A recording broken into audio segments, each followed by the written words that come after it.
Recording is copyrighted 2000 by Recorded Books. Burke Basile is a cop with nothing left to lose. He feels himself responsible for his partner's death, and soon finds both his career and his marriage equally dead. Now, the only thing he can focus on is his nemesis, Pinkie Duvall, a flamboyant attorney who helps killers evade justice. Burke Basile is armed and dangerous, and is out for a personal revenge. And now, Fat Tuesday. Chapter 1. He'll walk. Burke Basile extended the fingers of his right hand, then formed a tight fist. This flexing motion had recently become an involuntary habit. There's not a chance in hell they'll convict. Captain Douglas Patu, commander of narcotics and vice of the New Orleans Police Department, sighed discouragingly. Maybe, not maybe, he'll walk, Burke repeated with resolve. After a moment, Patu asked, "Why did Luttrell assign this particular assistant to prosecute this case? He's a newcomer. Been living down here only a few months, a transplant from up north, Wisconsin or someplace. He didn't understand the nuances of this trial." Burke, who'd been staring out the window, turned back into the room. Pinkie Duvall understood them well enough. That golden-tongued son of a bitch. He loves nothing better than to hammer the NOPD and make us all look incompetent. Although it pained him to compliment the defense lawyer, Burke said, "You gotta hand it to him, Doug. His closing argument was brilliant. It was blatantly anti-cop, but just as blatantly pro-justice. All 12 jurors were creaming on every word." He checked his wristwatch. "They've been out 30 minutes. I predict another 10 or so ought to do it." "You really think it'll be that quick?" "Yeah, I do." Burke took a seat in the scarred wooden armchair. "When you get right down to it, we never stood a prayer. No matter who in the DA's office tried the case or how much fancy legal footwork was done on either side, the sad fact remains that Wayne Bardo did not pull the trigger. He did not fire the bullet that killed Kev. I wish I had a nickel for every time Pinkie Duvall said that during the trial," Patu remarked sourly. "My client did not fire the fatal bullet. He chanted it like a monk. Unfortunately, it's the truth." They'd tramped this ground at least 10,000 times, ruminating, speculating, but always returning to that one irreversible, unarguable, unpalatable certainty. The accused on trial, Wayne Bardo, technically had not shot to death Detective Sergeant Kevin Stewart.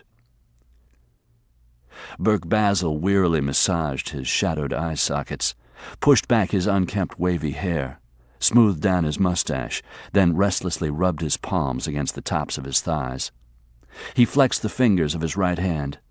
Finally, he set his elbows on his knees and stared vacantly at the floor, his shoulders dejectedly hunched forward. Patu observed him critically. "You look like hell. Why don't you go out and have a cigarette?" Burke shook his head. "Coffee? I'll go get it for you, bring it back so you don't have to face the media." "No, but thanks." Patu sat down in the chair next to Burke's. "Let's not write it off as a defeat yet. Juries are tricky. You think you got some bastard nailed, he leaves the courthouse a free man.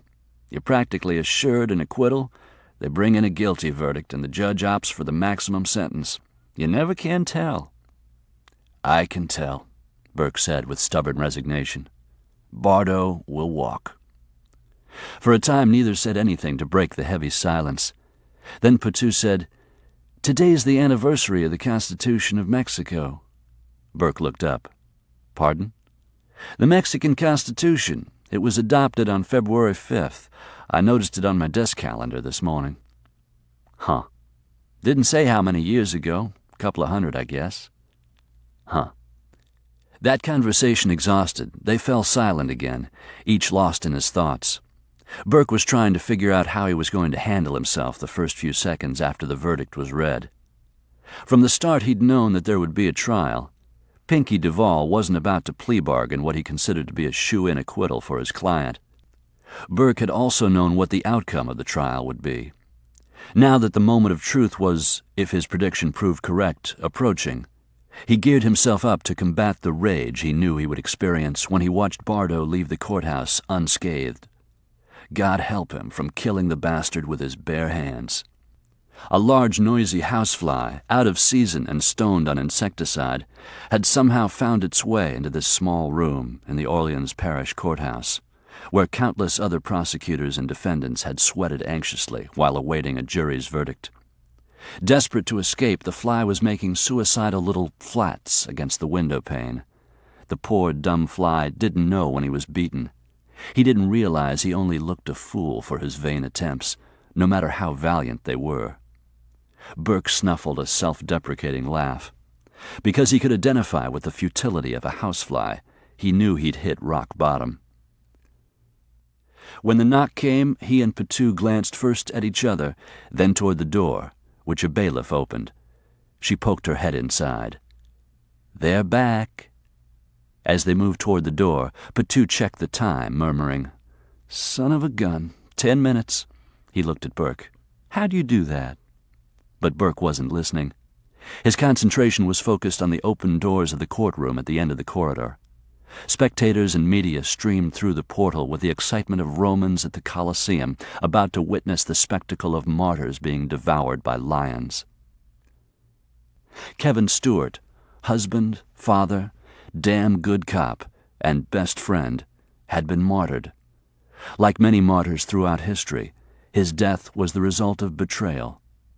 Someone Kev trusted, someone who was supposed to be on his side, furthering his cause, backing him up, had turned traitor.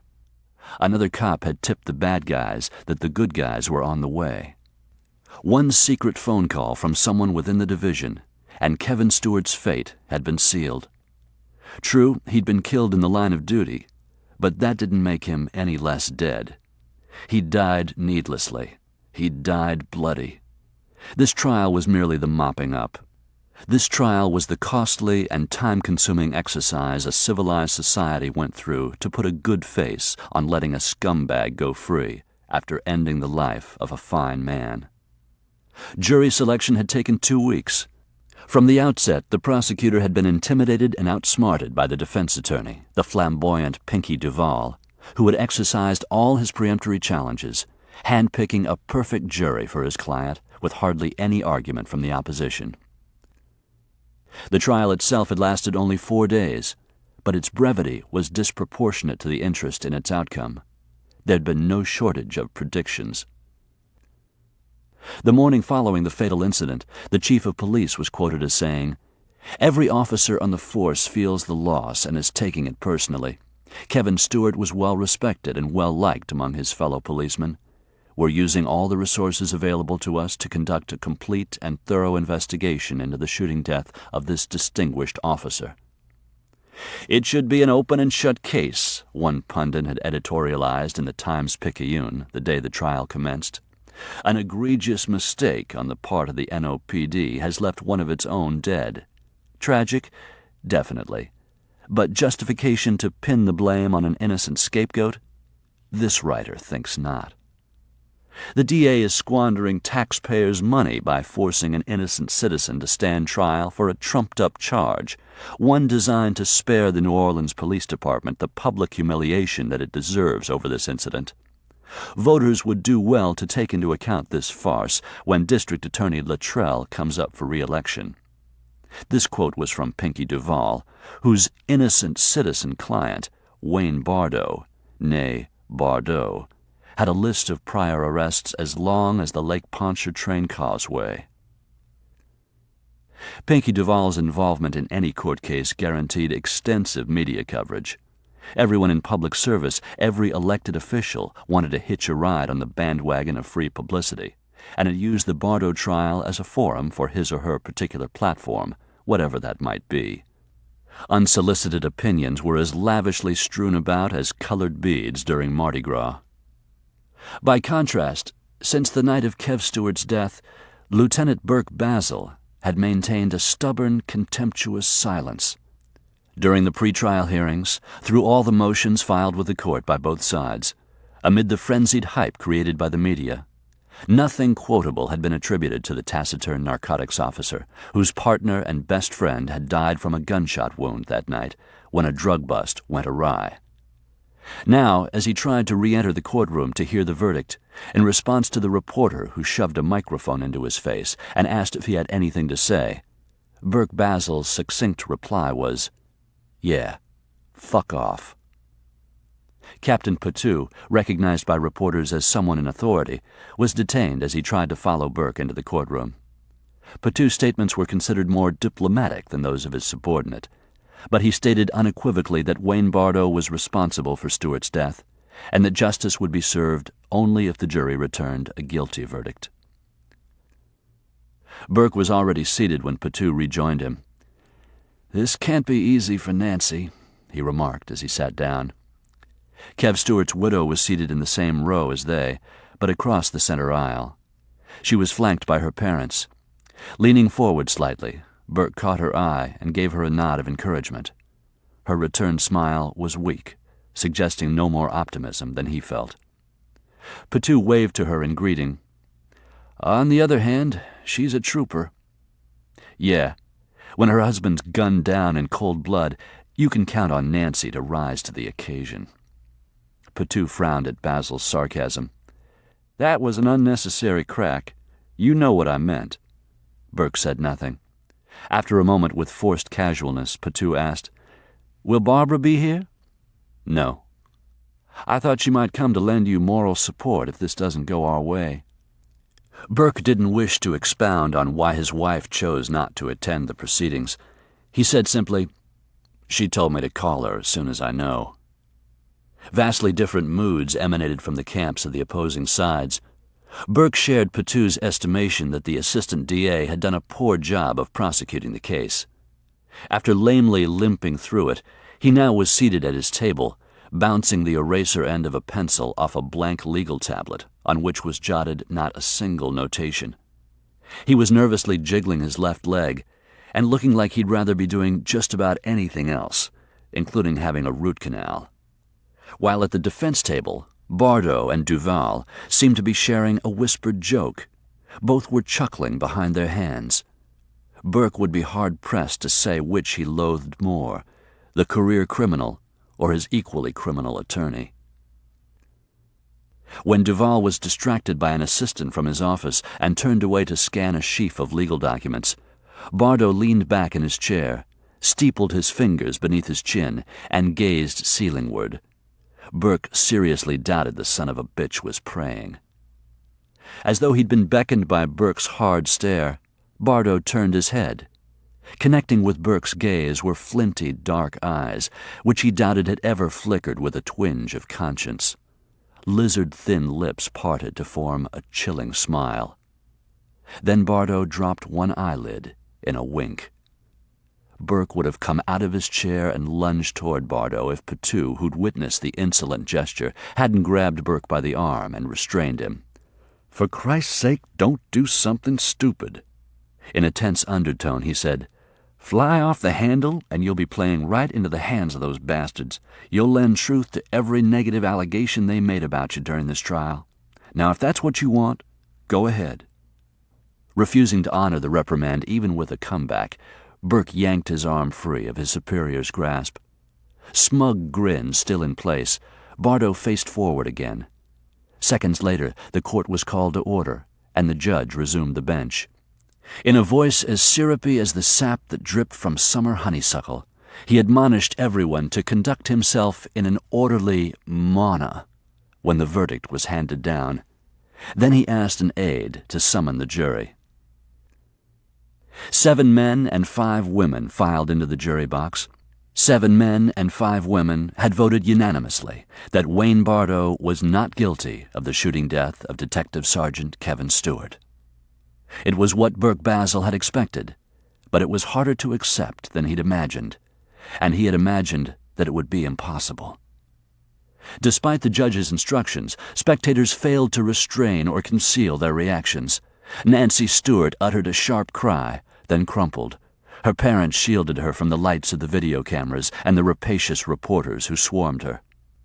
The judge thanked the jury and dismissed them. Then, as soon as court was loudly and formally adjourned, the ineffectual prosecutor quickly stuffed his blank legal pad into his new-looking attaché case and walked up the center aisle as though it had just been announced that the building was on fire. He avoided making eye contact with Burke and Patu. Burke mentally captioned the expression on his face. "It's not my fault. You win some, you lose some. No matter what, the paycheck comes on Friday. So get over it." "Asshole," Burke muttered. Predictably, there was jubilation at the defense table, and the judge had given up trying to control it. Pinkie Duvall was waxing eloquent into the media microphones. Wayne Bardo was shifting from one bally loafer to the other, looking complacently bored as he shot his cuffs. His stone-studded cufflinks glittered in the TV lights. Burke noted that his olive-complexioned forehead wasn't even damp. The son of a bitch had known he had this rap licked, just as he'd beaten all the others. Patu, acting as spokesman for the NOPD, since the incident involved his division, was busy fending off reporters and their questions. Burke kept Bardo and Duvall in his sights as they triumphantly worked their way through the crowd of reporters toward the exit. They dodged no microphones or cameras. Indeed, Duvall cultivated and relished publicity, so he basked in the spotlight. Unlike the prosecutor, they were in no hurry to leave, and in fact loitered to receive the accolades of supporters. Nor did they avoid making eye contact with Burke Basile.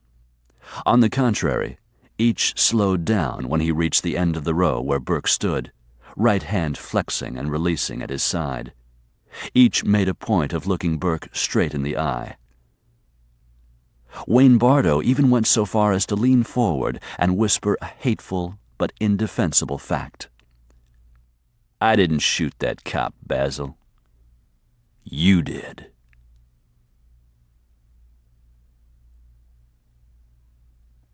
Chapter 2. "Remy?" She turned and pushed a strand of hair from her forehead with the back of her gloved hand. "Hi, I wasn't expecting you." Pinkie Duvall strode down the aisle of the greenhouse and took her in his arms, kissing her hard. "I won." She returned his smile. "So I gathered." "Another acquittal. Congratulations." "Thank you, but this one was hardly a challenge." His expansive grin belied his humility. A less brilliant lawyer would have been challenged. Pleased by her praise, his grin widened. "I'm going to the office to make a few calls, but when I come back, I'll be bringing the party with me. Roman had everyone on standby. In fact, I noticed the catering vans arriving when I came in." Their butler, Roman, and the entire household staff had been on alert since the trial began. The parties Pinkie hosted to celebrate his legal victories contributed to his notoriety as much as the flashy diamond ring he wore on the small finger of his right hand, from which he'd derived his nickname. His post-trial bashes were as much anticipated as the trials themselves, and were well documented in the media. Sometimes Remy suspected jurors of voting for an acquittal just so they could experience firsthand one of Pinkie Duvall's famous fetes. "Is there anything I can do?" Of course there wasn't, and she knew that before asking. "Just show up looking as gorgeous as always," he told her, sliding his hands down her back and giving her another kiss. After releasing her, he wiped at the smear of dirt on her forehead. "What are you doing out here anyway? You know I don't like a lot of traffic in here." "There hasn't been a lot of traffic, only me. I brought a fern from the house because it didn't look healthy and I thought it could use some TLC. Don't worry, I didn't touch anything I shouldn't." The greenhouse was Pinkie's domain. Horticulture was his hobby, but he took it seriously and was as much a stickler for neatness and precision in the greenhouse as in his law practice and in every other area of his life. He took a moment now to survey proudly the rows of plants he had cultivated. Few of his friends, and even fewer of his enemies, knew that among Pinkie Duvall's other passions were his orchids, in which he specialized. Extreme measures were taken to maintain the delicate balance of the environment inside the greenhouse. There was even a special enclosure within the greenhouse to house the equipment that monitored and controlled the climate. He'd done an exhaustive study of the topic and attended the World Orchid Congress every 3 years. He knew the precise light, humidity, and temperature conditions in which each particular group flourished. Cattleyas, Lelias, Cymbidiums, Oncidiums. Pinkie nurtured them with the attention of a neonatal ICU nurse, providing each with proper potting, drainage, and aeration. In return, he expected his plants to be exemplary and extraordinary. As though they didn't want to disappoint their master, they were. Ordinarily. But now he frowned as he moved toward a grouping of plants labeled Oncidium verrucosum. The stalks were heavy with blossoms, although they weren't as profuse as some of their neighbors. "I've been pampering these nonas for weeks. What's the matter with them? This is a very poor showing." "Maybe they haven't had time to—" "They've had plenty of time.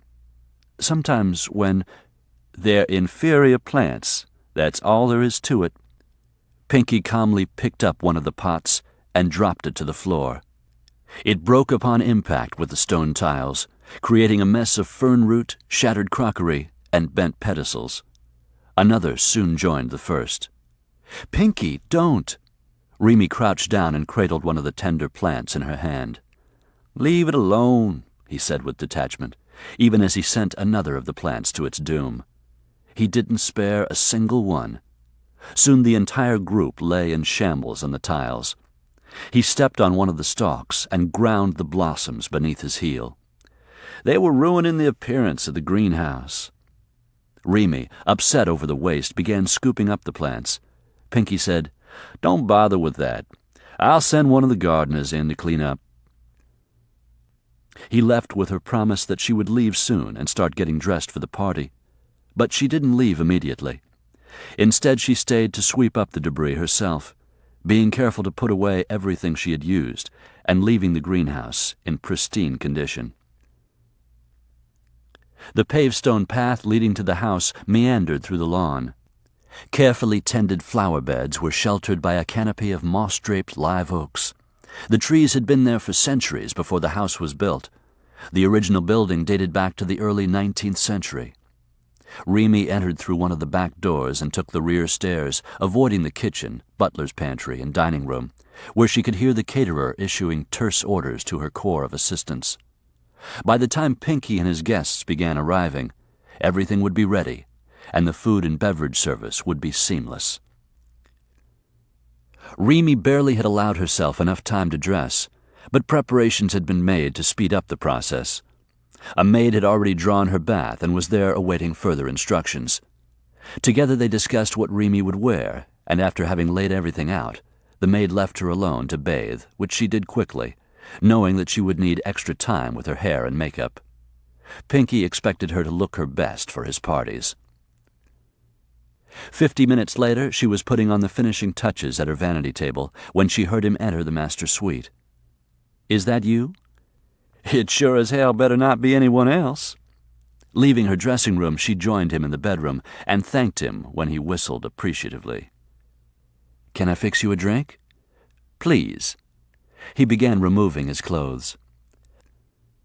By the time she'd poured him a scotch, he was down to his skin. At 55, Pinkie was impressively fit. He kept his body hard and compact with rigorous daily workouts and deep muscle massages by a masseur he kept on retainer.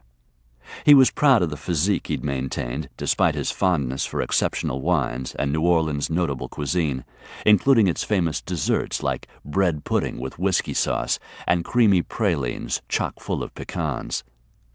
Kissing Remy's cheek, he took the highball glass she offered and sipped the expensive scotch. "I brought you a present, and you've exercised enormous restraint by not mentioning it, although I know you saw it." "I thought you should choose the time to give it to me," she said demurely. "Besides, how was I to know it was for me?" Chuckling, he handed her the gift-wrapped box. "What's the occasion?" "I don't need an occasion to give my beautiful wife a gift." She untied the black satin bow and carefully removed the gold foil paper. Again, Pinkie laughed softly. "What?" she asked. Most women tear into packages with unbridled greed. I like to savor a gift. He stroked her cheek. Because you didn't receive many when you were a little girl. Not until you came along. Inside the gift wrap was a black velvet jewelry box, and inside that, lying on white satin, was a platinum chain on which was suspended an emerald-cut aquamarine surrounded by baguette diamonds. "It's beautiful," Remy whispered.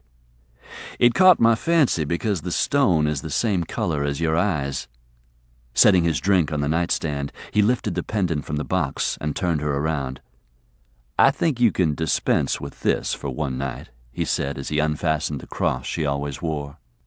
He replaced it with the new pendant, then propelled her toward the 18th century cheval glass that had once dominated the Parisian boudoir of a doomed French noblewoman. Critically, he assessed her reflection from over her shoulder. "Nice, but not yet perfect. This dress looks wrong now. Black would be much better, something low-cut, so the stone lies directly against your skin." He unzipped her dress and pushed it off her shoulders. Then he unhooked her brassiere and pulled it away. With the stone now nestling in her cleavage, Remy averted her eyes from the mirror and crossed her arms over her chest. Pinkie turned her to face him and pushed her arms aside.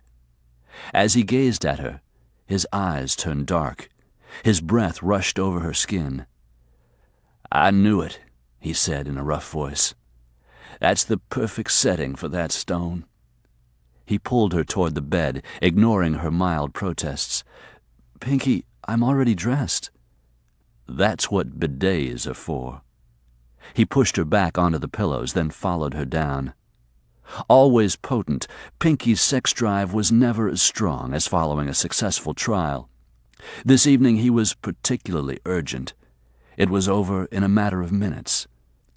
Remy still had on her shoes and stockings, but her hair and makeup had suffered his aggressive lovemaking. He rolled off her and reached for his drink, finishing it as he left the bed. Whistling softly, he crossed the bedroom and went into his separate dressing area. Remy turned onto her side and stacked her hands beneath her cheek. She dreaded beginning the dressing procedure all over again. In fact, given a choice, she would go to sleep where she lay and skip the party altogether. She had started out the day feeling tired, and the lethargy was still weighing her down. However, the last thing she wanted was for Pinkie to notice her lack of energy, which she'd been hiding from him for weeks. She forced herself to get up. She was filling her tub with another bath when he emerged from his dressing room, freshly showered and shaved, dressed in an impeccably tailored black suit. He looked at her with surprise. "I thought you'd be ready." She raised her hands helplessly. "It's easier to start over than try and repair. Besides, I don't like using a bidet." He pulled her close and gave her a teasing kiss. "Maybe I left you in that convent school a semester too long. You developed some awfully prissy habits." "You don't mind if I'm a little late making an appearance, do you?" He gave her fanny a pat, then released her. "You'll be ravishing and well worth the wait." At the door he added, "Remember to wear something sexy, black, and low-cut." Remy lingered in her second bath. Downstairs she could hear the musicians tuning their instruments. Before long the guests would start to arrive. Until the wee hours they would gorge themselves on rich food and strong drink. There would be music, laughter, dancing, flirtation, and talk, talk, talk. Just the thought of it made her sigh wearily. Would anyone notice if the mistress of the house decided to stay in her room and skip the party? Pinkie would. To commemorate his courtroom victory, he'd bought her another beautiful piece of jewelry to add to a collection that was embarrassingly considerable. He would be offended to know how much she dreaded attending his celebration, or how little value she placed on his gift. But deriving any real joy from his generosity was impossible, because his lovely and expensive gifts were poor substitutes for all that he denied her. With her head still resting on the rim of her tub, she turned to look toward the dressing table, where the new treasure lay in its satin-lined box. The beauty of this particular stone escaped her. It radiated no warmth, and indeed looked cold to the touch. Rather than shooting off sparks of fire, the facets glittered with an icy light. It called to mind winter, not summer. It didn't make her feel happy and fulfilled, but hollow and empty. Silently, Pinkie Duvall's wife began to cry.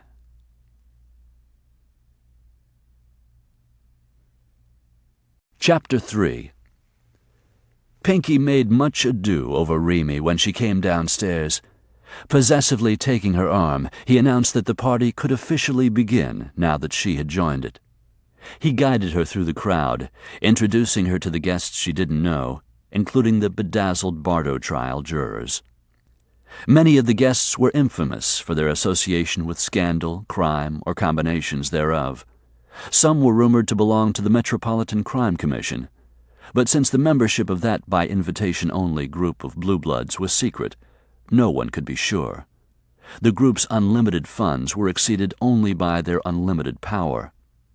Some of the guests were politicos who wielded self-serving influence over voters. There were movers and shakers among the nouveau riche, while others hailed from established old money families who exercised despotic control over local society. A few had connections with organized crime. All were Pinkie's friends, associates, and former clients.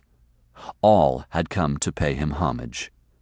Remy endured the fawning of her husband's guests for the same reason they fawned over her, to remain in his good graces. The new pendant was admired and envied, and to Remy's embarrassment, so was the chest on which it reposed. She was reluctant to be the center of so much attention, and hated being ogled by sly men whose sly wives scrutinized her with barely concealed disdain and jealousy. Seemingly unaware of their insincerity, Pinkie put her on display like a living trophy. Remy sensed that behind their phony smiles, his friends were inspecting her for the first signs of tarnishing and asking themselves, who would have thought such an unlikely pairing would have lasted this long? Eventually the conversation turned to the trial, and she was asked her opinion of the verdict. "Pinkie gives 100% to every trial," she replied. "I wasn't in the least surprised that his client was acquitted." "But you must admit, my dear, that this one was easy to predict." The remark was tinged with condescension and came from a society maven whose turkey-wattle neck dripped diamonds. Pinkie spoke for Remy, countering the woman's comment. "The outcome of a trial is never predictable. This one could just as easily have gone the other way. Any time you get a policeman on the witness stand, you better be on your toes." "Please, Pinkie," one of the men in the group scoffed. "A policeman's credibility in the courtroom was destroyed forever when Mark Furman testified at the O.J. Simpson trial." Pinkie shook his head in disagreement. "Granted, Furman did that prosecution more harm than good, but Burke Basile is a different animal altogether. We searched his past for something that would discredit him. His record was impeccable." "Until the night he shot his own man," one of the guests chortled. He whacked Pinkie on the shoulder. "You really raked him over the coals on the witness stand." "Too bad the judge refused to let the trial be televised," another guest remarked. "The public would have seen live coverage of cop meltdown." Another said, "It wouldn't have surprised me if the jury had stopped the trial during Basile's testimony and asked if they couldn't close up shop and go home right then." "We're talking about a man's death," Remy blurted. She considered their joking and laughter obscene. Regardless of the outcome of the trial, Mr. Stewart would not have been shot if Bardo hadn't used him as a human shield. Isn't that right? The laughter died a sudden death, and all eyes turned to her. "Technically, my dear, that's precisely right," Pinkie replied. "We acknowledged in court that Mr. Bardo was holding the wounded officer against him when he was shot, but I wouldn't go so far as to say that Stewart was being used as a shield. What happened was a tragic accident, but that doesn't warrant sending an innocent man to prison." Remy had never been invited to attend a trial and see Pinkie in action, but she was well acquainted with the facts of this case because she'd followed the media coverage. Narcotics officer Stewart and Basile had been the first of their unit to arrive at a warehouse where it was suspected that drugs were being manufactured and distributed. Those inside the warehouse had been alerted that a raid was imminent. When Stewart and Basile approached the building, they were fired upon. Without waiting for backup, Stewart had charged into the warehouse, exchanging gunfire with and killing a man named Toot Jenkins. Toot Jenkins lay dead. Stewart was badly wounded. His bulletproof vest had deflected potentially fatal shots, but he'd been hit in the thigh, the bullet narrowly missing his femoral artery. Another bullet had shattered his ulna. The doctor testified at trial that Stewart was probably in shock, but that he would have recovered from those wounds, Remy said. They were serious, but not life-threatening. But your husband destroyed the doctor's credibility.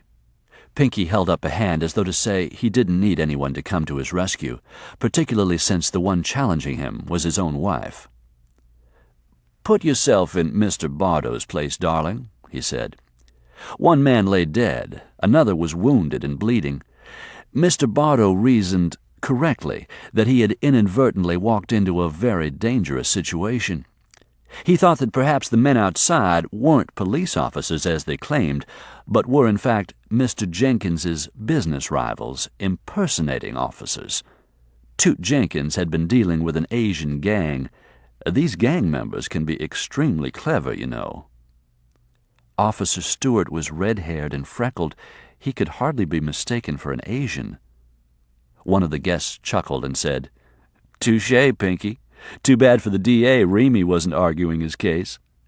Pinkie laughed along with the others at the mild put-down, but perhaps only Remy noticed that his laughter was forced.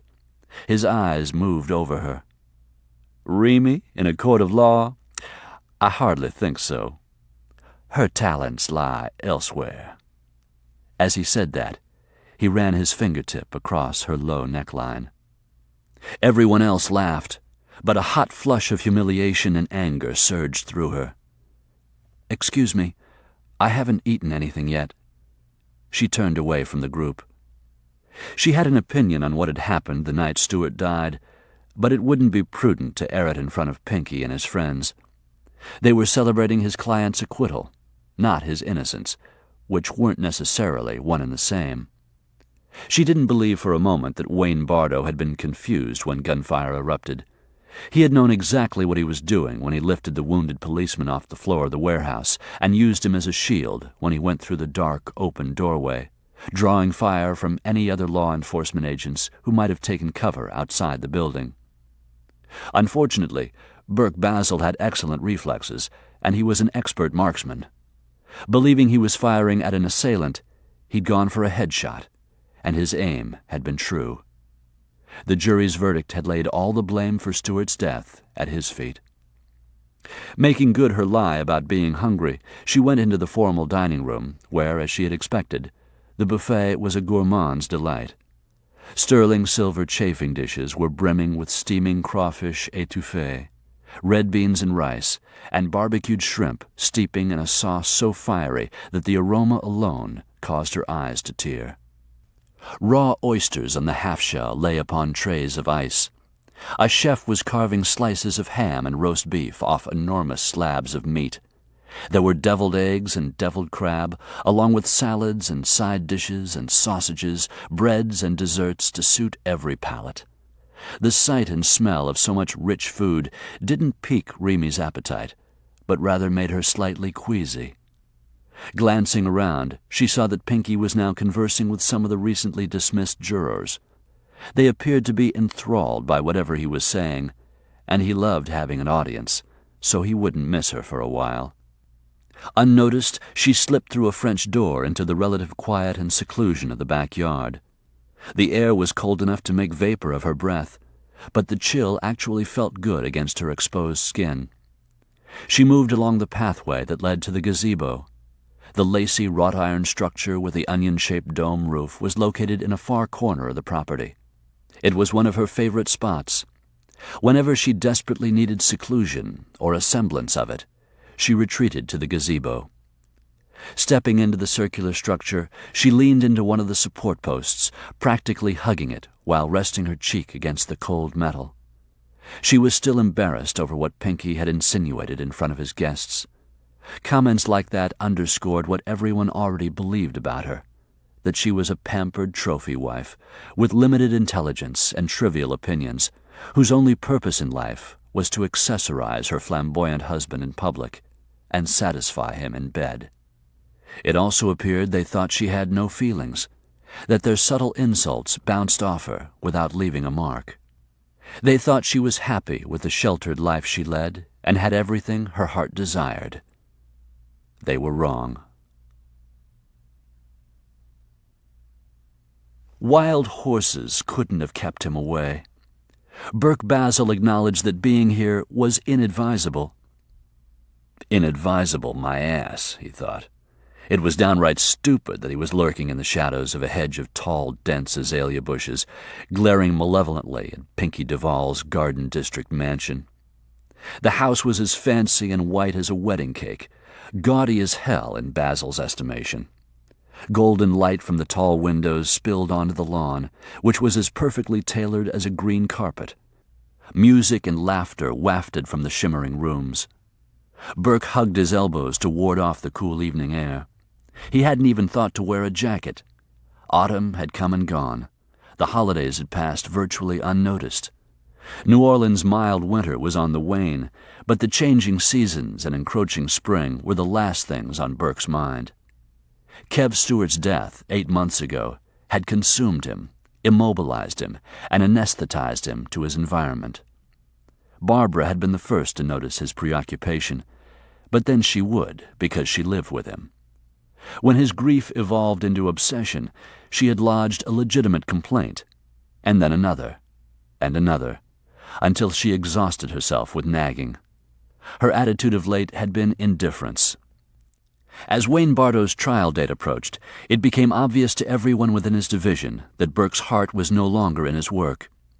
He couldn't concentrate on present cases because he was still hung up on the case that had taken him and Kev to that warehouse. For more than a year prior to that night, they'd been shrinking the size of that particular operation, chipping away at it bit by taking out key dealers one by one. But the really big players had continued to elude them, and were probably laughing their asses off at the bungling and self-defeating efforts of the authorities, local and federal. To frustrate the division further, their success rate dwindled into non-existence. Each time a raid was organized, it was foiled. No matter how tight the security, how secret the bust, the criminals were always tipped off beforehand. Drug labs were deserted with the chemicals still cooking.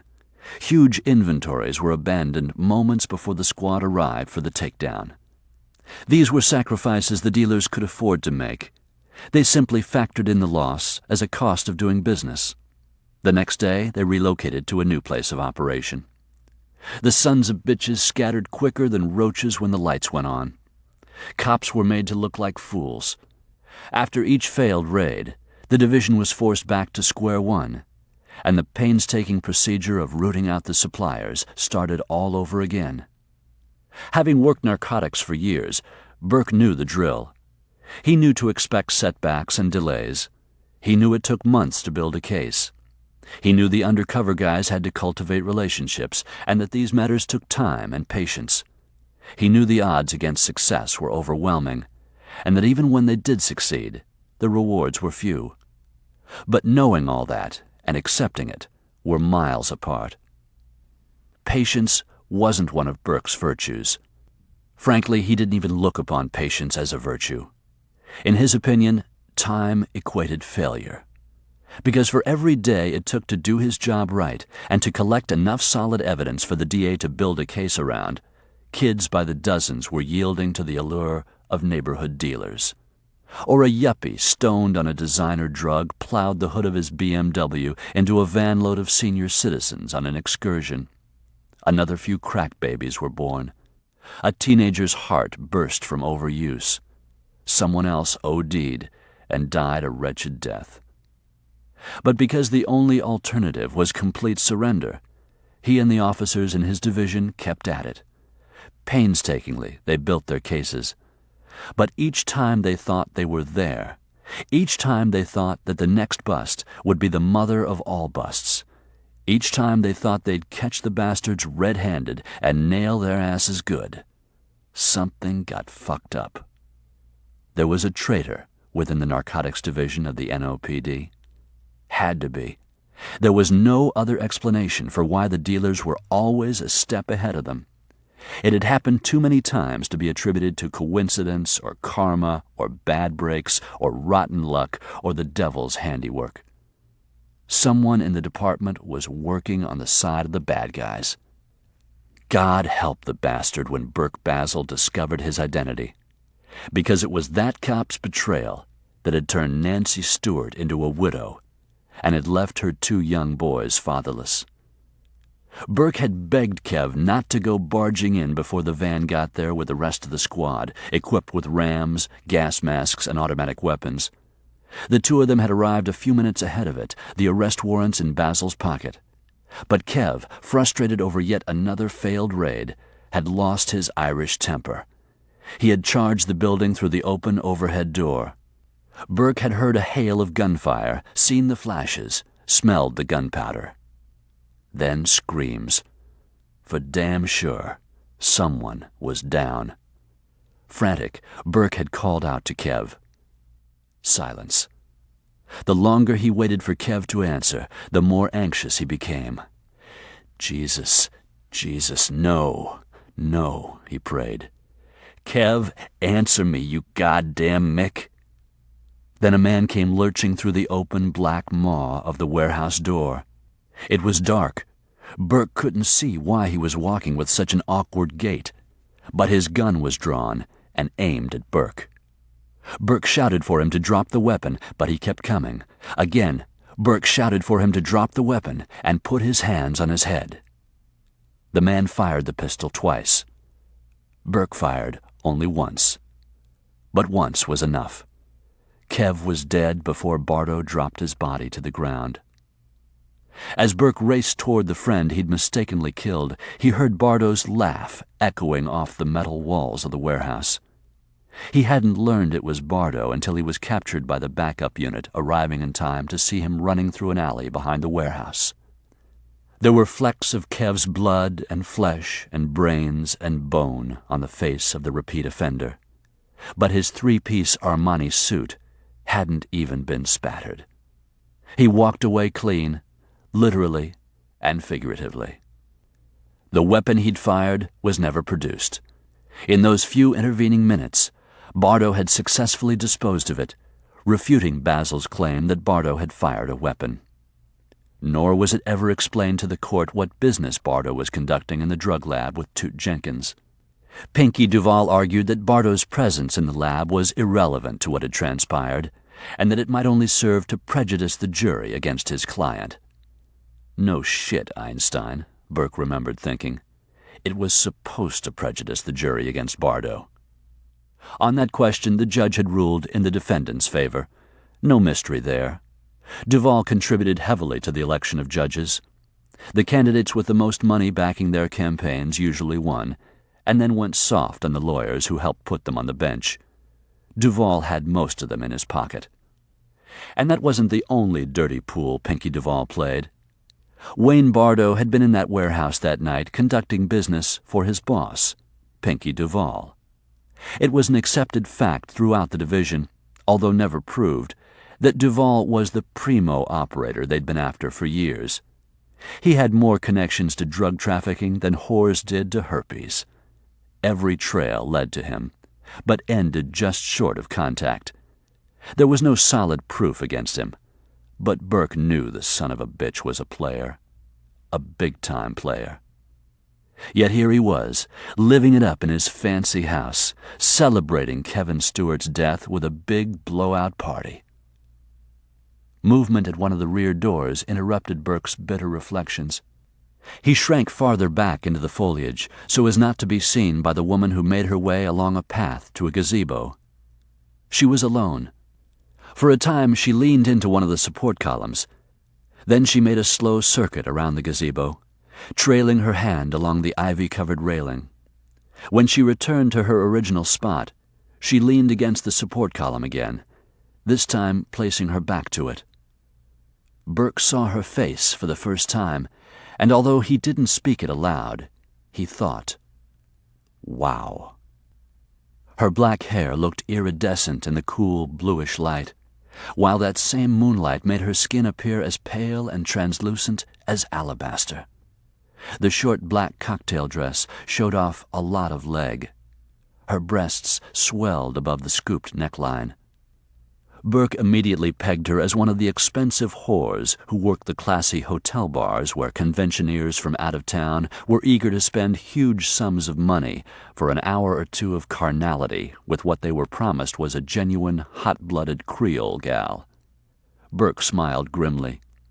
He bet this one was higher priced than most.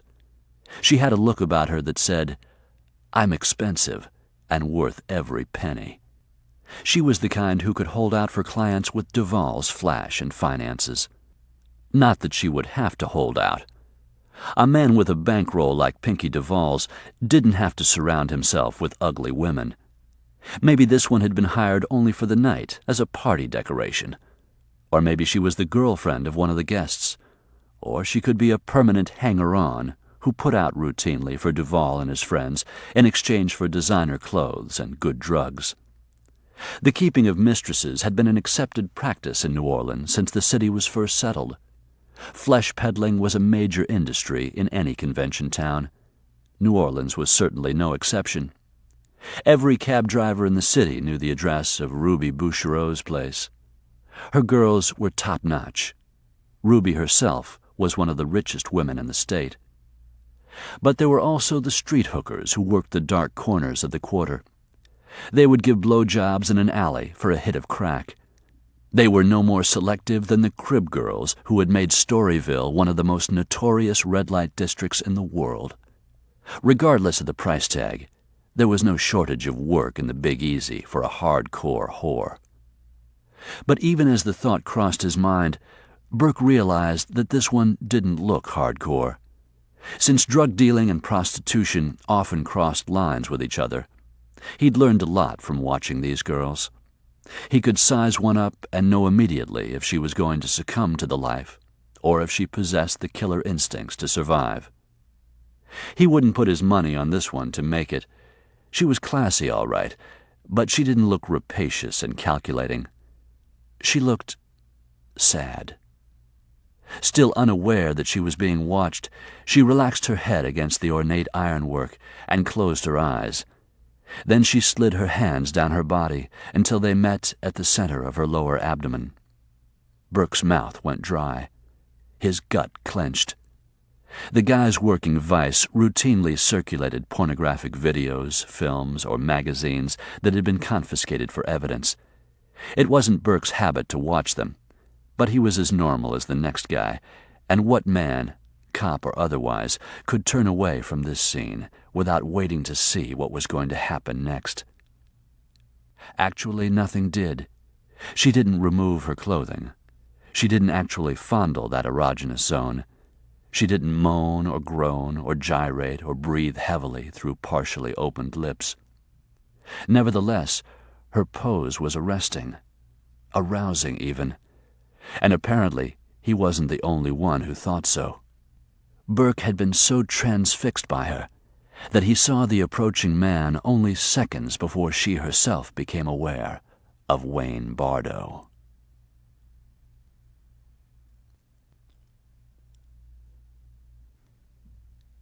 Chapter 4. Bardo, Basile thought, contempt causing his mustache to curl downward.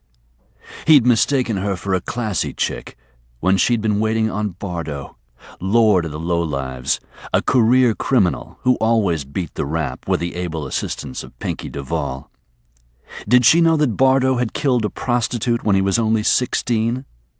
They'd been playing Tie Me Up and Hurt Me when he'd gotten her neck confused with her wrist and strangled her with her own stocking.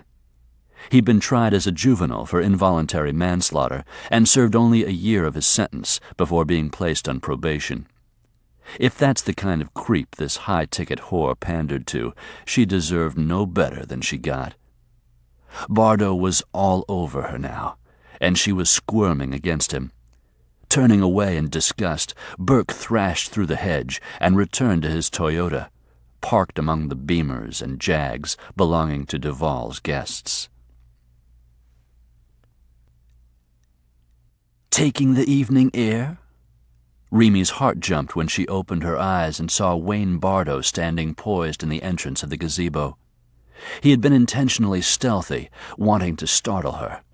His dark features were heavily shadowed and indiscernible, like a figure in a nightmare.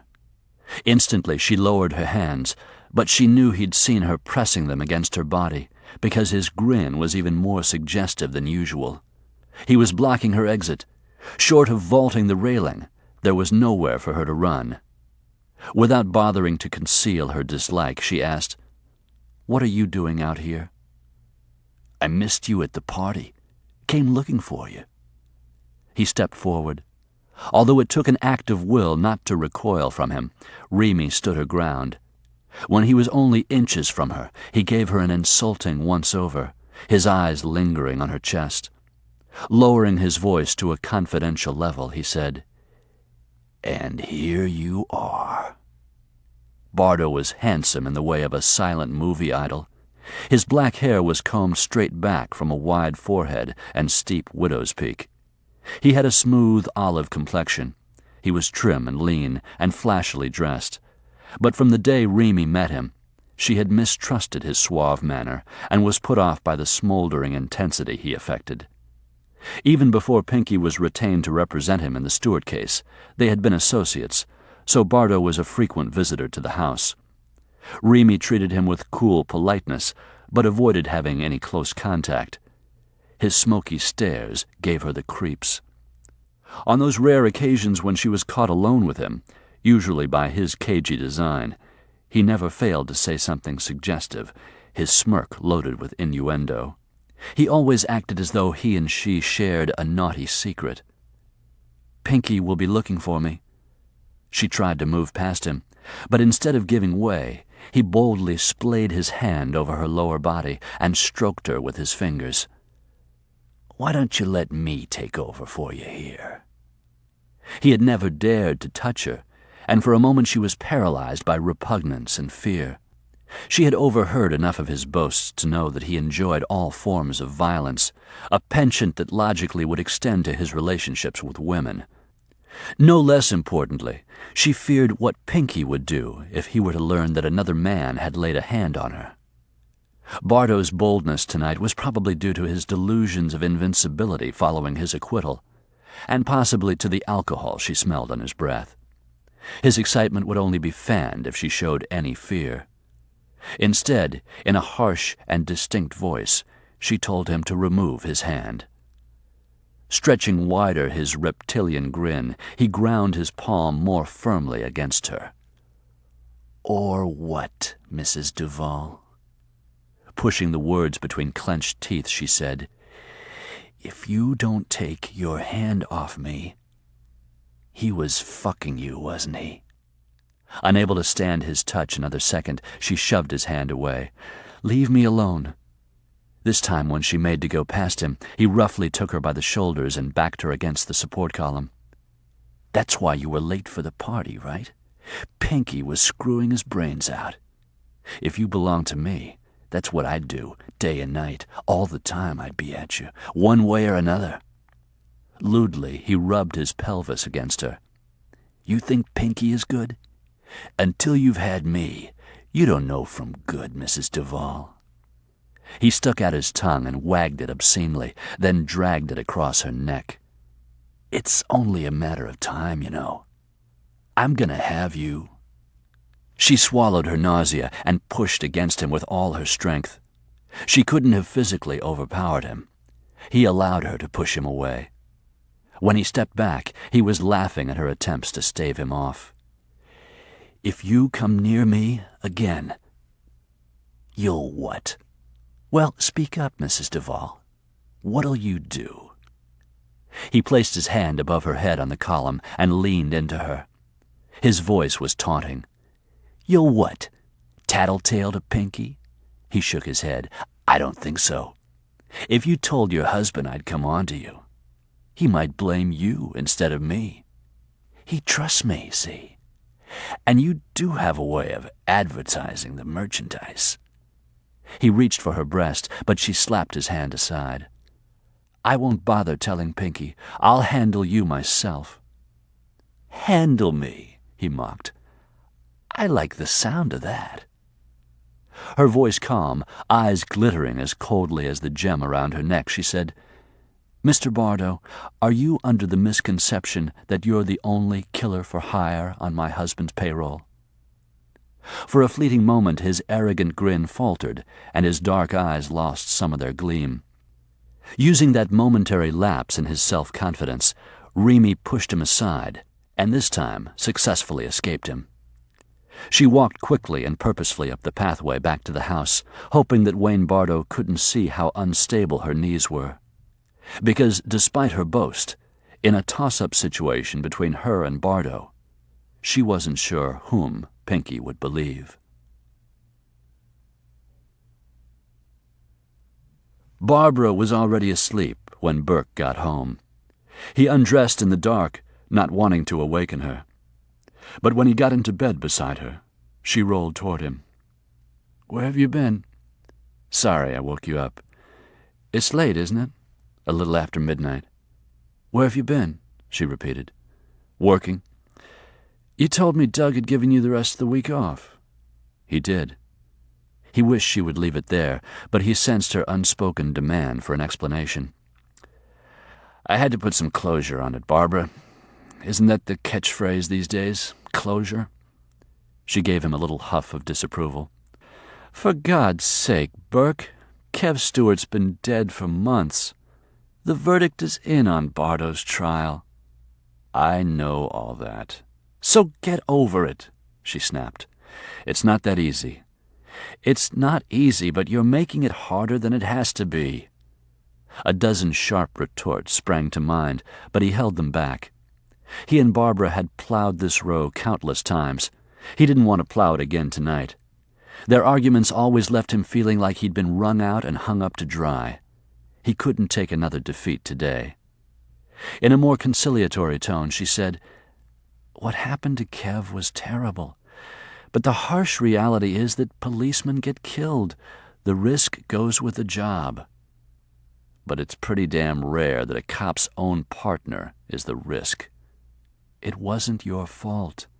The jury must have thought so. In any event, they didn't blame Bardo." While subconsciously flexing his right hand, Burke envisioned Duvall's house, lit up like Shangri-La, flowing with liquor and filled with food and fancy women. He and Duvall are having a big party tonight in celebration of killing a good cop. He kicked off the covers and sat on the edge of the bed with his hand supporting his head. Behind him, Barbara also sat up. "How do you know what they're doing?" "Because I was over there watching them." Even though his back was to her, Burke imagined her frowning with consternation. "Are you insane? Are you trying to get yourself fired? If Doug Patu is forced to fire you, will that make everything all right? Would losing your job make you happy?" "It would make you happy." "What's that supposed to mean?" He shot her a pointed look over his shoulder. "Like you haven't been after me for years to leave the department?" "I don't want you to leave it in disgrace," she said angrily. He snorted a caustic laugh. "Oh, I see. No wonder you didn't come to the courthouse during the trial. You didn't want to be associated with the disgrace of the NOPD, which, ironically, is an organization you've badmouthed for years." During the course of their marriage, a recurring argument had been over his work. Barbara wanted him to give up police work in favor of something less demanding and more lucrative. Discussions on the subject started out in a fractious mode and usually deteriorated into shouting matches that resolved nothing, but left in their wake disaffection and resentment on both sides. Barbara always fell back on the argument that if he loved her, he would take her feelings into account. Burke's argument was that if she loved him, she wouldn't ask that he stop doing what he loved to do. What if he were to insist that she give up teaching? Would that be fair? It was an ongoing debate that neither side could win. Tonight, Burke was too tired to engage in such a futile argument. He lay back down and stared at the ceiling.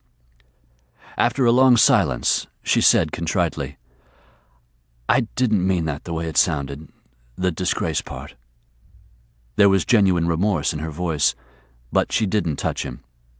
He couldn't remember when they'd last touched each other in anything more than a perfunctory way. Not since the night Kev died. Maybe even before then. No, definitely long before then.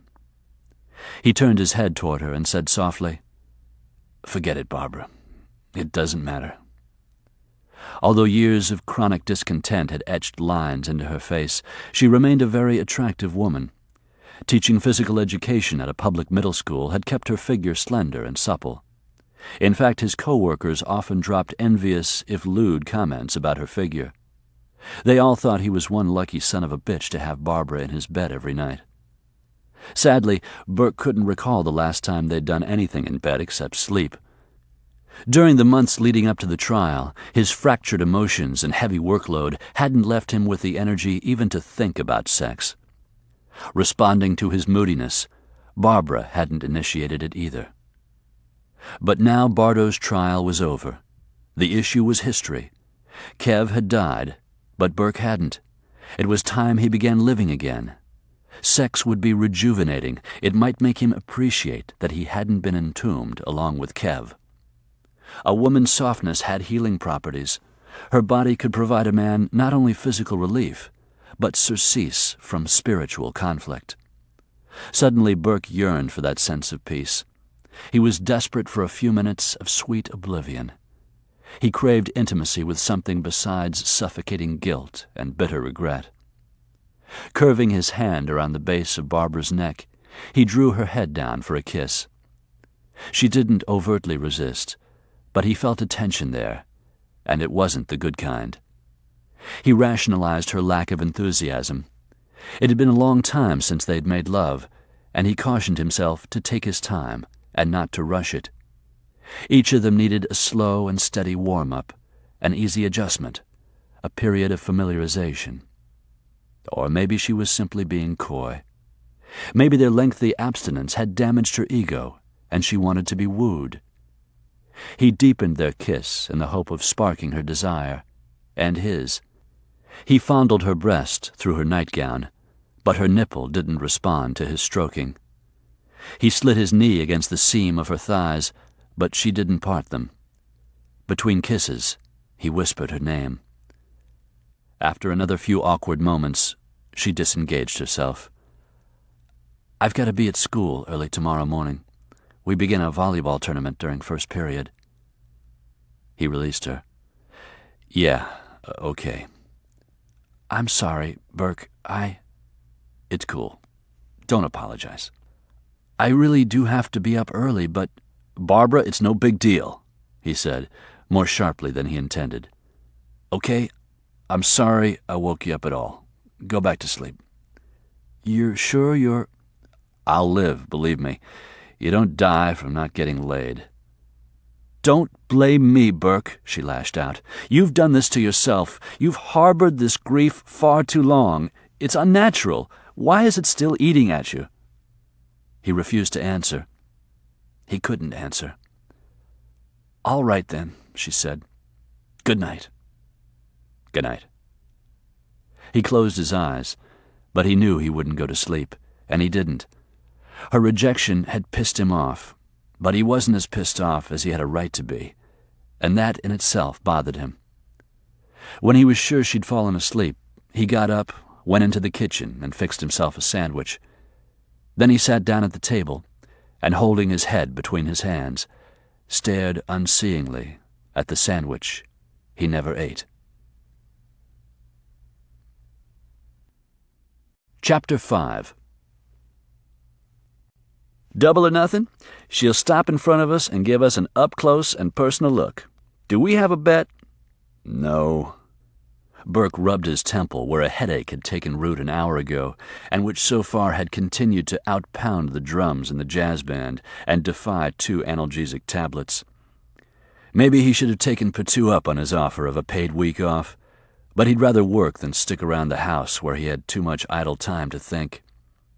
"I don't want to play anymore, Mac. Give it a rest, okay?" Mac McEwen flashed his irrepressible grin. I'm giving you a chance to win back some of the money you've lost to me." "No thanks." McEwen would bet on anything from the outcome of the World Series to which cockroach would win the race to the donut box. Disappointed by Burke's lack of interest, McEwen turned his attention to the topless dancer, who by God did stop directly in front of him. Breasts shimmying, she winked at the narcotics cop, who was young and good-looking and who dressed like a GQ model, even when he wasn't pretending to be a gawking out-of-towner taking in the nightlife of Bourbon Street. By comparison, Burke looked tired and disheveled and ill-tempered, which was exactly how he felt. He'd been up most of the previous night, alternately wallowing in self-pity and honing his anger over Barbara's rebuff to a razor's edge. They'd mumbled hostile good mornings and goodbyes to each other this morning, and his piss factor had been at a record high all day. Scowling, Burke watched Mac as he watched the gyrating dancer. What was Mac's real first name, he wondered. All he'd ever heard was Mac. McEwen had made repeated requests to be transferred into narcotics and vice before he was actually assigned to it a little more than a year ago. In Burke's opinion, the guy was too flashy and effusive to be a good narc. "I've got a $5 bill, says her tits are plastic," McEwen said as the dancer strutted away. "What do you say?" "I say I'd be stupid to lay money on that. How do you propose we determine it? By asking her?" McEwen couldn't be provoked. Engaging grin still in place, he lifted his glass of club soda and took a sip. "I'm just jacking with you, Basile, trying to get a smile out of you. Besides, if I went near a chick like that, my old lady would kill me. She's jealous as hell. I've never given her reason to be. I look, sure, but I've never cheated, and we're going on 3 years together." His record of marital faithfulness seemed to surprise him. "You ever screwed around, Basile?" "No." "Not ever?" "No." "Geez, that's impressive. All the women you meet? And you've been married a long time, right? How long?" "Long enough." "Happily?" "Are you a wannabe marriage counselor or what?" "Don't get pissed," Mac said, sounding wounded. "I was only asking." "Well, don't ask. We're here to work, not to ogle the dancers, and not to discuss our private lives. A good way to get killed is to stop thinking about the job and—" "Our guy just came in," Mac said, interrupting. He was still looking at Burke, still smiling. Maybe he was a better cop than Burke gave him credit for. "He's moving this way. Ass-ugly yellow sport coat." Burke didn't turn around, but he felt the familiar adrenaline rush he experienced before every arrest. An undercover cop had been buying from this guy for months. His name was Roland Satchel. He was a nickel bag dealer, but only quality stuff, and there appeared to be no shortage of his supply. It was believed his drug trade was more for the thrill than for the income it provided. He owned a legitimate business, a handbag factory that produced designer knockoffs that sold to discount stores. Satchel's turf wasn't the streets, but the trendy clubs. He liked to rub elbows with celebrities, professional jocks, and their groupies. He enjoyed the good life and moved in a circle of acquaintances that availed themselves of it. Narcotics was operating under the theory that if they could bring Satchel in, even on a petty charge, he might hand over Duvall. The undercover cop working the case had supplied them with information during a secret meeting that morning. "Satchel is ambitious and greedy. He's all the time grumbling about the boss, and since he's the boss at his factory, I figure he's referring to the boss of his drug business. I think Satchel would hand the boss to us if we offered him a deal." "Has he given you a name?" Burke had asked. "Never. Just the boss." "But I'd wager my left nut it's Duvall," Mac said. Patu asked, "You're sure Satchel would go for a deal?" "He's got a kid who plays football," the undercover cop explained. "Satchel's crazy about him, bragging always. He's going to LSU next year, and naturally Satchel wants to see him play. It would be hard for him to make the games if he's doing time, even for a chicken shit dealing rap." Burke hated the whole concept of making deals with people who broke the law. It was a cop-out in the strictest meaning of the term. Satchel would come back to haunt them. As soon as he was free, he'd get right back into business. But Burke wanted Duvall. He was willing to sacrifice a sleazoid like Satchel in exchange for Duvall. They had concluded the meeting with the narc telling them that this club was one of Satchel's favorite haunts, which stood to reason since the dancing girls were gorgeous and the crowd upscale, and since one of Pinkie Duvall's dummy corporations owned it.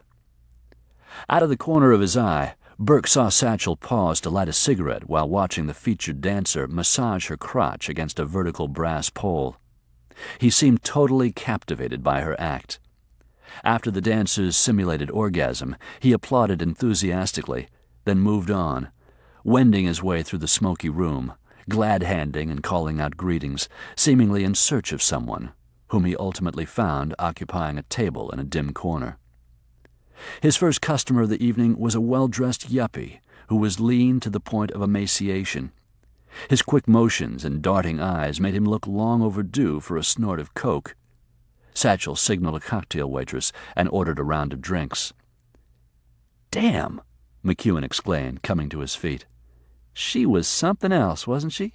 I've never seen anything like that. There's something about a shaved pussy that drives me crazy. I gotta go to the can." He left the table he'd been sharing with Burke and headed for the restroom at the rear of the club. Burke also came to his feet and pretended to review the tab the chesty cocktail waitress had handed him. When McEwen reached the door that led to the restroom, he dropped a matchbook and bent down to pick it up. Burke saw the yuppie pass Satchel what appeared to be a folded bill. With a card-sharp's sleight of hand, Satchel slid his palm over the money, while reaching into the pocket of the yellow sport coat with the other. Burke hurdled several tables and was across the room before the band's next drumbeat. Pistol drawn, he shouted for Satchel to freeze. McEwen was already there, the barrel of his pistol resting on the patch of skin behind the yuppie's right ear. Two other cops from the division posing as drunken Shriners had been waiting for a signal. They burst through the door leading to the restroom and assisted in the arrest. As he was read his rights, the anorexic yuppie was trembling and weeping and blubbering that he couldn't go to jail, man. He'd fucking freak out in jail. As Satchel was handcuffed and relieved of the small handgun he was carrying in an ankle holster, he viciously cursed the arresting officers and asked what the fuck they thought they were doing. Obviously, they didn't know who they were fucking with. Then he demanded to speak to his lawyer, Pinkie Duvall. 10-1 the bastard beats us uptown, McEwen said as he and Burke left the club. That's a safe bet, Mac. Lieutenant Basile, it's good to see you again so soon. You wouldn't have the pleasure, Duvall, if you didn't have criminal friends coming out your ass, Burke shot back. As Mac had guessed, the lawyer was already at the department by the time they arrived. A loyal employee of the club must have immediately notified him that Satchel had been caught red-handed in a drug transaction. Still carrying a chip on your shoulder over the outcome of Wayne Bardo's trial? Burke would have liked nothing better than to ram his fist into Duvall's handsome, smug face and rearrange his expensive smile. Although it was nearing midnight, when one would expect him to look a little rumpled and fresh from bed, the lawyer was wearing a three-piece suit and a stiff white shirt. He smelled of shaving cream. Not a single silver hair was out of place. Sensing a potential for trouble, Doug Patu stepped between them.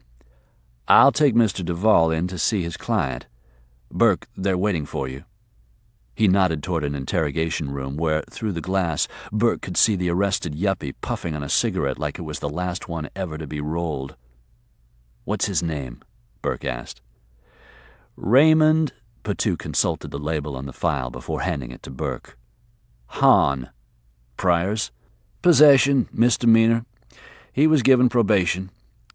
As Burke turned and moved toward the room, Duvall said, "Instead of arresting him, why didn't you just shoot him, Basile?" Knowing Duvall was trying to goad him into doing something he could file assault charges for, Burke kept moving and didn't stop until he was in the relative safety of the interrogation room, with the door firmly closed and serving as a barrier between him and the lawyer. He watched Patu escort Duvall into a similar room where Satchel was waiting. Duvall would advise Satchel to say nothing, which he wouldn't. But there would be a time when they had Satchel to themselves. Hopefully they could wear him down, and by this time tomorrow night it would be Duvall they were locking behind bars. Mac McEwen had already grilled Raymond Hahn. So had the cops in the Shriners' fezzes. Before taking his turn, Burke poured himself a cup of tepid, rancid coffee, pulled out a chair for himself, and moved it close to the arrested man. "Talk to me, Ray." Raising his cuffed hands, the undercover officer took a long drag off his rapidly shrinking cigarette. "It's iffy." His eyes darted about the room, briefly lighting on all the somber faces staring at him. "He didn't have a lot on him, right?" he asked, addressing one of the Shriners. "Couple of ounces. They're stripping down his car, but looks like he's going to be clean." "So it won't be any big deal," Hahn continued. "Duvall will plead him out of a long sentence. Not much threat, so there's not much for us to bargain with. Can you take these off now?" One of the officers stepped forward to remove the hand restraints. "Thanks." Raymond Hahn massaged circulation back into his wrists. "Scared me shitless when you charged across that room, gun drawn," he said to Basile. Hahn still looked edgy. Burke figured he was in reality a cokehead, and that's why he was so convincing to dealers. "Since this morning, we've talked to several of Satchel's former customers who are doing time," Burke told him. "They're willing to testify against him in exchange for early parole. Those raps, added to delays in trial dates, could keep Satchel out of commission for a long time, say long enough for his son to graduate LSU without his seeing a single game except maybe on TV. "It might work," Hahn said, gnawing on the nub of a fingernail. "But I don't know. He's a turkey with an ego big as Dallas, but he's no fool. And for all his complaining about the boss, I figure he's scared of him. Besides, he could be out on bail while all these delays are taking place." Patu came in. "Surprise, surprise. Mr. Duvall has advised his client to keep his mouth shut. Hope you've got something solid for us, Ray." Before the undercover officer could respond, Burke said, "Know what I'm thinking?" Slowly he came to his feet, rubbing the spot in his temple that was still throbbing. "I'm thinking we were stupid to bust Satchel over a nickel bag sale. We should have held out until we could raid his factory and warehouse." "He doesn't do his drug trade out of there," Hahn said. "I've tried to buy from him there. He refused. He makes a point of keeping his two businesses separate." "A lesson he learned from Duvall," Mac remarked dryly. "Besides, we've gone that route and got nowhere," Patu reminded Burke. "We've got no probable cause to raid what appears to be a legitimate business. No judge would grant us a warrant. All I'm saying is, we blow another bust, we'll never nail Duvall. If it is Duvall." "It's Duvall," Burke said tightly. "All the more reason for us to keep our asses covered.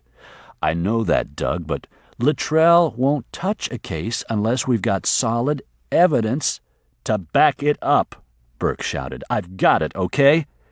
God knows I've heard the sermon often enough." "I just don't want another major fuck-up," Patu fired back. "This department can't afford one, and neither can you."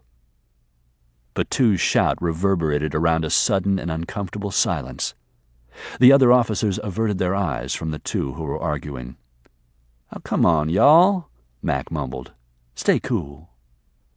It was well known, especially to Burke, that Patu favored him over other officers in the division. Not only because he considered Burke a good cop, but because the two had started out friends. They'd gone through the academy in the same class. Patu had chosen administration over street work, but rank hadn't made a difference in their relationship. Until recently. The circumstances surrounding Kev Stewart's death had placed a strain on their friendship. Burke felt it, but he also understood where it was coming from. Doug had to answer to his superiors for the conduct and performance of each of the officers under his command.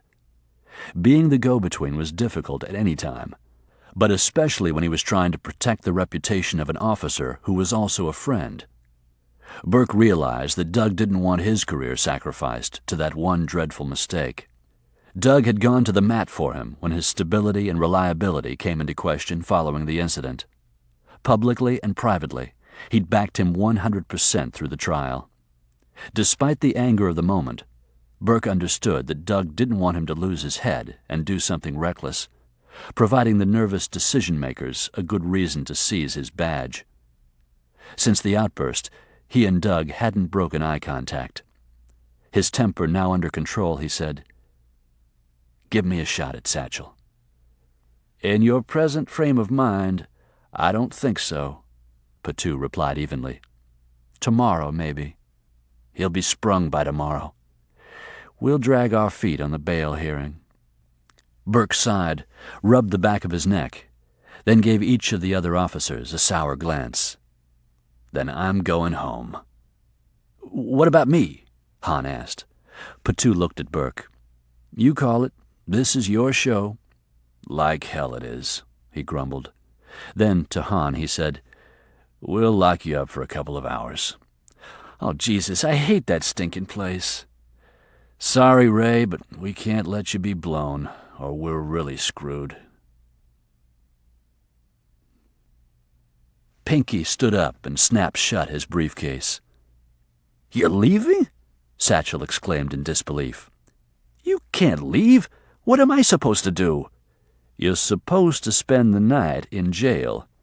"Jail? Jail? When can you get me out of here?" "I'll start working on a bail hearing first thing in the morning.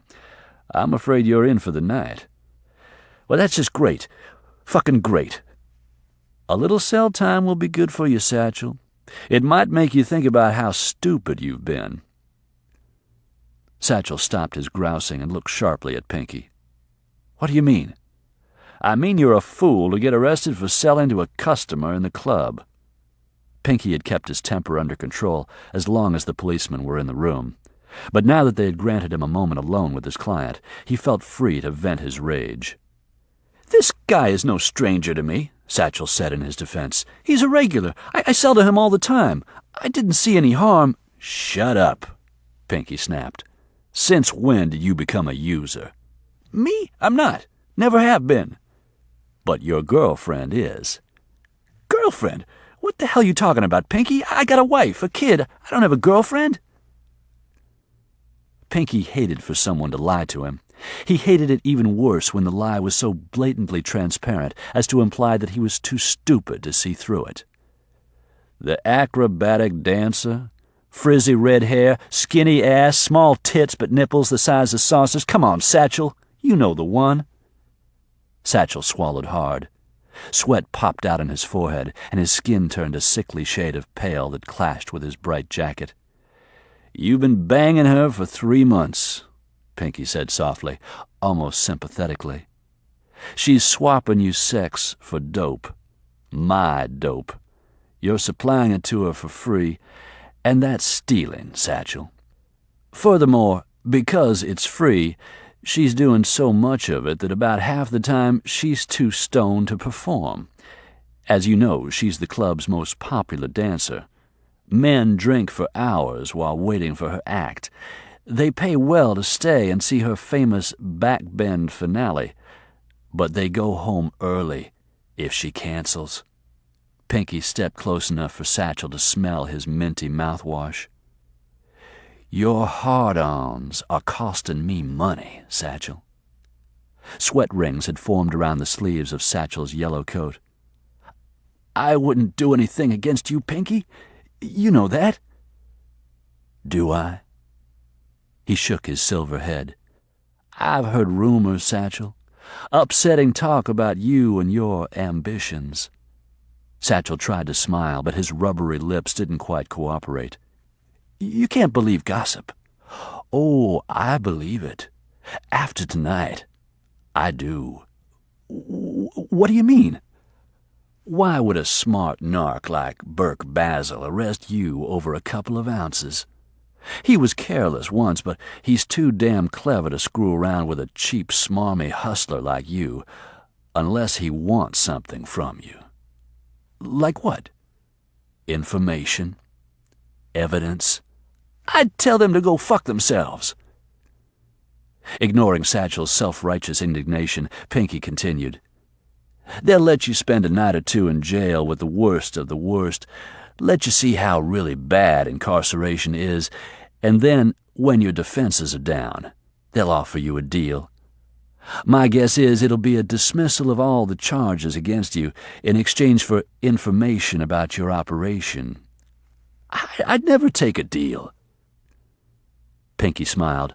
"No, I don't believe you would. Satchel relaxed. "Hell no, I'd never betray a friend." "I'm confident you won't." Pinkie's voice was deceptively silky. "Because I'm sure you'd rather do some jail time than have anything bad happen to your boy." Satchel's bravado collapsed. "My boy? Oh, God, Pinkie, no, Pinkie laid a hand on Satchel's shoulder to calm him and to stop his sputtering. "I look forward to seeing that kid play for the Tigers, and so do a lot of other people." He gently massaged Satchel's rigid deltoid. "Wouldn't it be a shame if he was seriously injured in a freak accident? If his promising career in football was abruptly ended before it even got started?" Satchel began to cry. "Wouldn't you hate to see your son fall victim to a tragic accident, Satchel?" Sobbing like a baby, Satchel nodded.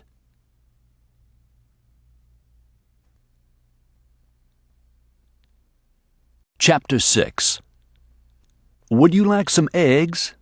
"No thanks, Pinkie." Bardo glanced over at Roman. "But I'll take a cup of coffee." After returning home from the police station, Pinkie realized he was ravenous. He'd awakened the butler and asked him to prepare a breakfast. Rather than being disgruntled, Roman was happy to oblige. Having been saved from death row instilled a lot of loyalty. Roman carried a carafe of fresh coffee and another cup and saucer to the kitchen table. "Will you be needing anything else, Mr. Duvall?" "No, thank you, Roman. Good night." Over the rim of his china cup, Bardo watched the old gentleman as he went down the hall toward his quarters. "Not too many niggers like that left in the world." "I wouldn't let him hear you say that," Pinkie remarked as he broke the yolk on one of his sunny-side-ups. "When he caught his wife in bed with another man, Roman took an axe to both of them." "No shit?" Bardo was obviously impressed. Pinkie came straight to the point of the unscheduled meeting. "We're going to have trouble with Basile." "Duh." Pinkie's fork halted halfway to his mouth. He looked up at Bardo and was pleased to see that the other man correctly read the meaning behind his dangerous expression. "Sorry," Bardo mumbled. "Didn't mean to sound like a smartass. It's just, I'd already figured we weren't finished with that Boy Scout yet. I thought we could take care of him in good time, but I've changed my mind. I don't think we should wait." "Why? What's up?" Pinkie told him about Satchel's arrest. "I think it's time we sent Mr. Basile a message." "Okay." "A clear message that if he meddles with us, he's begging for trouble. Bad trouble." "What do you want me to do?" "Pinkie?" At the sound of Remy's voice, both men looked toward the open doorway where she was standing, wrapped in a robe, her hair tousled, eyes sleepy. "I didn't hear you come in." "I've been back a while." Pinkie noticed that she had deliberately kept her eyes away from Bardo, and Pinkie couldn't help but wonder why that was. "Mr. Bardo and I had some business to discuss." "At this hour? Urgent business. I see. Go back to bed. I'll be there shortly." Her gaze shifted to Bardo for a millisecond before she looked back at Pinkie. "Don't be long." Keeping his voice low, he finished his conversation with Bardo. It took no longer than it did for him to finish eating his food. In conclusion, he said, "I'd like this taken care of immediately." "Sure." "Immediately," Pinkie repeated with emphasis. "The impact should be hard and strong, like a blow to the head. I want this to be a real wake-up call for Basile and everyone in the narcotics division." "I understand." "As to your fee—" "The usual?" Pinkie nodded. "You can leave by the back door, same as you came in." After Bardo left, Pinkie reset the alarm system, then went upstairs. Remy was in bed, but she was still awake. "What was that about?" "I told you. Business." He began undressing, but his eyes remained on her. "Are you feeling well, Remy?" He could tell the question made her uneasy. "Of course, yes. Why wouldn't I be?" "You haven't been yourself lately." She gave him an unconvincing smile. "You know I get a little blue every winter. I'm ready for spring. It seems a long way off." "You're lying."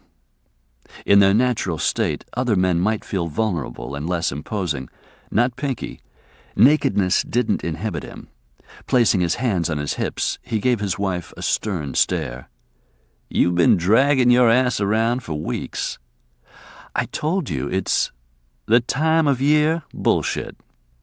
Where'd these newfangled ideas of yours come from?" "What newfangled ideas?" "The ones you so outspokenly shared with our party guests last night." Dropping his voice almost to a whisper, he said, "You came awfully close to siding with the opposition, Remy." "That's ridiculous. You know whose side I'm on." "Do I?" "You should." She met his gaze levelly. He could see no equivocation in her eyes, but he wasn't ready to let the matter drop just yet. Her position in his life did not include the voicing of opinions on anything of importance. "I also didn't like the fact that you disappeared during my party." "I didn't disappear. I developed a headache and had to come upstairs and lie down." "A headache?" he repeated skeptically. "You've never had headaches before. You've never been this lethargic before either. Are you ill? Maybe I should schedule a doctor's appointment for you." "No." The force of her answer surprised even her. She mollified it with a light little laugh. "It's nothing, Pinkie. I'm fine. Just a little moody, that's all." He sat down on the bed close to her and stroked her neck. "The one thing I won't tolerate, Remy, is someone lying to me." His fingers ceased stroking her. "Tell me, now, what the hell is wrong?" "All right," she exclaimed angrily. Throwing back the covers, she left the bed, then turned back to confront him. "It's that man." He came to his feet. "What man?" "Wayne Bardo." "What about him?" "He makes my skin crawl." She hugged her elbows and rubbed her bare arms. "I loathe him. I can't stand to be in the same room with him." "Why not? Has he done something, said something to you?" No, nothing like that." Obviously vexed, she expelled a deep breath and pushed her fingers through her hair. "It's just a feeling I get. He gives off vibes, evil vibes. I was hoping that after his trial he wouldn't be hanging around so much. Tonight I find him at our kitchen table." Pinkie was on the verge of laughing with relief. Most women thought Wayne Bardo was attractive, until they got to know him better. It pleased him that Bardo's Mediterranean good looks held no appeal for his young, beautiful wife. Her studious avoidance of him was due to repugnance, not attraction. Hiding his relief, he said, "Bardo does odd jobs for me. He's working off part of his legal fee." "Well, from now on, please conduct your business with him somewhere other than the house." "Why do you dislike him so much?" "Isn't it clear? He frightens me." Pinkie did laugh then as he pulled her into his embrace. "He frightens a lot of people. That's why he's so useful to me." "You use him to frighten people?" Above her head he frowned. She rarely asked him even the most harmless questions about his business dealings. Lately she had expressed more than a passing interest, and that could be dangerous. More than a few of his clients had been double-crossed by spiteful wives or girlfriends who knew too much. "Why are you so curious about my association with Bardo?" "I'm not, so long as he doesn't come to the house. I don't want him here." "All right. If Bardo offends you, I'll try and keep you separated." "Thank you." "Now that's settled, I want your promise that you'll stop this irritating moping." "I'll try." He placed his thumb beneath her chin and tilted her head back. "Do." He spoke softly, but he didn't need to raise his voice for her to catch his drift. "Have I given you any reason to be discontent, Remy?" She shook her head. "Good." He ran his thumb across her lips. "I'm glad to hear that, because I want you to be happy. I'd hate for us to have another situation like Galveston." "That was a long time ago." "But not so long ago that we've forgotten it." "No, I haven't forgotten it." "So you're happy?" "Of course." He reached for her hand and guided it to his lap. "Show me." Later, just as he was drifting off to sleep, she said, A visit to Flora will cheer me up. I'll go see her tomorrow. Good idea. I'll send Errol to drive you. Don't bother, I can drive myself. Pinkie thought about it a moment. His uneasiness hadn't been entirely allayed either by their conversation or their lovemaking. She'd given him a plausible explanation for her recent melancholia, but he suspected there was more to it than her dislike for Bardo. Doubts could cripple the thinking of a reasonable man. Mistrust and jealousy were weakening and destructive. On the other hand, Pinkie preferred erring on the side of caution to being a fool, especially when dealing with a woman. Errol will drive you. Say, you're sure you're okay with this? The woman formed a pouty frown and toyed with the buttons of his shirt. Of course I'm okay with it. Would I have invited you to my place if I weren't? But we only met an hour ago. Doesn't matter. It didn't take me even that long to know I wanted you tonight. He grinned. Then what are we waiting for? Groping each other along the way, they stumbled up 2 flights of stairs. The old house had been converted into 6 apartments, 2 on each of the 3 floors. Her unit was small, but nice. The windows in the bedroom overlooked the private courtyard in the rear. It was in front of these windows that she did a clumsy striptease for him. See anything you like? Nice, he murmured, reaching for her. Very nice.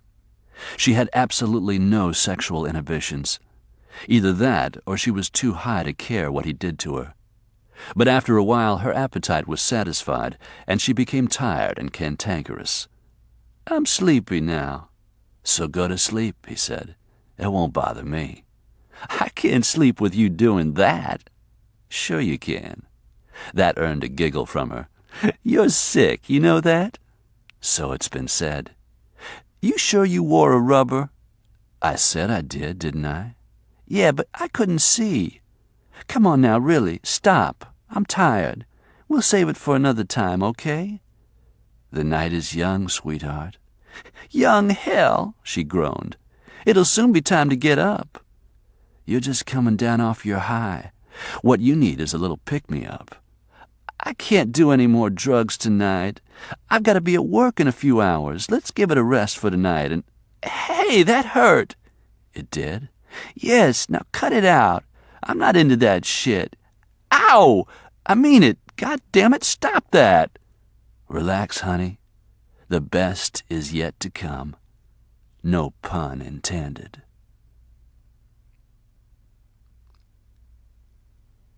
Raymond Hahn drove himself home from City Hall, one eye on the rearview mirror all the way.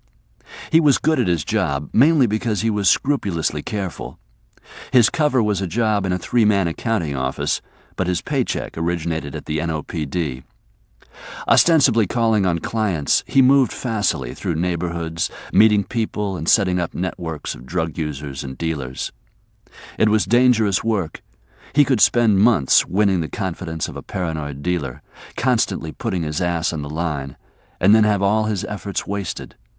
A prime example was the snafu at the warehouse where Kev Stewart had been killed.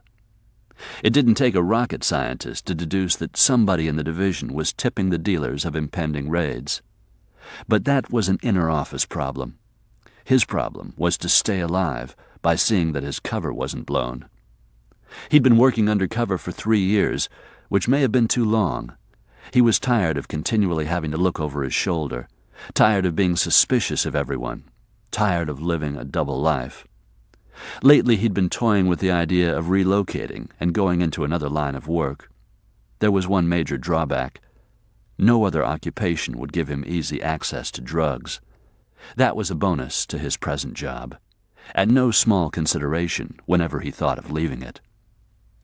After making sure that nobody had followed him home, he unlocked the door of his apartment and slipped inside, then secured all the deadbolts.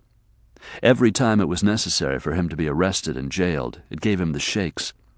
He played his part so well that sometimes even he was fooled into thinking that the make-believe was real. He and Burke Basile were on the same team. Nevertheless, the guy scared the hell out of him. It was frightening to think what Basile would do if he learned about his habit. He wouldn't want to get on Basile's bad side. The guy was all business. So straight as an arrow, in fact, that he hadn't endeared himself to other cops of the NOPD. Taking graft was the accepted modus operandi. It was the rule, not the exception. Some cops figured that in a crime-crazy society, it made sense to look away from petty malfeasances and to get tough only on crimes that were a threat to human life. Burke Basile saw it differently. A law was a law. It was either right or wrong, legal or illegal, period. He didn't preach. He didn't have to. His silent reproach was effective enough to make cops on the take mistrustful of him. Now that Kev Stewart was dead, the only other officer Basile could regard as a friend and drinking buddy was Doug Patu. And being the boss's friend didn't win him any favor among his colleagues either. Not that Basile seemed to mind being out of the fraternal loop. In that respect, Hahn thought, he and Basile were somewhat alike. He worked alone, and he liked it that way, just as he suspected Basile did. He doubted Basile ever cried over his unpopularity. Hahn undressed in the dark. His girlfriend got pissed if he woke her up after she'd fallen asleep. She resented his staying out late and leaving her alone when he went carousing. She thought he was an accountant and didn't understand his penchant for night-clubbing, even on weeknights. Their schedules often clashed, but actually the less they saw of each other, the better they got along. Their relationship was based almost strictly on convenience. When she invited him to move in with her, it was more convenient for him to accept than to come up with a reason to decline. Besides, they liked the same drugs. They bonded best when they got stoned together. The rest of the time, they were more or less compatible, but not what you could call intimate, except when they had sex. He knew his main appeal was the drugs he brought home to her, but that didn't bother him. He even suspected her of cheating on him, but since he had to be out nearly every night, he couldn't really blame her. He just hoped she didn't contract a sexually transmitted disease. The public service announcements on TV warned against relationships such as theirs. But hell, his odds for getting whacked by a drug dealer he had set up were far greater than his dying of AIDS. He slid in beside her and was grateful that she didn't stir. He didn't want a scene, not after everything he'd been through tonight, including a couple hours in jail. What a freaking zoo. He'd been locked in a cell with two redneck brothers covered in homemade tattoos who'd opened up a third brother's scalp with a can opener during a family dispute. Their other cellmate was a transvestite who cowered in the corner and wept in fear of the abusive rednecks. He'd cried so hard over their insults that his fake eyelashes had come unglued, and that had brought on another crying jag, which had prompted more shouted invectives. Raymond never had been a good sleeper, but tonight he found it particularly difficult to relax and shut off his skittering thoughts. After a while he sat up, thinking that a joint might help relax him. He reached across his sleeping girlfriend and switched on the nightstand lamp. What he saw barely registered before he sensed movement behind him. Raymond Hahn died with a silent scream on his lips.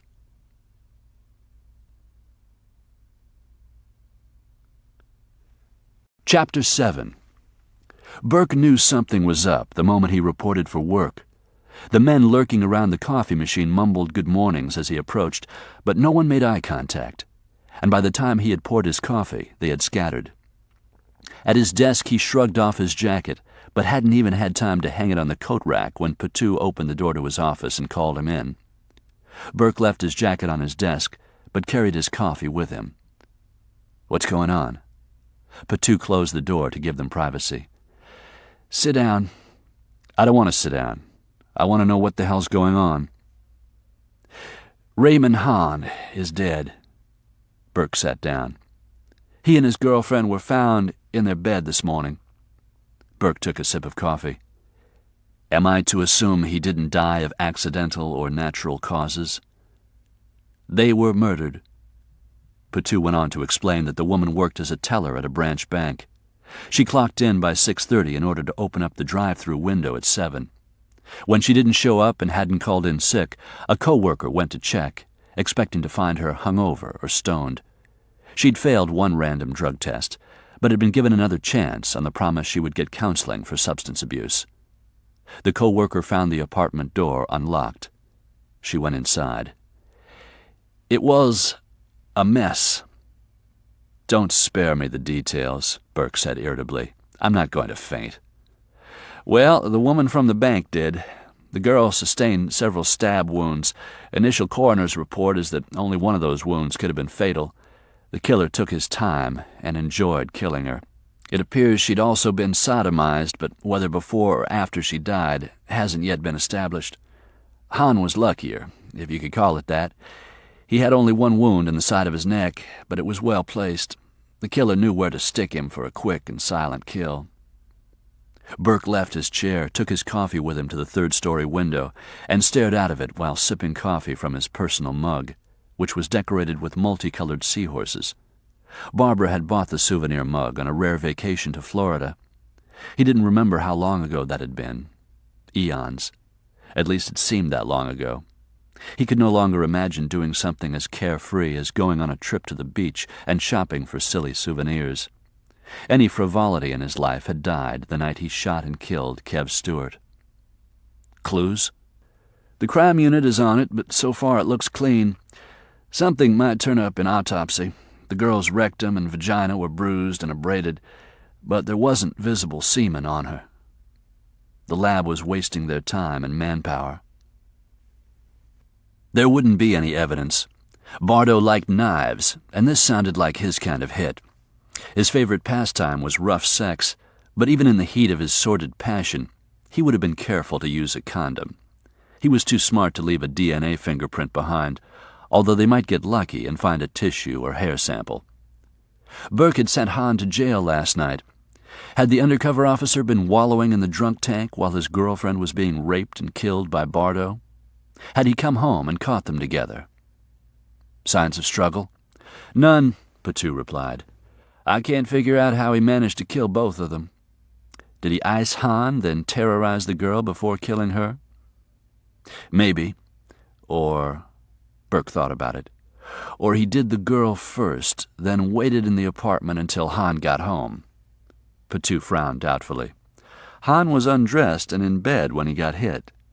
Han was late coming in. The killer hid until poor Ray was in bed. He probably got into bed without turning on the light. I do it all the time when I don't want to wake up Barbara. Han didn't see that his girlfriend was dead. He didn't see the blood or realize that anything was wrong. Burke gripped the coffee mug tighter. That sounds like him. Who? Bardo. Bardo would have thought it was funny that his victim locked him in instead of out. Why would you think it was Bardo? We arrested Han and Satchel. Duvall shows up here in the middle of the night.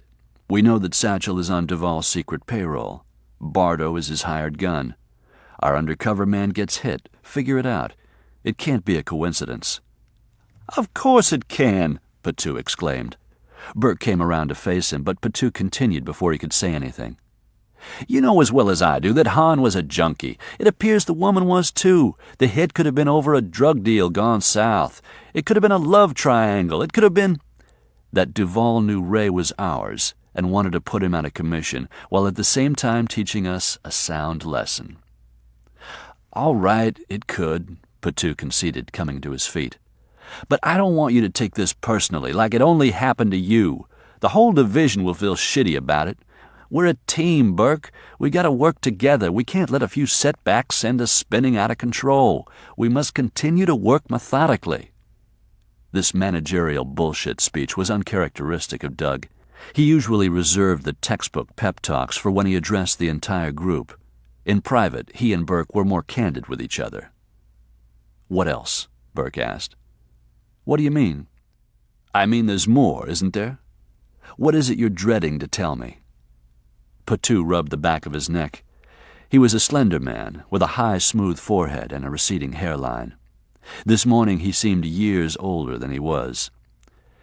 You're too smart for your own good. Yeah, I get that all the time, Burke said impatiently. What? Satchel declined our deal. Give me 15 minutes with him. It won't do any good, Burke. He turned it down before we even laid out the terms. He left absolutely no room for negotiation. He's going to risk a trial? No, he's going to enter a guilty plea to all charges. Son of a bitch, Burke swore. Duvall got to him. That would be my guess, yeah. Jesus, is the guy immortal? He barked a caustic laugh. He beats us at every turn. Duvall doesn't play fair. We abide by the rules. Burke gnawed the inside of his jaw, muttering, Maybe it's time we didn't. Come again? Nothing. Say, Doug, I gotta get out of here. Burke, catch you later. He slammed the door behind him, grabbed his jacket as he sailed past his desk, and headed for the exit, nearly colliding with Mac McEwen. Hey, Basil, I've been looking everywhere for you. We need to talk. Not now. He wasn't in the mood for McEwen. Right now he couldn't stomach McEwen's unflagging optimism and irritating, inexhaustible energy. Without even slowing down, he said, Later, Mac.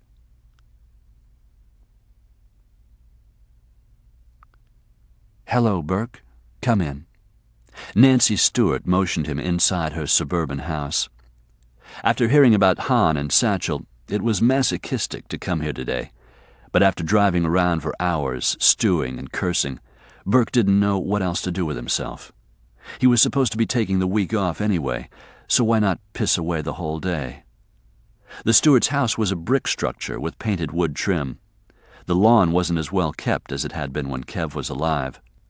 He had enjoyed yard work, and boasted that his St. Augustine was the greenest grass on the block. Burke noticed that a shutter on one of the front windows was sagging. The entry hall rug needed shampooing, and one of the light bulbs in the vaulted ceiling had burned out. One day soon he needed to spend a day off helping Nancy with some maintenance and repairs. Come on back into the kitchen, she said over her shoulder as she led him down the central hall. I've started supper. We're eating early. It's open house at school tonight. Would you like something to drink? Coffee, if you got it. Do you mind instant? He did, but he shook his head. The kitchen was cluttered and homey. Hanging in a prominent spot was a calendar marking carpool days, dental appointments, and the open house at school tonight.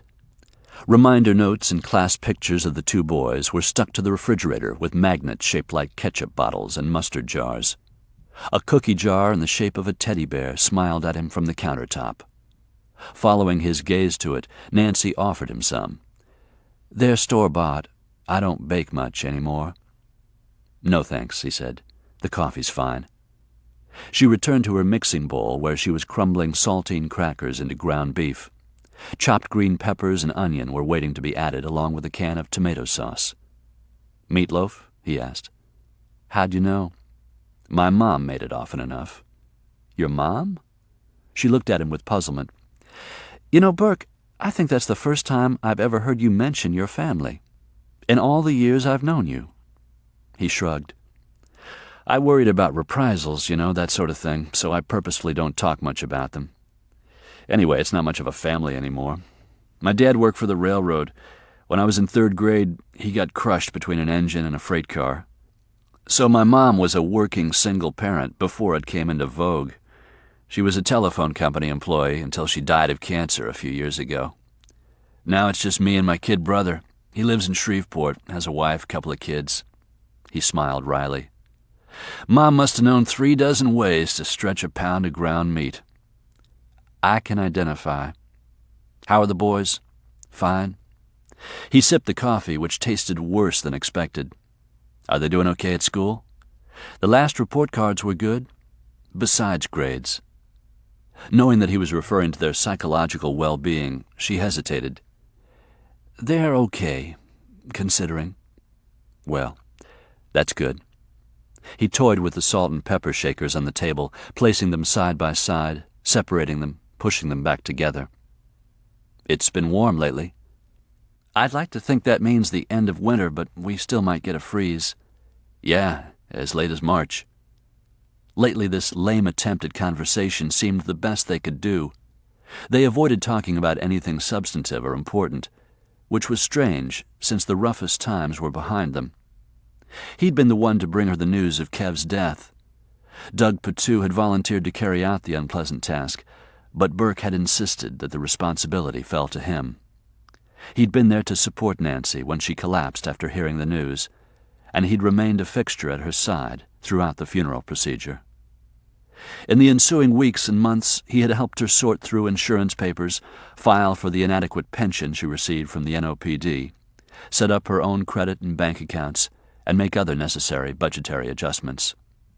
Responding to a phone call from her, he'd come over the day she'd cleared out Kev's closet. She offered Burke some of his better clothes, and he'd accepted them. Then he'd dropped them into a Goodwill receptacle on his way home. He couldn't have worn them. In the fall, he'd checked the furnace and changed the filters for her. At Christmas, he'd set up the tree and helped her decorate it. Kev had been dead almost a year, but Burke still felt compelled to come by every couple of weeks to lend his widow whatever assistance she might need. Trouble was, it was becoming harder to find things to talk about. With the passage of time, their conversations had become more strained, not less so. Burke avoided talking about anything relating to the police department and the personnel Nancy knew. Since his work was the most vital component of his life, he found himself searching for something besides the weather and the boy's health to fill the increasing stretches of silence. She always received him graciously, but she had changed, subtly but undeniably. She was more reserved now than she'd been when Kev was alive. They'd shared some rollicking laughs. She could tease and put you down as well as one of the guys. Burke supposed it was easy for a woman to joke with her husband's friend when her husband was there, laughing along with her. It wasn't so easy when he was dead. They had spent a lot of time speculating on the outcome of Bardo's trial. Now that it was over, now that the final chapter on that dark episode in their lives had been written, what was there for them to talk about? Burke. She must have been as uncomfortably aware of the lagging conversation as he, because they began speaking at the same time. He indicated for her to go ahead. "No, you," she said. They were saved further awkwardness by the boys' arrival. Having seen Burke's car parked out front, they raced into the house, filling it with welcome racket and the unique smell of sweaty little boys. They dropped their jackets and backpacks and crowded Burke, jostling each other to get near him. After a quick snack, he took them into the backyard. This was their routine. Following his visit with Nancy, he did something with David and Peter alone. The boys got to choose the activity. Today they decided on batting practice. "Like this, Burke?" the younger Peter asked. His stance was atrocious, but Burke replied, "Just like that. You're getting the hang of it, slugger. Choke up on your bat just a little. Now let's see what you can do." He pitched a ball that hit the bat, not the other way around. Peter whooped and ran their makeshift bases. At home plate, Burke gave him a high five and a swat on the butt. "We're going out for Little League. Maybe you could come to one of our games, Burke," David ventured hopefully. "Just one? I planned on getting a season ticket." The hair he teasingly ruffled was the same coppery red their father's had been, and because the smiles they beamed up at him were replicas of Kev's, a lump formed in his throat. He might have made a fool of himself if Nancy hadn't come to the back door just then and called the boys in to wash up. "Dinner in 15 minutes, she told them. "See ya, Burke." "See ya, Burke," Peter said, parroting his older brother as they traipsed toward the rear of the house. "You're great with them," Nancy observed. "It's easy to be great with somebody else's kids. I understand it's tougher with your own." "Why didn't you and Barbara have children?" "I don't know. Just never got around to it. There always seemed to be a good reason to postpone them. First, a shortage of money. And then, a shortage of money." He meant it as a joke, but it fell flat. "I don't know what I would have done without my sons. Kevin is still alive in them." Solemnly, he nodded with understanding. Then, realizing that his right hand was flexing, he stilled it and said quickly, "I better shove off. I wouldn't want to make the future of baseball late for open house." "You're welcome to stay for supper." It was an obligatory invitation. She always offered, and he always declined. "No thanks. Barbara will be looking for me." "Tell her I said hi." "Will do." "Burke." She glanced down the hallway toward the bathroom where the boys could be heard arguing.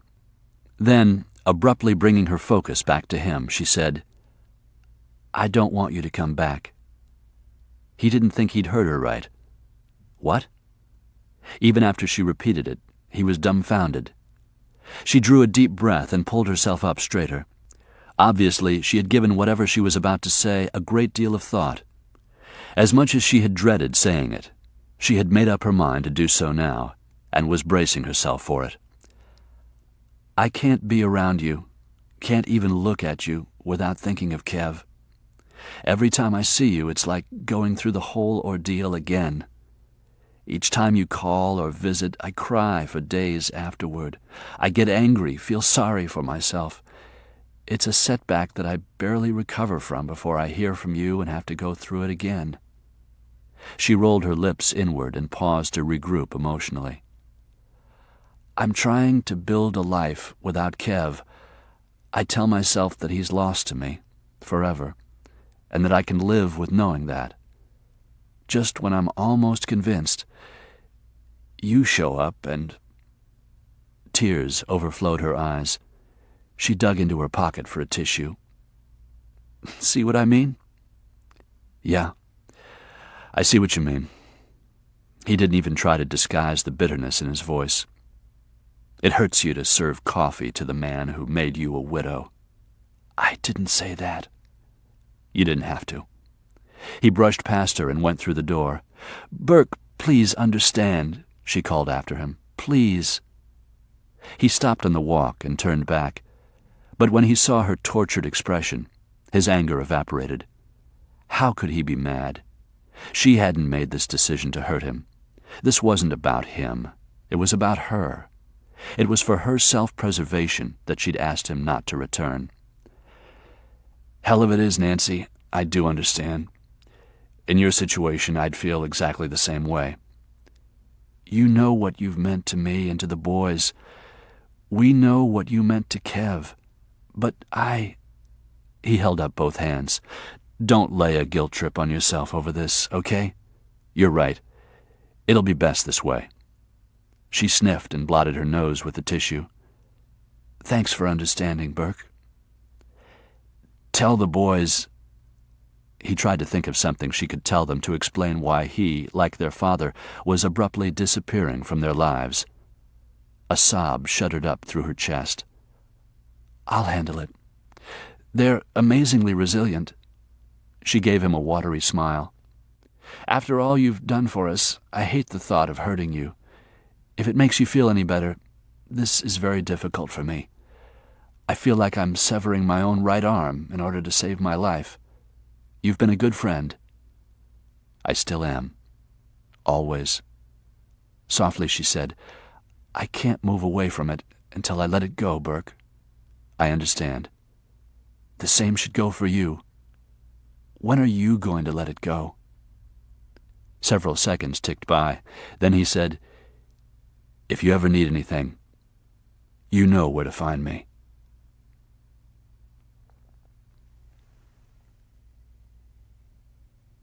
Chapter 8. Barbara's car was in the driveway when he reached home.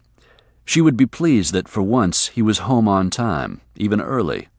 Guiltily, he had hoped that the volleyball tournament or some other activity would have kept her at school for a while. He needed some downtime, some solitude. The day had begun with Patou's double-barreled bad news. Then Nancy Stewart told him, essentially, to get lost and stay that way. Today, even a mild argument with Barbara would be too much to handle. A minor disagreement, one cross word, might upset some delicate balance within him. He feared that on his present emotional yardstick, there would be only a hair's breadth between irritation and outrage. He entered through the back door, calling her name. She wasn't in the kitchen or in the forward rooms of the house, so he went upstairs. When he reached the landing, he heard the TV set in the bedroom. Water was running in the shower. But when he went into the bedroom, he saw that he was only half correct. The shower was running, but the voices he'd heard weren't coming from the television set. Crossing the bedroom, he went through the connecting door into the bathroom. It was foggy with steam. Burke yanked open the glass door of the shower. Barbara was against the tile wall, eyes closed, mouth open, legs wrapped around the furiously pumping hips of the short, stocky boys' football coach from the middle school. With a surge of feral fury, Burke grabbed the guy with both hands and jerked him from the shower stall. The coach lost his footing on the slippery, soapy tile and would have fallen had Burke not been holding him by the neck. Barbara uttered a sharp scream, then clamped her hands over her mouth as she watched her husband slam her lover against the bathroom wall several times before starting to pummel him with his fists. Working like pistons, they hammered into the man's flesh, making slapping sounds against his wet skin. He was younger than Burke by 15 years, well-muscled and perfectly conditioned, but Burke had the element of surprise on his side. Even so, he didn't fight with any particular stratagem. He was maddened by a need to cause pain, to spread some of the suffering around, to make this rutting son of a bitch hurt as much as he was hurting.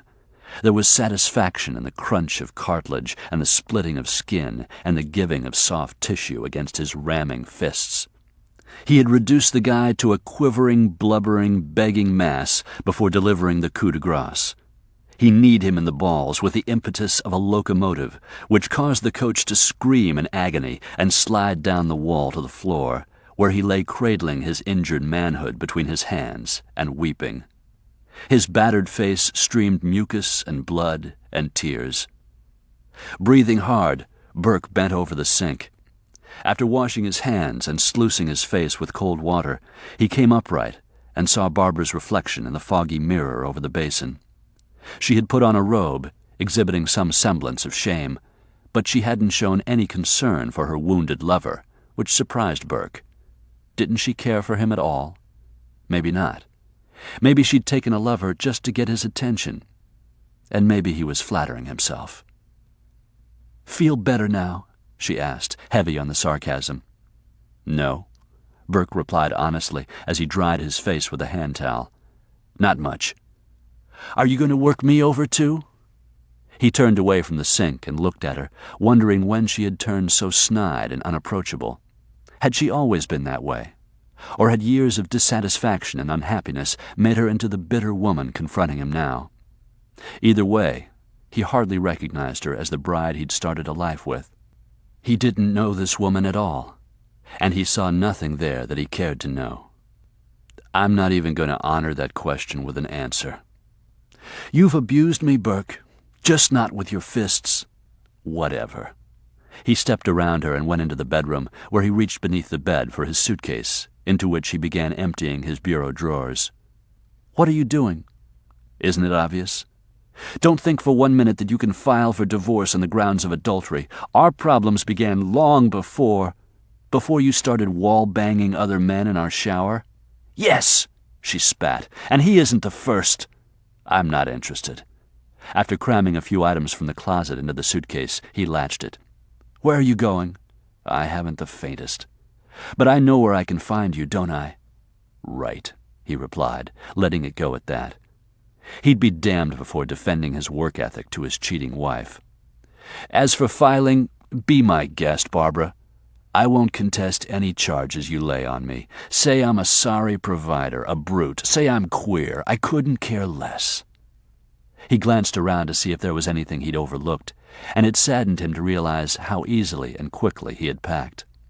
They hadn't lived together in these rooms. They had merely resided. He was walking away with nothing personal. He had packed only the bare essentials that could have belonged to anyone. He was leaving behind nothing of value to him. Not even Barbara.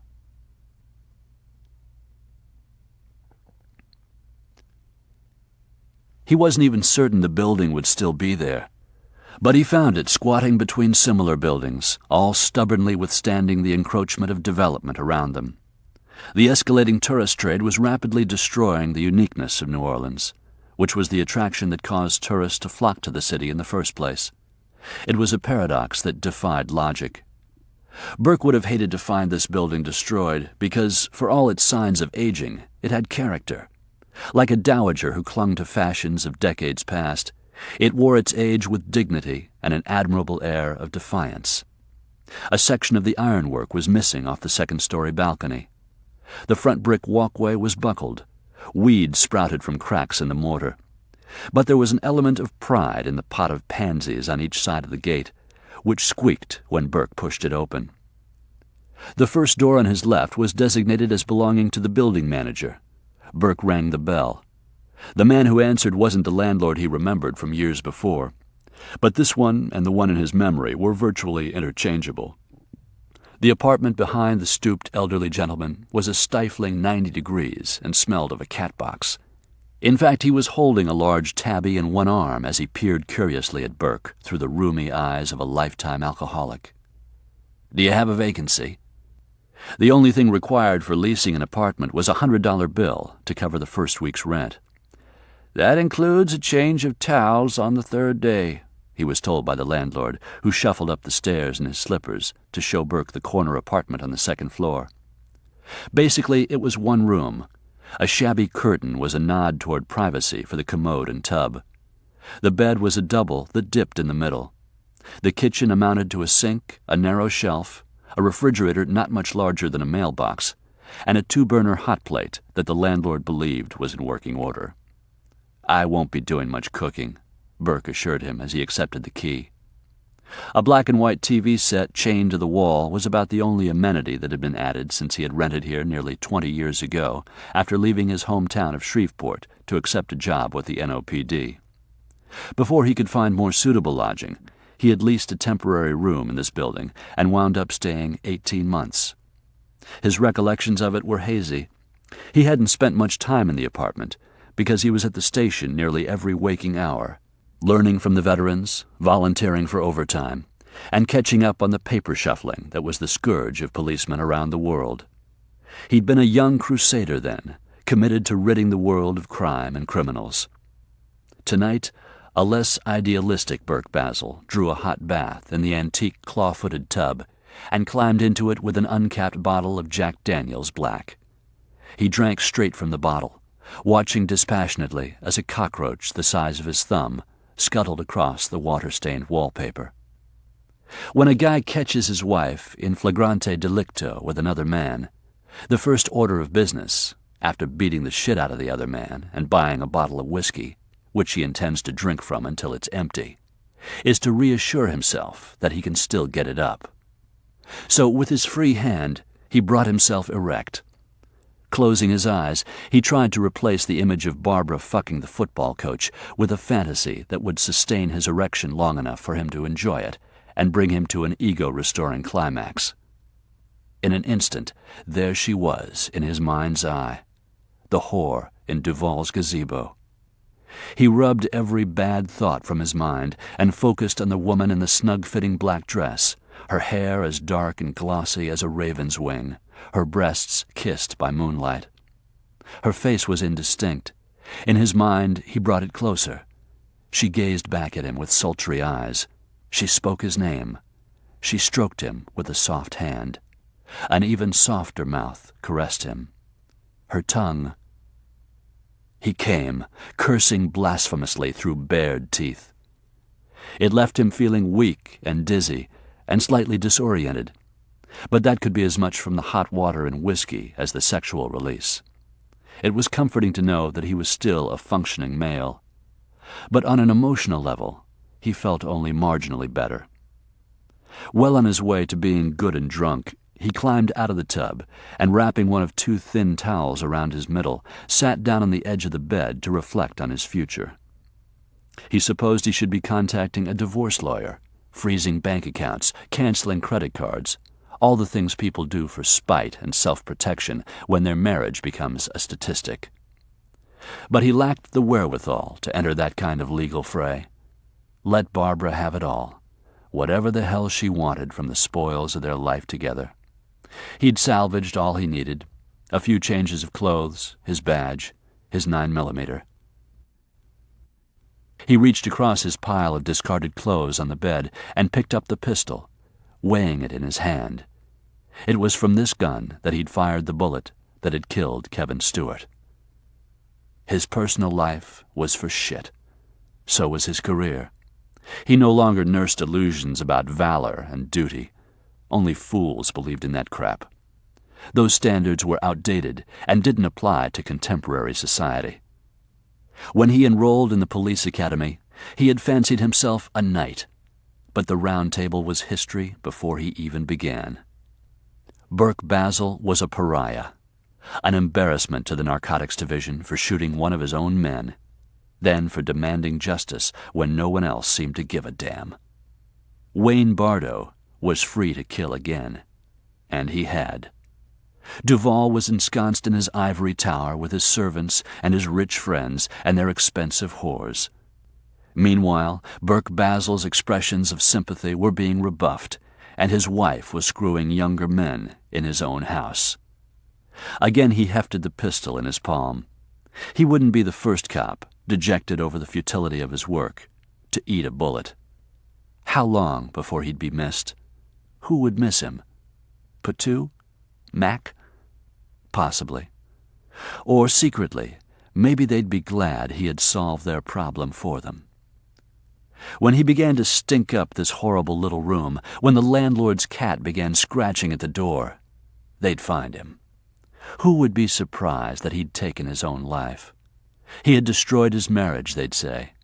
Gossip would get around that he had caught his old lady, the one with the great body, doing the wild thing with another man in Basile's own shower. Poor schmuck.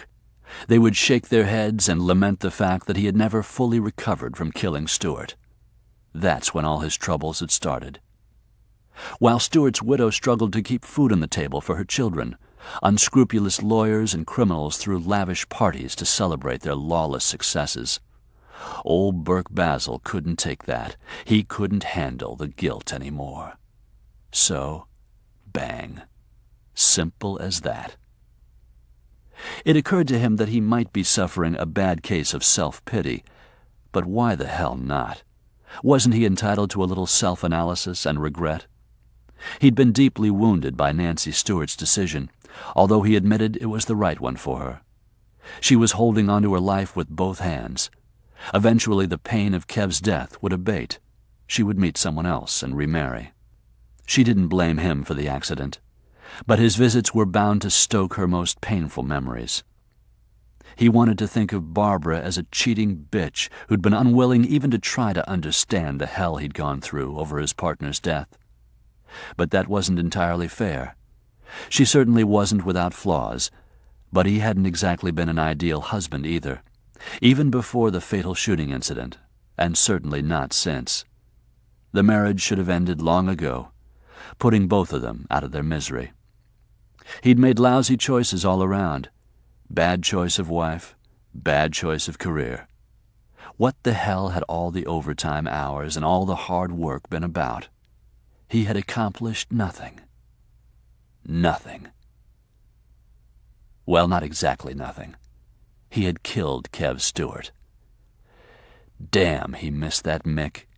He still missed Kev's quiet logic and his stupid jokes and his unshakable sense of right and wrong. He even missed his bursts of temper. Kev wouldn't have minded dying in the line of duty. Actually, that was probably how he would have preferred to go. What he wouldn't be able to tolerate was that his death had gone unavenged. The criminals responsible for it had gone unpunished by the system of law that Kev had dedicated himself to uphold. Kevin Stewart would have had a hard time accepting that. And that was the thought that sobered Burke Basile like a cold shower. He set the bottle of Jack Daniels on the rickety nightstand, and alongside it, his pistol. Removing the towel from around his waist, he stretched out on the lumpy bed and stacked his hands beneath his head. For hours he lay there, staring at the ceiling and thinking, although there really was nothing more to think about. He knew now what he had to do. He knew who he had to kill, and it wasn't himself. When he finally fell asleep, he slept as he hadn't for months, deeply and dreamlessly.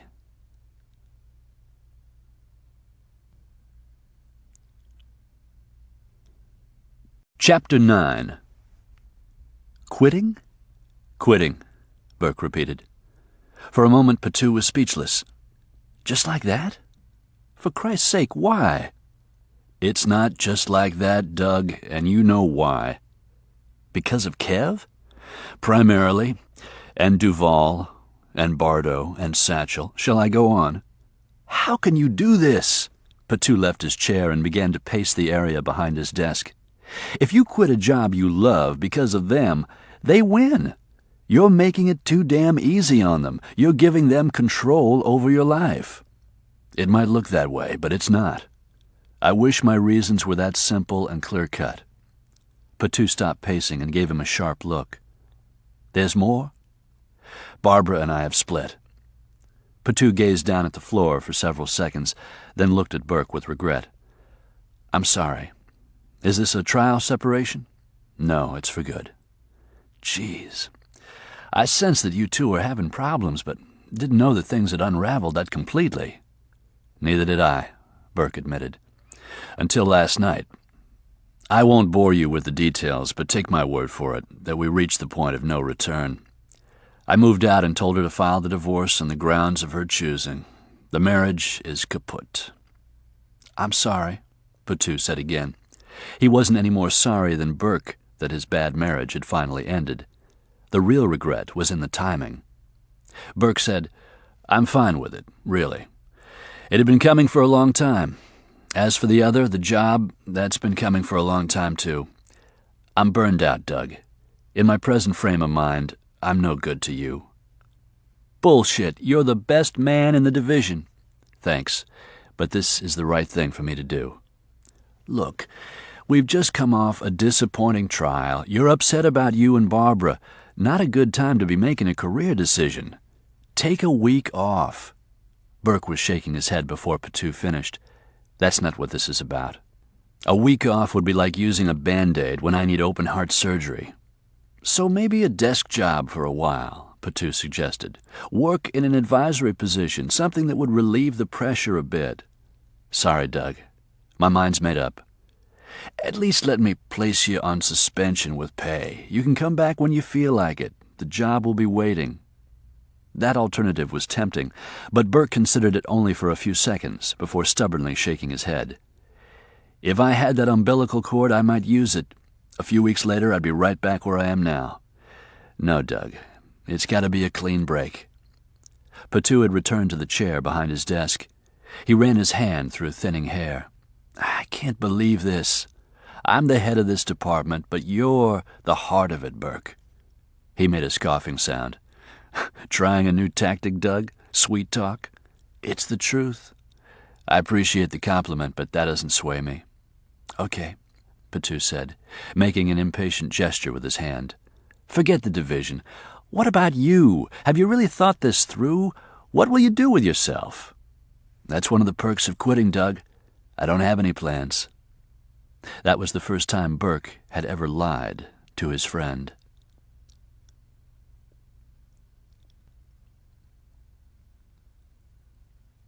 The brothel was as imposing a structure as a branch of the public library.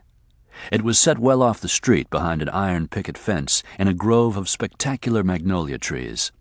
The house had been built by a wealthy Creole family who had grown and imported cotton prior to what was commonly known as the War of Northern Aggression. During that conflict, the Yankees had seized all the family's ships and warehouses, burned their plantation upriver, and commandeered this, their home in the city, to be used as quarters for Union officers. It was this final insult from which the family never recovered.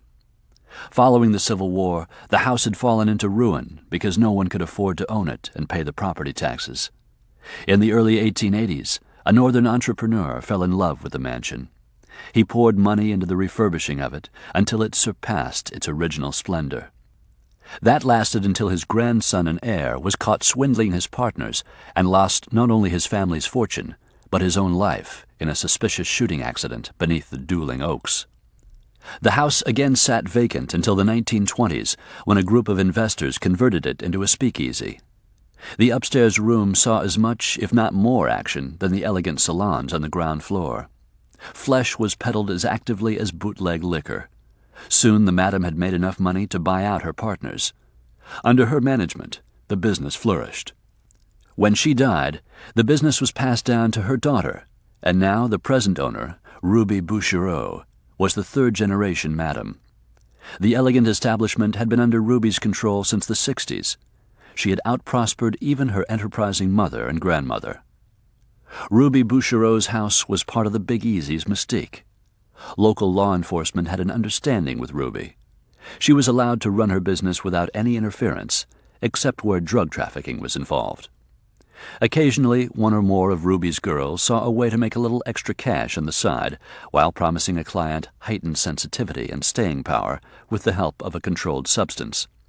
Ruby didn't like the temporary interruption in business that a raid created, but she liked even less the prospect of being permanently shut down if one of her well-heeled clients died of asphyxiation or heart attack while in the throes of ecstasy. Nor was she too keen on her girls having an enterprise of which she got no percentage, so she regarded the occasional raid as a necessary evil and remained on good terms with the authorities. Burke had been to the house twice in the line of duty. Naked men, clutching their three-piece business suits and Rolexes, were pulled from the luxurious beds and shaken down with no more deference than hollow-eyed junkies who begged for coins around Jackson Square. If one of Ruby's customers was caught using drugs to spike his sex, Burke didn't have any compunction about arresting him, no matter how wealthy he was or which public office he held.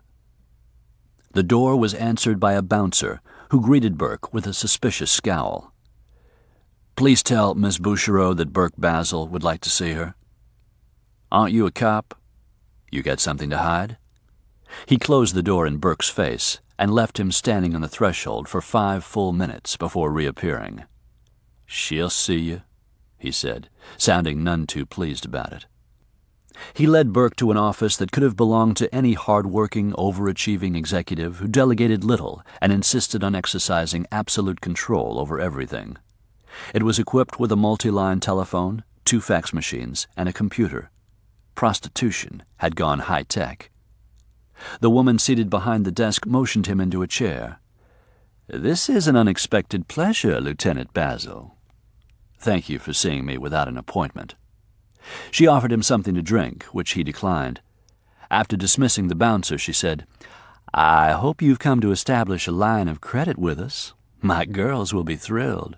Your rugged good looks, especially that attractive mustache, haven't gone unnoticed whenever you've graced us with your presence, even if it was to carry out your unpleasant duty."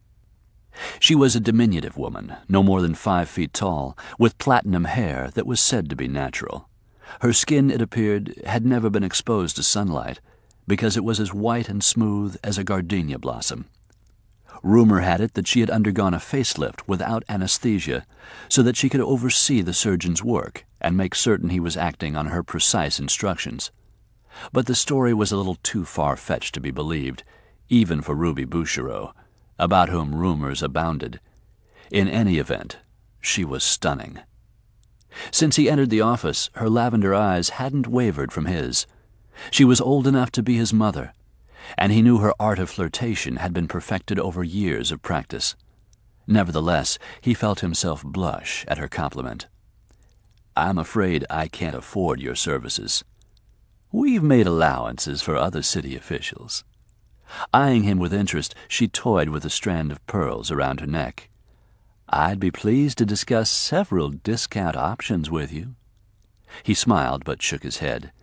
"Sorry, no, but I appreciate the offer." Her lips formed a rueful pout. "The girls will be disappointed, and so am I." Then, folding her small hands together on top of her desk, she inquired why he had come to see her. "Pinkie Duvall." The change in her expression was so subtle, only someone with Burke's experience in gauging people's reactions could have detected it. "What about him?" "You two were partners in a club down in the Quarter before you had a falling out a couple of years back." "That's correct." "What happened?" "Off the record?" "Entirely." "Pinkie wanted one of my girls to come dance in the club. She wasn't interested and politely turned him down. Shortly after that, Wayne Bardo paid us a visit and requested this girl. After an hour with him, she couldn't even walk, much less dance. Bardo was sent by Duvall to teach her a lesson." When Ruby agreed with a slight inclination of her head, he asked if he could please speak to the girl. "I'm afraid not, Lieutenant. 2 days after her session with Bardo, she took a razor to her wrists. She didn't believe that her face would ever look the same, and frankly, neither did any of the doctors we consulted. She was a gorgeous girl, Mr. Bardo ruined her not only for this profession, but for any other where meeting the public is required. I don't suppose you reported this to the police? A whore getting assaulted in a whorehouse? She said with a harsh laugh. How sympathetic do you think the authorities would be? I couldn't prove that the assault had taken place here, or that Bardo was the culprit, or that he was carrying out Pinkie Duvall's directive. Besides, it would have been bad for business. I don't advertise our mistakes and misfortunes. Any time a girl goes into a room alone with a man, she runs the risk of being hurt. I and my staff do everything to prevent that sort of thing from happening, but we can't be in the rooms to guarantee that it won't. It's a hazard of the profession. Burke leaned forward slightly. Miss Bouchereau, as a former partner, do you know anything about Duvall's sideline businesses? I assume you're referring specifically to drug dealing. So you're aware of it. Of course, but I couldn't prove it any more than you can. He's incredibly shrewd. Pinkie and I only discussed business relating to the club we held in common. He didn't pry into my other interests, and I didn't pry into his. You see my dilemma, Burke said. District Attorney Luttrell won't touch Duvall without hard evidence, and there's not a chance in hell that he's going to make a mistake and give us any room to maneuver. What has all this got to do with me? I was hoping that you'd be willing to cooperate with the Narcotics Division, help us out, maybe work out an arrangement. Like no more raids for a while if I help you catch Pinkie Duvall? Something like that. She gazed at him unflinchingly while still fiddling with a strand of pearls. You're in no position to be making deals on behalf of the Narcotics Division. You no longer work for the police department. Caught, there was no point in denying it. Expelling his breath, Burke sat back, appraising her with heightened respect. It was worth a try. I'm sorry. I thought it was very strange for a policeman to come calling before noon. While you were waiting to see me, I placed a call. I turned in my badge this morning. Why? I'm going after the bastard on my own. Her eyes narrowed slightly. How intriguing. A personal vendetta. I suppose you could call it that. No doubt because of Stewart's death, I followed the story. He nodded, but didn't elaborate. I knew the partnership between you and Duvall had gone sour, and figured there would still be some animosity. Even so, I took a chance by coming here. If something unfortunate were to happen to him, I'm trusting you to forget that I was here. You have my word on it, Mr. Basile. Thank you. How can I assist? You're willing, even though I tried to trick you. Let's just say that I appreciate passion in all its forms. Returning her smile, Burke sat forward eagerly. Where does Duvall keep his records? Not for his law practice, his personal records. Here, she said, tapping her temple. There won't be any records of what you need to know, either written or on computer disks. You're certain. As certain as I can be. This is no small undertaking you've chosen for yourself. After the incident with my girl, I tried to think of a way to repay Pinkie. Blackmail, embezzlement. I even considered killing him. She laughed musically. I guess I'm trusting you with secrets too, Mr. Basile. You have my word that I'll never recall this conversation to anyone else either. Her smile gradually faded. I never got my revenge. I devised a dozen schemes, but abandoned them all because they left me too vulnerable. You see, that's the beauty of this, Burke told her. I've got nothing to lose. Absolutely nothing. Looking deeply into his eyes, she said softly, You may surprise yourself. I don't think so. I hope you're wrong. A moment passed before she stood up and crossed the room to a cabinet where glasses and liquor were stored. You're determined to have your vengeance? Whatever the cost. It might be more costly than you think. From here on, trust no one, including you. He meant it teasingly, but she responded seriously. Including me. Pinkie keeps his former clients indebted to him. When they fall behind on their payments, he lets them work off their fees. Since he deals with criminals of all types, I can't stress to you enough how deadly he can be. I'm aware of the danger. Burke had resolved last night that he was going for broke. He didn't care if he lived or died, as long as he took Duvall and Bardo with him. Nevertheless, he would be a fool to dismiss the madam's advice. She poured 2 shots of bourbon and brought one to him, which he accepted and thanked her for, even though he'd declined a drink earlier. Thoughtfully, she sipped from her tumbler. She tapped her fingernail against the crystal as she held it to her lips. "There might be a way, Mr. Basile. Pinkie's one Achilles' heel is his Remy." Burke tossed back his shot. The whiskey stung his throat, his eyes. He coughed. "What's a Remy?"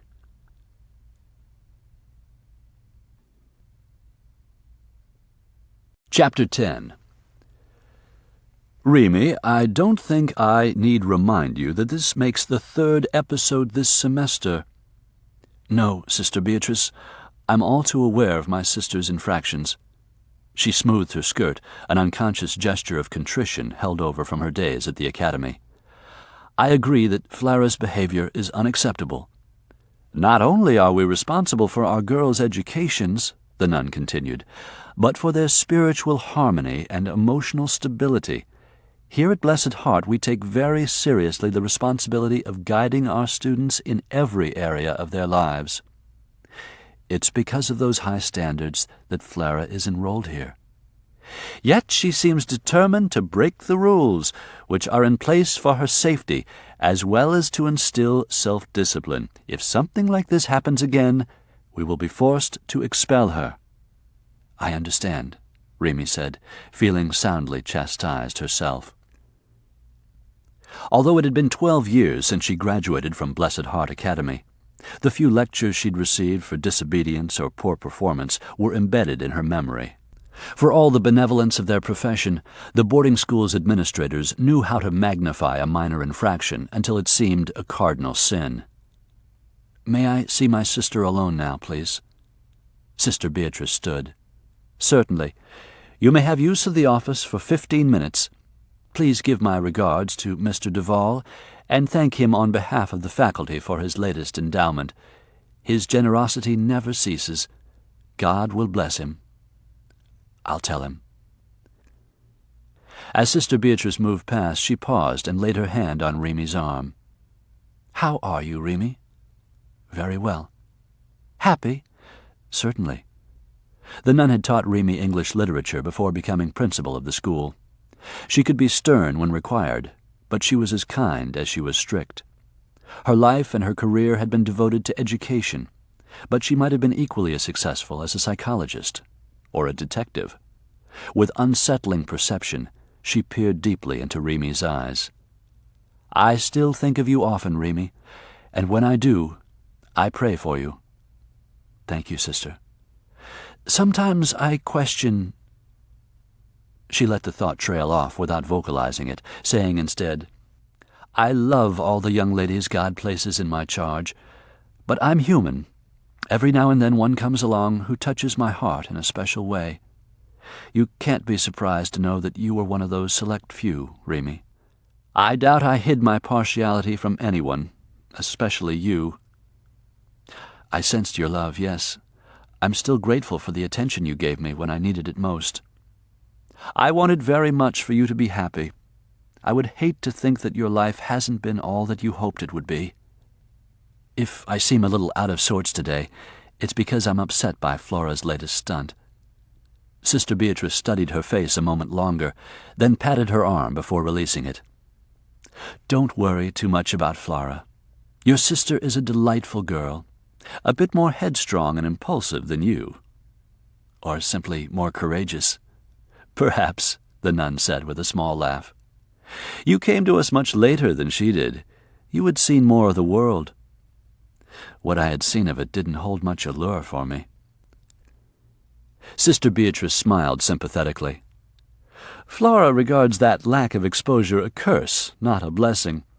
Her problem isn't disobedience so much as curiosity. She feels constrained." After a slight hesitation, she added, "As much as I'd hate losing her, It might be time for you to consider moving her into another school, where she'll have interaction with other young people and get a better feel for what the world is like." "I'll think about it." Sister Beatrice withdrew slowly, gracefully, and silently, except for the whispering of her habit and the clacking of her rosary beads. In contrast, Flora flounced in and slammed the door closed. Her expression mutinous, she threw herself into the chair facing Remy's and glared hard at her older sister. "Well, are they kicking me out? I hope." "No such luck for you." Flora's resentment lasted only another few seconds before her hauteur collapsed and her eyes filled with tears. "Remy, I can't stand it in here any longer." "Is that why you and 3 of your friends sneaked out?" "We didn't get very far." A policeman had seen the girls, recognized them as too young to be out walking past midnight, picked them up in his patrol car, and returned them to the school. "Where were you off to?" Remy asked. "The French Quarter." "At that time of night? Don't you see what an irresponsible and crazy thing that was to do, Flora? The Quarter isn't safe." "I wouldn't know. I never get to go." "Pinkie and I take you there all the time. You've eaten in the finest restaurants, shopped in the best boutiques." "With you and Pinkie, big deal. It's not the same as going with a group of friends." Remy conceded that her sister had a point, and her tone softened. "No, I'm sure it's not." Noticing the change in her sister, Flora looked across at her. "Did you ever sneak out?" "Once," Remy admitted with a mischievous smile. 2 of us, but we didn't get caught. We sneaked back in before we were discovered missing." "If you confessed to Sister B today, she'd probably make you do penance." "Probably," Remy laughed. "Actually, I wasn't so scared of her finding out as I was that Pinkie would hear of it." "How old were you?" 17, thereabouts." "You got married when you were 17. The day after graduation." "You're so lucky," Flora grumbled, her chin resting on her chest. "To have a man fall so madly in love with you that he couldn't wait for you any longer. All my friends think it's the most wildly romantic story they've ever heard.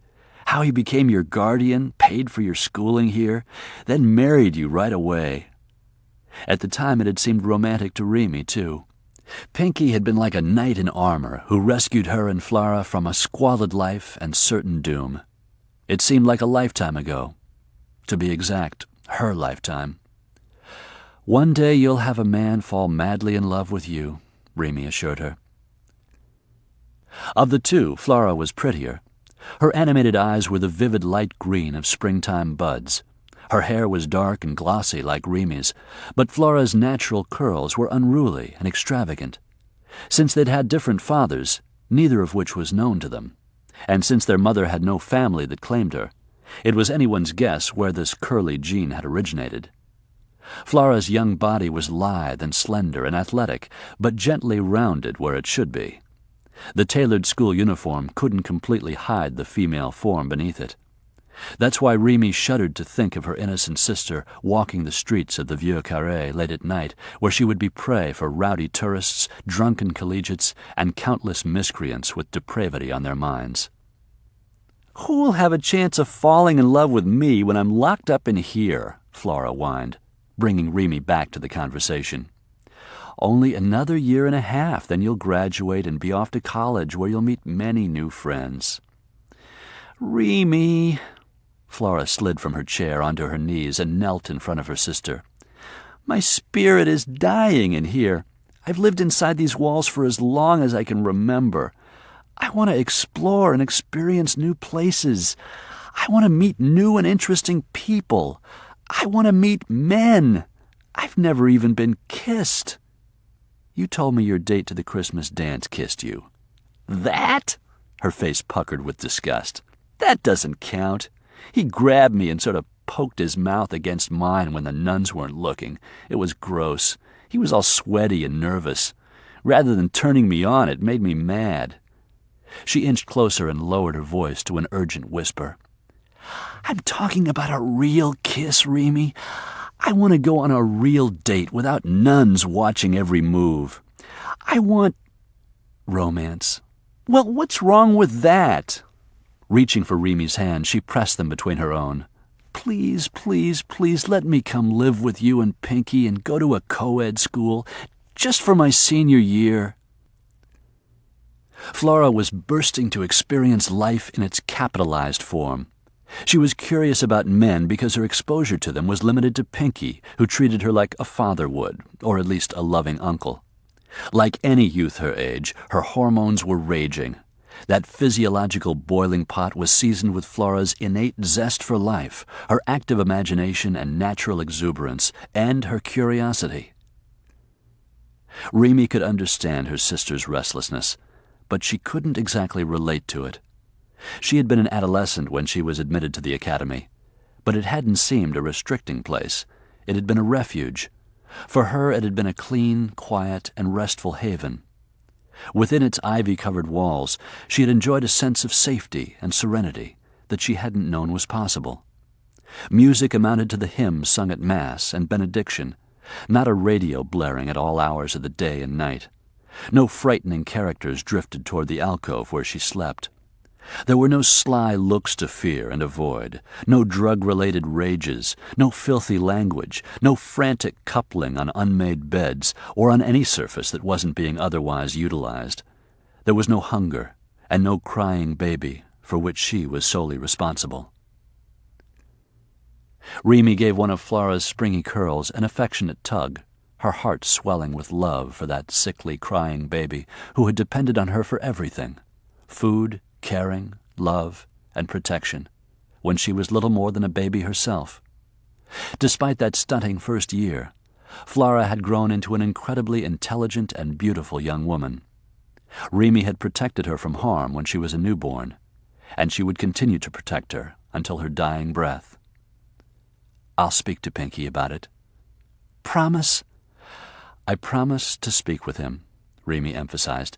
I don't promise that our decision will be what you want. Pinkie wouldn't mind if I came to live with you, would he? His favorite sister-in-law? Remy scoffed. In fact, Pinkie had objected to Flora's living with them when they married. She had been living in a foster home while Remy attended Blessed Heart. He said it would be cruel to uproot the child yet again. That was the reason he gave. The real reason, Remy knew, was that he hadn't wanted Remy's time, attention, and loyalty to be divided between him and her sister. When Flora was old enough to go to school, he had moved her to Blessed Heart, convincing Remy that Flora would receive the best upbringing in the boarding school. She'd really had no choice then except to agree, and looking back on her years of marriage to Pinkie Duvall, she realized that it had been the best arrangement for all of them. Over the years, Pinkie might have changed his mind about having Flora with them. Remy didn't know. She hadn't asked, because she was the one now opposed to Flora's living under their roof. God forbid that her impressionable and impulsive younger sister come into contact with Pinkie's nefarious associates, men like Wayne Bardo. Granting Flora's request was out of the question, but she couldn't tell the girl that without having a battle on her hands. Nor could she tell her the reasons why she opposed it, or discuss with her matters that she wouldn't understand. She couldn't talk to Flora about Galveston. For the time being, Remy remained non-committal. A lot will depend on how you conduct yourself for the remainder of this semester. Will you behave yourself? The 16-year-old took that as a definite maybe. She leaped to her feet and executed a graceful pirouette. I promise on my maidenhead. Flora, don't freak. That's all that's going on with my maidenhead. What about Mardi Gras? What about it? Last year you said that maybe this year I could come to your party. That's right, I said maybe. Remy! I'll bring it up with Pinkie, Flora. You're hardly in a position to be asking for favors. But you'll ask him? The girl insisted. I'll ask. Then Flora took Remy's hands and pulled her into a hug. Thanks, sis. I love you. Remy hugged her tightly, whispering, I love you too. When they pulled apart, Flora's face had turned sad. What do you think she would think of me? Of us? Flora could only be talking about their mother. Who knows? I don't think about her at all, Remy lied. Neither do I. Flora was lying, too. Naturally, they thought about the woman who had given them away without a smidgen of regret. Of course, if she hadn't, Flora probably would have died before her 2nd birthday. As to Remy's fate, she knew what she would have become. "I must go," she said, moving toward the door. "Pinkie will be getting home soon." "Does he make love to you every night?" "None of your business." My friends and me, think he does. Completely naked and with the lights on. Are we right?" "Instead of speculating on my sex life, shouldn't you be studying geometry?"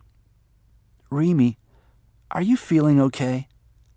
It was customary for Flora to switch subjects with rocket speed. This time she caught Remy with her guard down. "Am I feeling okay? Sure. Why do you ask?" "The last few times you've been to see me, you look sort of, tired." "I am, a bit. We hosted a party night before last. I was up late." Scrubbing off Bardo's touch, she added to herself. "If you're sick, don't lie to me." "I'm not sick."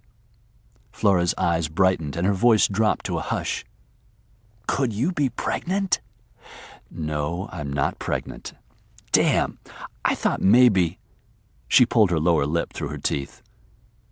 "You don't have cancer or something, do you, Remy?" "No, of course not. Flora, I swear there's nothing wrong with me."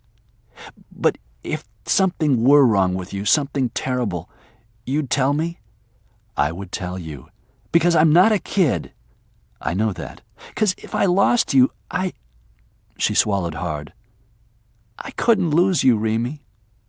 "You won't," Remy declared with soft urgency. "I swear I'll always be here for you.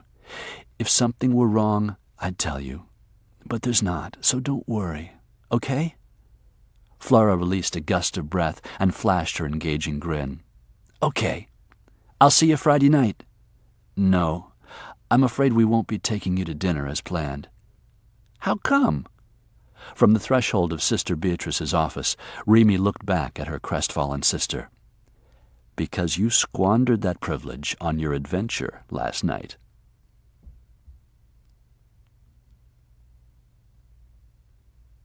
Chapter 11.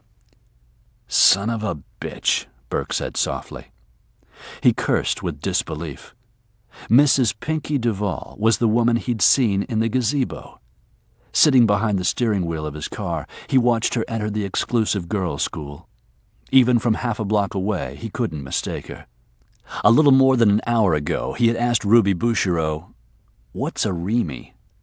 Not a what, a who. Pinkie's wife. That Duvall was married had been a staggering revelation. Burke didn't recall ever hearing about a wife. Marital bliss just wasn't in his mental character profile of the flamboyant defense attorney. As soon as he left the brothel, he drove to Duvall's neighborhood and cruised past the estate several times. He didn't really expect to see anything, but he got lucky. While he was making a turnaround down the street, a limousine came from the rear of the property and drove right past him. Since it was business hours, he assumed that Duvall was either in court or at his law office downtown. Was the lady of the house in the limo? He had followed it here, to Blessed Heart Academy, and watched with dismay as the woman he recognized alighted with the assistance of the chauffeur. Chauffeur and bodyguard, Burke thought. After Mrs. Duvall went inside, the man took up his post at the gate. Burke wasn't surprised by the vigilance. Ruby Bouchereau had already told him that Duvall kept an eagle eye on his wife.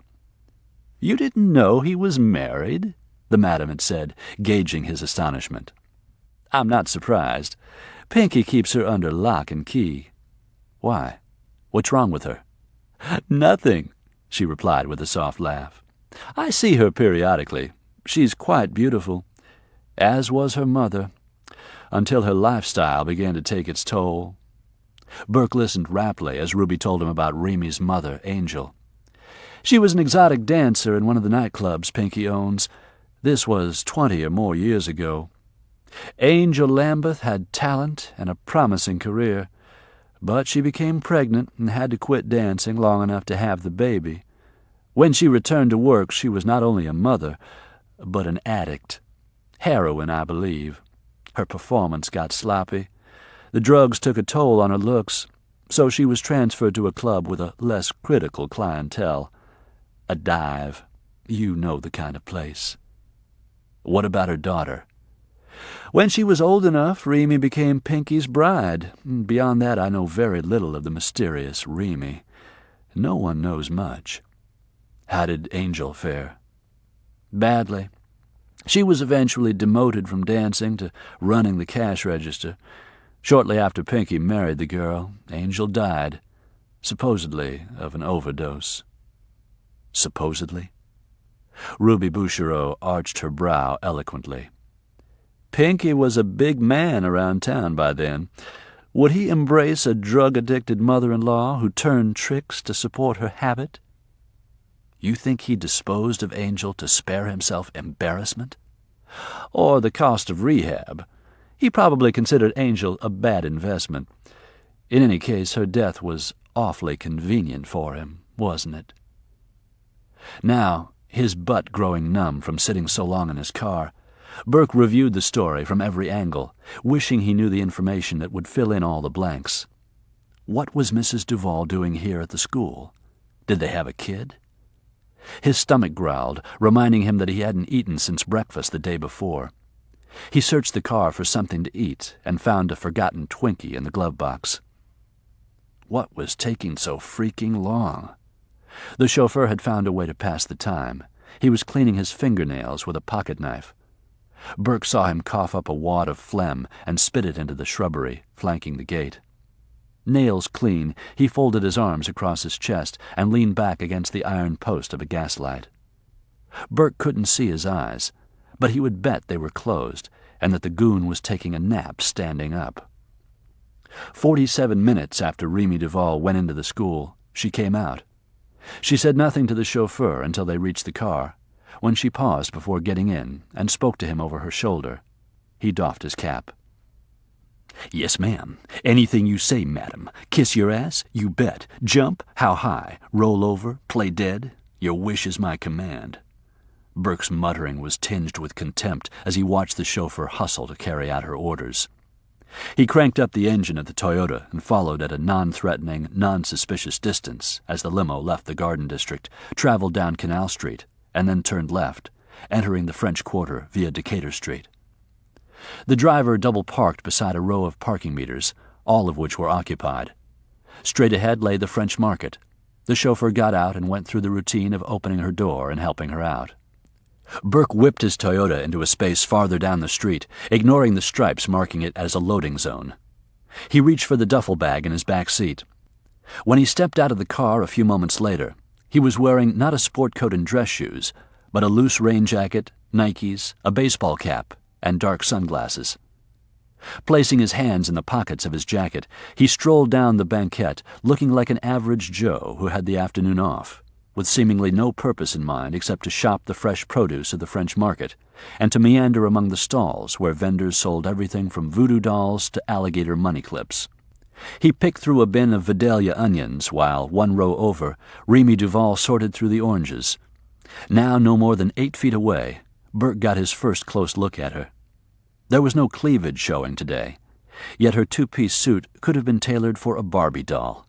The skirt was short and snug. Its tightly nipped waistline drew attention to her breasts. His attention, anyway.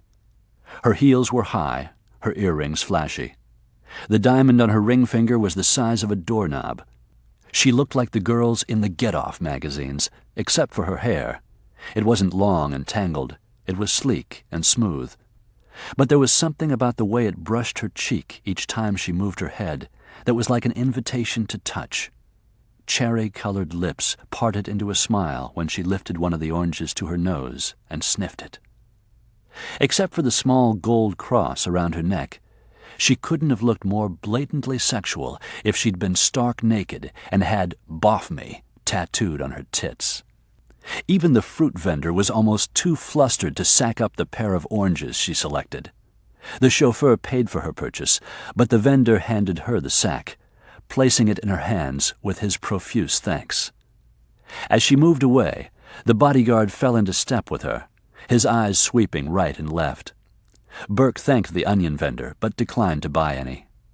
Instead, he ambled across the street, past the stand that sold African artifacts and clothing, toward the kiosk coffee bar where Mrs. Duvall had taken a chair at one of the small, round tables. She opened the brown paper sack and began to peel one of the oranges, her long fingernails digging into the flesh of the fruit.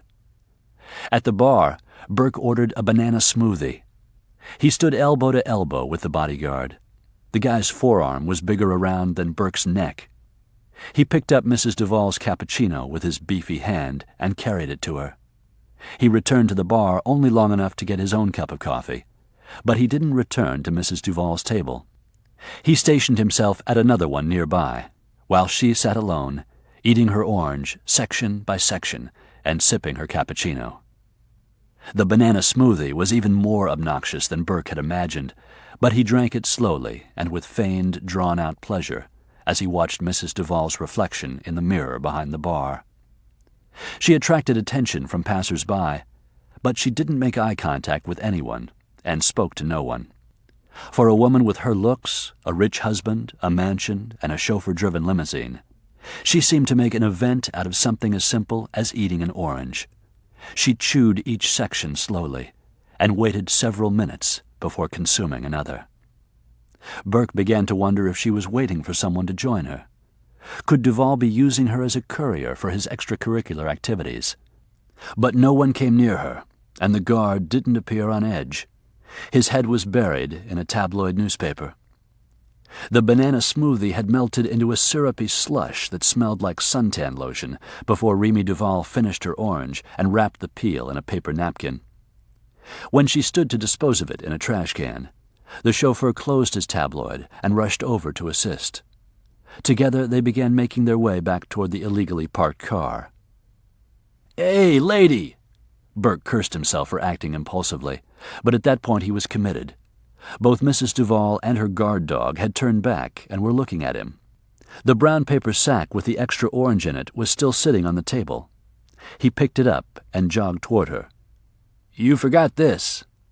It was the chauffeur who snatched the sack from him. "Thanks." Burke, ignoring him, addressed her. "No problem." He was close enough to smell an expensive floral fragrance and the essence of orange. For her hair to be so dark, her eyes were an incredibly light shade of blue, almost clear. The red lipstick had been eaten off, but her lips were rouged from the orange's acid sting. She said to him, "Thank you." Then the bodyguard stepped between them, blocking her from Burke's view. Although wanting to watch her walk away, Burke turned and ambled off in the opposite direction. He waited until the limo was out of sight before returning to his car, where he sat for a long time, motionless, but breathing as though he'd sprinted a mile. "And that's it?" Errol, the chauffeur, was sweating under the incisive glare that Pinkie used on clients he knew were lying. "That's it, Mr. Duvall, I swear. I drove her to the school, then she asked me to take her to the market. She bought a couple of oranges and had some coffee at that little cafe across the street there. I took her to church. She was in there for half an hour, same as always. Then I brought her home." "You didn't take her anywhere else?" "No, sir." "She was within your sight the entire time?" "Except when she was inside the school, yes, sir." Pinkie steepled his fingers and tapped them against his lips while keeping the nervous bodyguard beneath his baleful stare. "If Mrs. Duvall asked you to take her somewhere that I hadn't okayed first, you would refuse to take her, and then you'd tell me, right?" "Absolutely, Mr. Duvall." "If she went somewhere that wasn't scheduled, if she kept an appointment that I didn't know about, you'd report it to me right away, correct?" "Right, sir. I don't understand." "Because I'd hate to discover that your loyalty had shifted from me to my wife, Errol. She's a beautiful woman. I'm sure you are aware of that." "Geez, Mr. Duvall, I'd have to be—" "My wife could twist any man around her finger. She could get a man to do something for her that she knows would not meet with my approval." "Swear to God, sir," the chauffeur exclaimed, swallowing hard. "No, sir, that would never happen, not with me. You're the boss, nobody else." Pinkie reprieved him with a wide smile. Good. I'm glad to hear you say that, Errol. You can go now."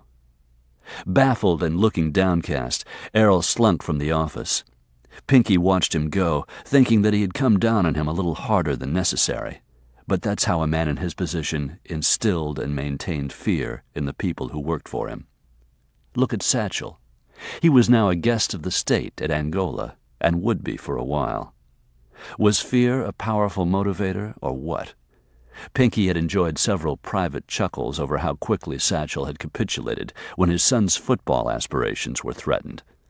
Tonight, however, he didn't feel like laughing. Something was going on with Remy, but damned if he could figure out what it was. For weeks this problem had been nagging him with the persistence of a toothache. Remy had become uncommonly withdrawn. Uncommonly being the operative word, because on occasion she retreated into herself and nothing could touch her. Not lavish gifts, not teasing, not sex, not threats to snap out of it. These spells were usually short-lived, and she always got over them. Except for that one character flaw, she was as perfect as a woman can be. But this period of despondency had lasted longer than most, and it was more profound. When he looked into her eyes, they were shuttered. When she laughed, which was rarely, it seemed forced. She was distracted when he talked to her, and vague when she talked to him. Even in bed it seemed he couldn't touch her, no matter how tender or how forceful he was. She never refused him, but at best her performance could be described as passive. Her symptoms were those of a woman having an affair, but that was impossible. Even if she'd met another man, which was highly improbable, she couldn't rendezvous without Pinkie knowing about it. He could account for how she spent every minute of her day. He doubted that Errol's loyalty had shifted. The man was too afraid of him. But even supposing Remy had managed to bribe her bodyguard or otherwise put something over on him, someone within Pinkie's wide network of acquaintances would tattle on her. He had already asked the house staff about incoming and outgoing telephone calls. Besides those to and from Flora, there'd been none. No one had come to the house to see her. She'd received no packages, no personal mail. Rule out an affair. Then what in God's name could be the matter? She had everything a woman could want or dream of wanting. Although, he reminded himself, she might think differently. After they married, she had sulked when he told her that college wasn't in her future. That's when she began taking courses by correspondence and reading every goddamn book she could get her hands on. He'd indulged her quest for knowledge until it became so tiresome he forced her to ration her studies and to read only when he wasn't in the house. A few years after that, she had become obsessed with the notion of joining the workforce, at least on a part-time basis. That whim had been squelched soon enough. So was this current mood just another female passage that he must endure before she returned to normal? Or was this something more serious? On impulse, he pulled up a card from the Rolodex on his desk. "Dr. Caruth, please." After identifying himself, the call was put straight through to Remy's gynecologist. "Hello, Mr. Duvall." The broad greeted him tersely, like she had better things to do than take his call. He'd heard from doctors he played golf with that she was a real ball-breaker, the scourge of the hospital. She was one of those women who seemed to work at making herself unattractive and unlikable, especially to men. Pinkie had never liked her, and he knew the feeling was mutual. But Remy was her patient because he sure as hell wasn't going to give another man, any man, that kind of private access to his wife. "Are you calling on behalf of Mrs. Duvall?" she asked. "There's nothing wrong, I hope." "That's what I'd like to know. Is there something wrong with her?" "I can't discuss a patient with you, Mr. Duvall. That would violate professional privilege. As an attorney, you should understand that." "We're not talking about a patient. We're talking about my wife." "Even so. Is she ill?" "No, not exactly." "If Mrs. Duvall feels she needs to see me, have her call my office in the morning and set up an appointment. I'll work her in. Beyond that, it would be improper for me to carry this discussion any further. Good night." She hung up on him. "Goddamn dyke!" Her abrupt manner made him furious, but the call had told him what he needed to know. Dr. Carruth had always talked down to him. She talked down to everybody. She'd been no different tonight. If Remy had recently been diagnosed with a serious illness, the doctor would have been much more alarmed. She would have put aside her low opinion of him to find out what symptoms he had noticed to prompt the call. Contacting the doctor had been a long shot anyway. Remy's problem wasn't health-related. It was mental, emotional. There was something weighing heavily on her mind that she wanted to hide from him. Whatever it was, he would find out. Eventually it would surface, and when it did, he would quell it. These minor insurrections were of no lasting consequence. They were irritations, like a mosquito bite that itched like hell for a few days, and then it vanished, not even leaving a scar to remember it by. He could reshape Remy's attitude as easily as he could remold warm clay. With a few words, he could cleanse her mind of any dissatisfaction. He had the extinguisher that would put out any fires of rebellion that might burn in her heart, because he knew what she feared most.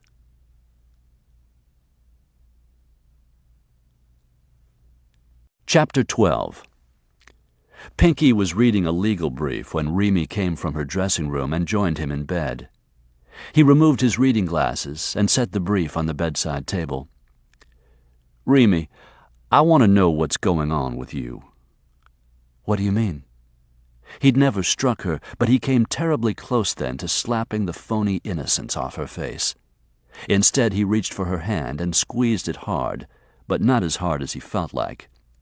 "I'm tired of this game. I was tired of it weeks ago. It ends tonight."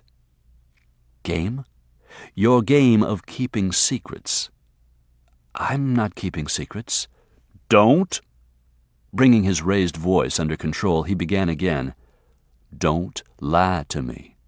"I'm not." He gave her a long look. "Are you planning to run away again?" "No." "Because if you are, I caution you not to try.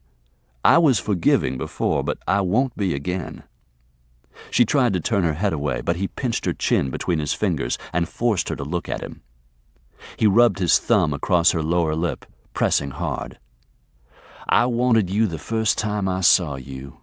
I could have had you then, but I was patient. I didn't do what it would have been within my rights to do, did I? Answer me." "No, you didn't." "I could have taken you then, but I waited. Even after you were old enough, I didn't have to marry you, but I did. Have you ever thought of where you'd be if you'd try to steal from somebody else that day? Remy, Where would you be if I hadn't been so understanding?" "I don't know." "Yes, you do," he whispered, stroking her cheek. "You'd be whoring just like your mother." Tears sprang to her eyes. "No, I wouldn't." "Yes, you would. When we met, you were already well on your way to becoming another angel." His eyes moved over her in a way he knew she hated. "Oh, yes, Remy. Even then, you were alluring. I bet your mother's customers were hot to get on you long before I entered your life." His fingers tightened around her hand. He thrust his face close to hers, but kept his voice soft. "Maybe you would have liked that life. Maybe you wish I hadn't saved you from all those men. Maybe you liked their fondling and heavy breathing better than you like being married to me." "Stop it!" Yanking her hand free, she left the bed. "What are you threatening to do, Pinkie? Report my crime after all these years? I'm not one of your clients or one of your lackeys, so don't speak to me as if I were. I deserve better than veiled threats. I'm your wife." "Well, I want my wife to tell me why she's been slinking around the house like a goddamn ghost," he shouted. "All right, Flora. I'm worried about Flora." Flora? That's all? That's it? She was depressed over something as trivial as her sister? First it was Bardo who was agitating her, now Flora. He'd been thinking the worst, fearing she might be planning another escape, and here she was telling him that her dejection was over nothing more significant than Flora. Or was she lying? "What about Flora?" he asked brusquely. Angrily, Remy pulled on a robe and haphazardly tied the belt around her waist. As she composed herself, her chest rose and fell, making her gold cross pendant twinkle in the lamplight. He was glad to see her upset. His taunting about her former life had reminded her how fortunate she was. "She sneaked out again," she said. "I went to see her today for a routine visit, but when I arrived, I walked into a lecture." She told him about Flora's latest escapade and Sister Beatrice's warnings against any further breaking of rules. "I reprimanded her, but I'm not sure how much good it did." "Sounds to me like she needs a good paddling." "She's a little old for that." "You're too soft on her, Remy. I should take over the discipline. I'll put my foot down and revoke some privileges. That will get her attention." Her anger having subsided, Remy frowned with obvious disappointment. "Well, that answers that." "What?" "Never mind. Tell me." She gestured nervously. "Flora has been hounding me about something for months. That's what's been bothering me, and I was a fool to think you wouldn't notice my distraction." She shot him a guilty smile. "I want to make my sister happy, but you're my husband, and your wishes must come first. I've felt trapped in the middle. Today I finally agreed to ask you." She wet her lips. "And frankly, Pinkie, I think she might have a good idea. It's a valid request." He spread his hands to indicate that she still had the floor, and that he was listening. "Flora wants to move in with us and go to a co-ed school for her senior year. She wants to live a more well-rounded life, meet new people, experience what other girls her age are experiencing. That's reasonable, isn't it?" He stared hard at her for a long time, stripping her of defenses. Then he moved his hand to the empty place beside him and patted the spot. "Now, Remy." "What about Flora?" "I'll think about it. Now come back to bed." He uncovered himself, showing her how aroused he was. Her anger had stirred him, but her earnest petitioning had excited him even more. When she rejoined him, he left no doubt in her mind that she belonged to him. He owned her. Her body, mind, and spirit were his to do with as he wished. Afterward, he told her that Flora would remain at Blessed Heart Academy through her graduation. For a moment she didn't respond. Then she said, "Whatever you think is best, Pinkie." He stroked her hair. "Your sister is young and doesn't know her own mind. It's up to us, to me, actually, because you're far too lenient, to see that she doesn't make any major mistakes or wrong decisions. I know what's best for her, just as I knew what was best for you." She also asked permission to attend our Mardi Gras party. "She's got her gall," he said with a chuckle. "That's a very prestigious guest list." "That's why she wants to come." "We'll see." "Be prepared for her to sulk the next few times we're with her." "She'll get over it," he said, dismissing the warning with a chuckle. As he drifted off to sleep, he was smiling. Thank God that's the end of that. Burke went to the university library because it stayed open later than the public library, and he knew he had a lot of material to cover. For hours he scrolled through microfilms of the Times-Picayune. Years back, the newspaper had done a profile on the city's most illustrious lawyer. Pinkie Duvall had grown up in a middle-class neighborhood, but his parents worked hard to keep him in parochial schools, where he excelled in contact sports as well as scholastics. He received a scholarship to university, worked his way through law school, and graduated first in his class, apprenticed in an established firm for 9 years before he outgrew it and branched off on his own. How much was truth and how much was fabrication, Burke couldn't guess, but he reasoned that the piece was at least based on fact, because so much of it could be checked out. What came across clearly was that the subject of the piece was an overachiever who had been determined to climb above middle-class mediocrity, and that's what he'd done. The writer touted Duvall as a philanthropist, but no mention was made of the clubs and topless bars he owned. Listed were the sundry citations he'd received for outstanding citizenship from civic groups and professional associations, but Burke knew of just as many hits Duvall had ordered, including, most recently, Raymond Hahn. Duvall was living the good life, while thumbing his nose at the law-abiding public who lauded him. And therein, Burke realized, lay the mechanism that made him tick. Drug trafficking wasn't just a means of making money. It was Duvall's primo head trip. He did it because he could get away with it. To him it was a game, and he was winning. His illegal activities allowed him to demonstrate his superiority, if only to himself. Pinkie Duvall figured frequently in front-page stories. Aside from that, his name routinely appeared in the society columns. But mention and pictures of his wife were noticeably scarce. When she did appear in a rare candid photo, she was usually standing in her husband's shadow, literally. Was she camera-shy? Or was it impossible to upstage a media-savvy egomaniac like Pinkie Duvall, no matter how gorgeous you were? What Burke also thought odd was that very little copy had been written about her. She had never been the focus of a write-up, nor was she ever quoted. So either she didn't have an opinion about anything, or her opinion was so vapid it wasn't newsworthy, or her opinion was never solicited because her verbose husband was always on hand with something printable to tell reporters or columnists. Mr. and Mrs. Pinkie Duvall were listed on the rosters of several charities, but Remy Duvall didn't hold an office in any of the social or civic women's clubs, nor did she serve on any board or committee, or chair any fundraisers. Remy Lambeth Duvall was her husband's antithesis. She was a nonentity. He stayed until the library closed. They literally locked the doors behind him when he left. He realized he was hungry. All he'd consumed today were a stale Twinkie and as much of the banana smoothie as he could stomach. To help curb the roach population, he kept nothing edible in his apartment. He eschewed a restaurant in favor of a convenience store, where he bought 2 microwave hot dogs and a big gulp. He drove away from the store with no particular destination in mind.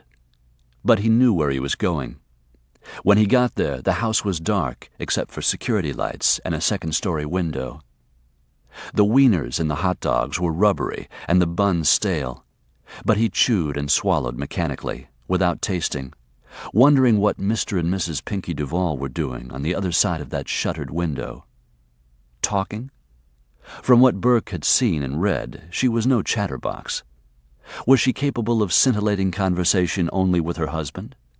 Were her opinions and insights reserved for his ears alone? Did she entertain him in the evenings with her witty observations?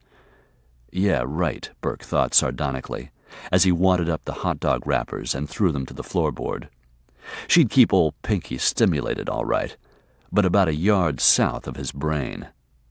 He belched up the taste of bad hot dogs and washed it down with a swig of his overcarbonated cola. Poor Pinkie. He was obviously pussy-whipped by this chick and blissfully unaware of the things she had going with Wayne Bardo. Or maybe not. Maybe Pinkie shared her with his clients. Maybe she was one of the perks he provided for a client when he got away with murder. The light went out. Burke continued to stare at the dark window.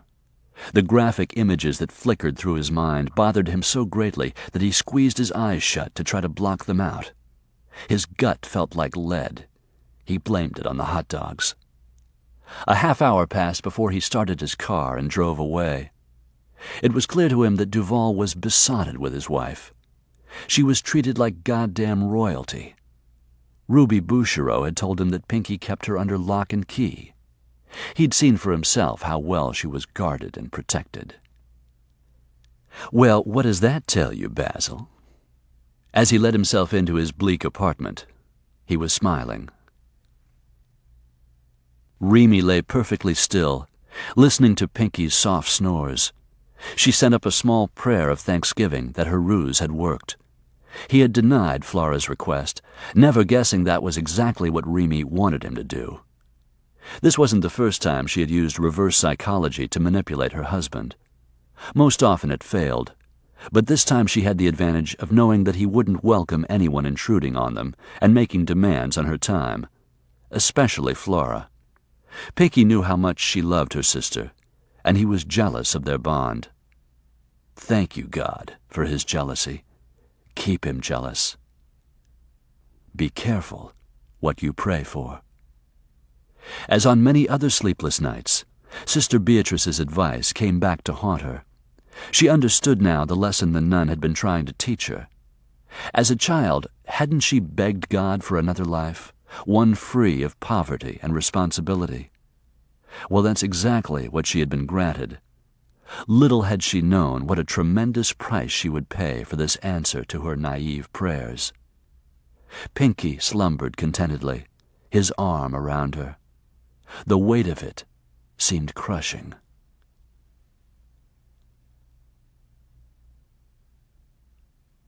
Chapter 13. The men's restroom comprised one side of a square concrete block structure. Inside were 2 rusty sinks, 3 stained urinals, and a single enclosed stall, the door of which hung by only one hinge. There was no roof, but despite its open-air interior, the public toilet smelled badly in need of cleaning. Burke held his breath as he went in. It was dark inside because the light fixture had been broken. The vandalism had probably gone unreported to city park maintenance. There weren't too many men crazy enough to be in here after sundown, and those who were preferred darkness. When Burke went in, only one other man was in the room. He was standing at a urinal, his back to the entrance. He must have heard Burke come in, but he didn't even glance over his shoulder at the sound of approaching footsteps. Burke moved to the urinal next to the one being used. The man beside him finished, but didn't immediately zip up. He turned his head slightly in Burke's direction, and somewhat shyly remarked, "Sorta spooky in here." Burke zipped his fly and turned toward the other man. "Sure as hell is. Never know who you might bump into." Gregory James slumped against the wall and grappled with his zipper, groaning. "Basil. Aren't you glad to see me?" "Shit." "Guess not." Burke took the slender young man's arm and pushed him toward the exit. Gregory balked. "I haven't done anything. You can't arrest me." "I ought to take you in just for being stupid. How'd you know I wasn't a Jeffrey Dahmer, or a redneck out to roll myself a queer? One of these days they'll be spooning your parts into a body bag. You're going to make a move on the wrong guy and wind up minced meat." "Don't bust me, Basil," he pleaded. "Swear to God, I've learned my lesson." "Sure you have. That's why you're lurking around in city park restrooms in the middle of the night." "I was just taking a leak." "Save it, Gregory. You're lying through your teeth. I've been following you, so I know you've been seeing action, friend. Lots of it." "That's not true. I've cleaned up my act." "Like hell. The guy you hustled last night looked like a minor to me. If I hadn't been on other business, I would have hauled you in, and they could have thrown a book of felonies at you." "Oh, Jesus," the young man sobbed dryly. "If you bust me—" "They'll lock you up and throw away the key this time. You're a menace to society." Desperate now, the younger man began to beg. "Please, Basil, cut me some slack. I've done you favors in the past, haven't I? Remember all the times I helped you?" "To save your ass from arrest." "Please, Basil, give me a break." Burke pretended to mull it over, then said brusquely, "Let's go, pretty boy." Gregory wailed. "Shut up," Burke ordered, giving him a shake. "I'm not going to bust you, but I'm taking you home and seeing you inside, so at least I'll know your neighborhood is safe for the rest of the night." Gregory thanked Burke repeatedly as they made their way toward Burke's car. Gregory lived alone a few blocks from the park in a 2-story townhouse that had been fashionably refurbished. The house and courtyard garden were kept in excellent condition, despite the owner's frequent absences when he was serving time for sex offenses. Burke escorted Gregory past the beveled glass front door and into the foyer. "You don't have to come in with me," Gregory told him. "I'm not going out again, swear." Your parents taught you better manners, Gregory. Offer me a cup of coffee or something." Tense and jittery, and obviously mistrustful of Burke's intentions, he agreed quickly. "Right. Good idea. I should have thought of it myself. Don't know what I was thinking."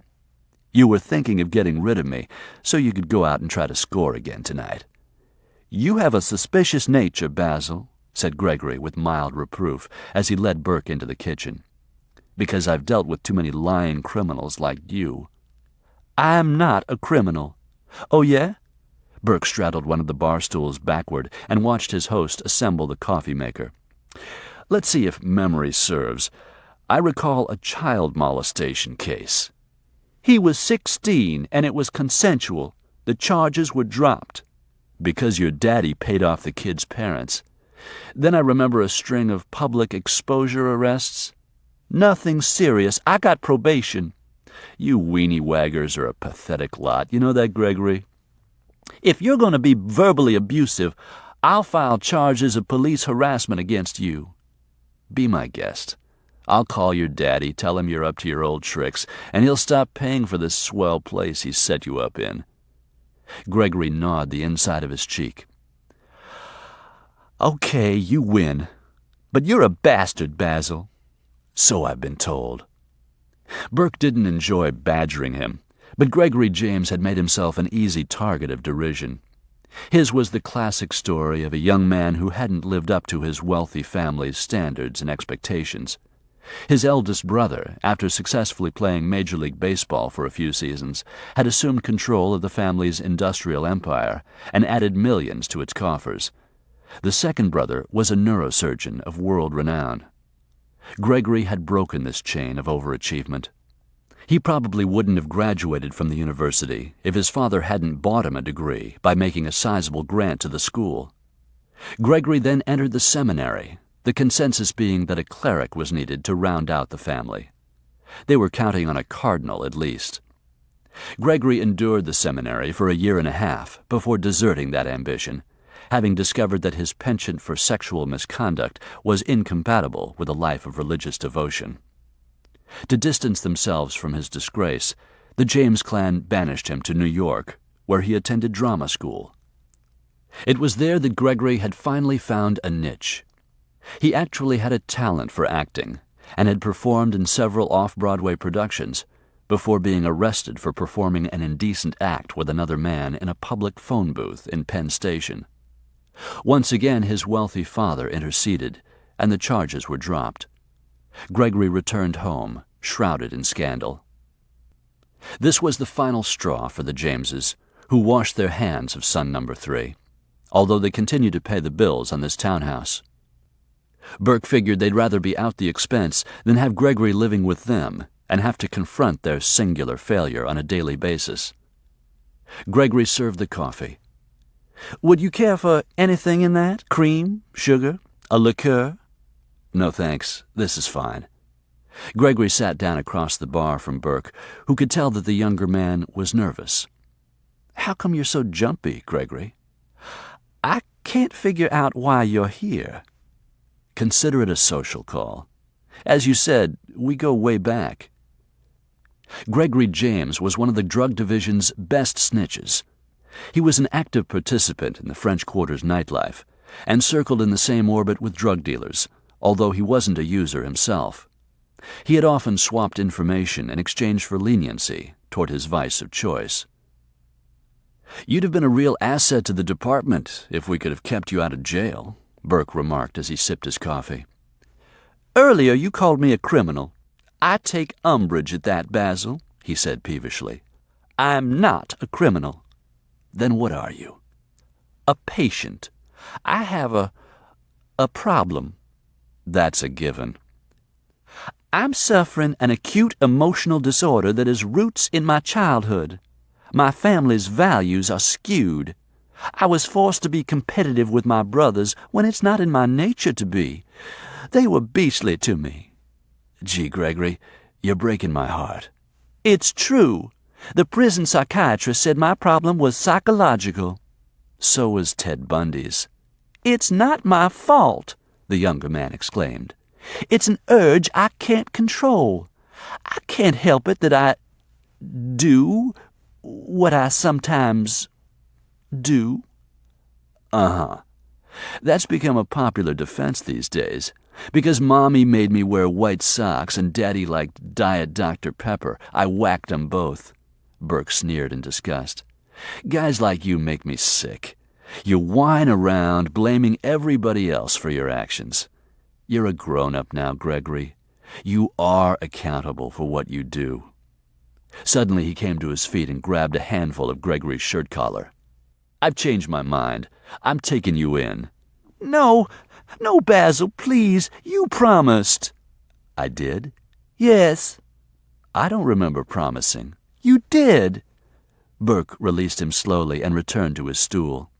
He fixed a hard stare on Gregory and held it for so long that Gregory began to fidget in his seat. Finally, he looked helplessly at Burke. What? I was just thinking. He continued to stare at the younger man as he took another sip of coffee. Lowering his cup, he said, Maybe I could conveniently forget that I saw you with that miner last night. Maybe I could overlook that you made a move on me in a park restroom tonight. I might be willing to let it go this time. If you do me a small favor. Gregory's expression turned wary. What kind of favor? I can't discuss it with you until we strike a deal. That's not fair. Hell no, it's not fair. But that's the gig. Take it or leave it. Would I be working with Mac McEwen? Why? Burke winked at him. Got a crush on Mac? Fuck you, Basil. Not in this lifetime, pal. I've noticed you ogling Mac, but if your heart is set on him, you just as well forget it. He's got a hot-to-trot wife who thinks his cock is a magic wand. Now, do we have a deal or not? Because the offer is only good for another 30 seconds. If I say yes, you get off the hook this time. Otherwise, we go uptown right now, and I book you. On what charge? Soliciting me for sex in the men's room in the park. 20 seconds. I didn't! Because I didn't give you a chance. So you can't charge me. Of course I can. Who are they going to believe? You or me? Shit. 10 seconds. Gregory dug into his wavy black hair with his fingers. You give me no choice. Not true. You can choose to say no. Maybe jail won't be so bad this time. Gregory raised his head and looked at Burke with poignancy. Do you know what they do to guys like me in there? Burke did know, and at that moment he hated himself for manipulating the pitiful young man. And in Burke's human eyes, Gregory was pitiful. But he had to view him through a cop's eyes, too. One of his offenses had taken place on a playground. It was hard to drum up compassion for a guy who'd exposed himself to a class of preschoolers. Time's up. What's it going to be? What do you think? Gregory mumbled dejectedly. Good. Burke stood up and moved to the coffee maker to refill his cup, then patted Gregory's shoulder as he returned to his bar stool. Don't look so glum. This will be a challenging acting job.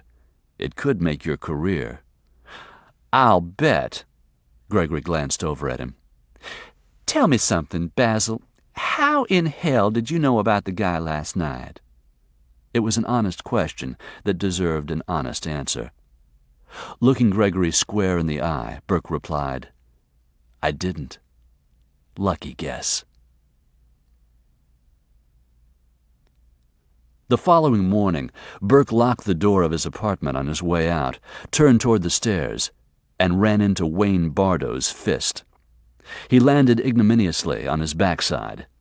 Standing over him, Bardo laughed. Everybody says you're an asshole, Basil. I'm beginning to believe it. His jaw throbbing, Burke came slowly to his feet. He wanted nothing better than to duck his head and ram it into the son of a bitch's gut. He might get in a few good punches, but he was more curious than angry. For the time being, Burke elected to spar verbally. Well, at least I don't dress like a faggot. I bet the person who sold you that purple shirt is still laughing about it. Although Bardo kept his smirk in place, Burke could tell the insult had hit home. He retaliated by saying sarcastically, "Nice digs, Basil." "Thanks." Burke didn't bother to ask how Bardo had located him. Duvall had a more sophisticated tracking system than that of the NOPD, the FBI, the DEA, or any other law enforcement agency, local, state, or federal. That's why he would never be convicted in court. There was only one way to stop Duvall and his machine, and Burke was going to do it. It worried him that they knew where he lived. That meant that they'd been keeping tabs on him. Did they know he had tailed Mrs. Duvall yesterday? If not, why was Bardo here so bright and early? As though reading his mind, he said, "Mr. Duvall wants to see you." "Duvall can kiss my ass, and so can you." Bardo stepped closer. "Good. I like that. You're going to make this difficult. Please do. I'd purely love to hammer the shit out of you and leave it here on the landing to stink." Burke wasn't intimidated by the threat, but he was curious to know how much they knew. Shrugging, he said, "Lead the way." "No. After you." Bardo pushed him toward the stairs. Burke lost his balance and stumbled down to the first floor. When they reached the front of the building, Bardo shoved him again toward the street, where a late-model Cadillac was parked at the curb. "Hey, Wayne," Burke taunted. "When were you demoted from hitman to errand boy? Did Duvall take away your knives?" "Shut up and keep your hands where I can see them." "I'm not armed." "You think I'm an idiot?" "As a matter of fact, yeah." When they reached the car, Bardo patted him down, then ran his hands down both inseams of Burke's trousers, finding nothing. "Told you," Burke said. "Get in, wise-ass." As he stepped into the car, Burke grinned. "Admit it, Wayne. That purple shirt is getting to you. You just wanted to feel me up."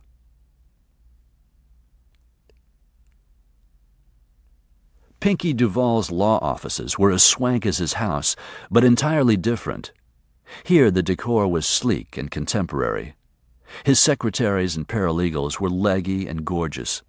No office machinery was visible to visitors and clients, only clean surfaces of marble and polished wood.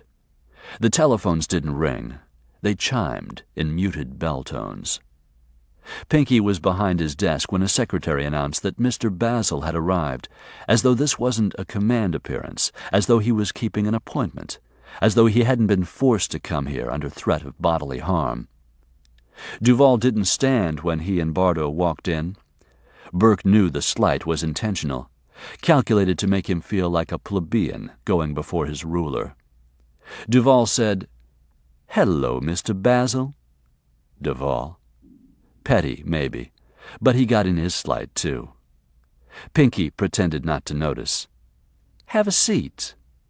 Burke took a chair facing the desk, which was slightly larger than a ping-pong table. On it, a picture of Remy Duvall was encased in an ornate silver frame. He pretended not to notice it. "Would you like something to drink?" Pinkie offered. "Such as hemlock?" Duvall smiled. "I was thinking more along the lines of coffee." "I don't want anything." "Thank you for coming." "I didn't come. I was brought." Burke propped his ankle on his opposite knee and glanced over his shoulder at Bardo, who'd taken a seat on the sofa against the wall. Burke disliked having his back to a man he knew was a killer, but he supposed if Duvall had sent Bardo to pop him this morning, he'd be dead by now. When he turned back at Duvall, he sensed his amusement. He was waiting for Burke to ask what the hell this interview was about. Burke would have petrified before asking. Why give Duvall the satisfaction of seeing his curiosity or fear? This meeting was his idea. Let him commence it. After a lengthy standoff, Duvall finally said, "I'm sure you're wondering why I wanted to see you." Burke shrugged indifferently. "I've heard some surprising news." "Yeah, what?" "You've resigned from the police department."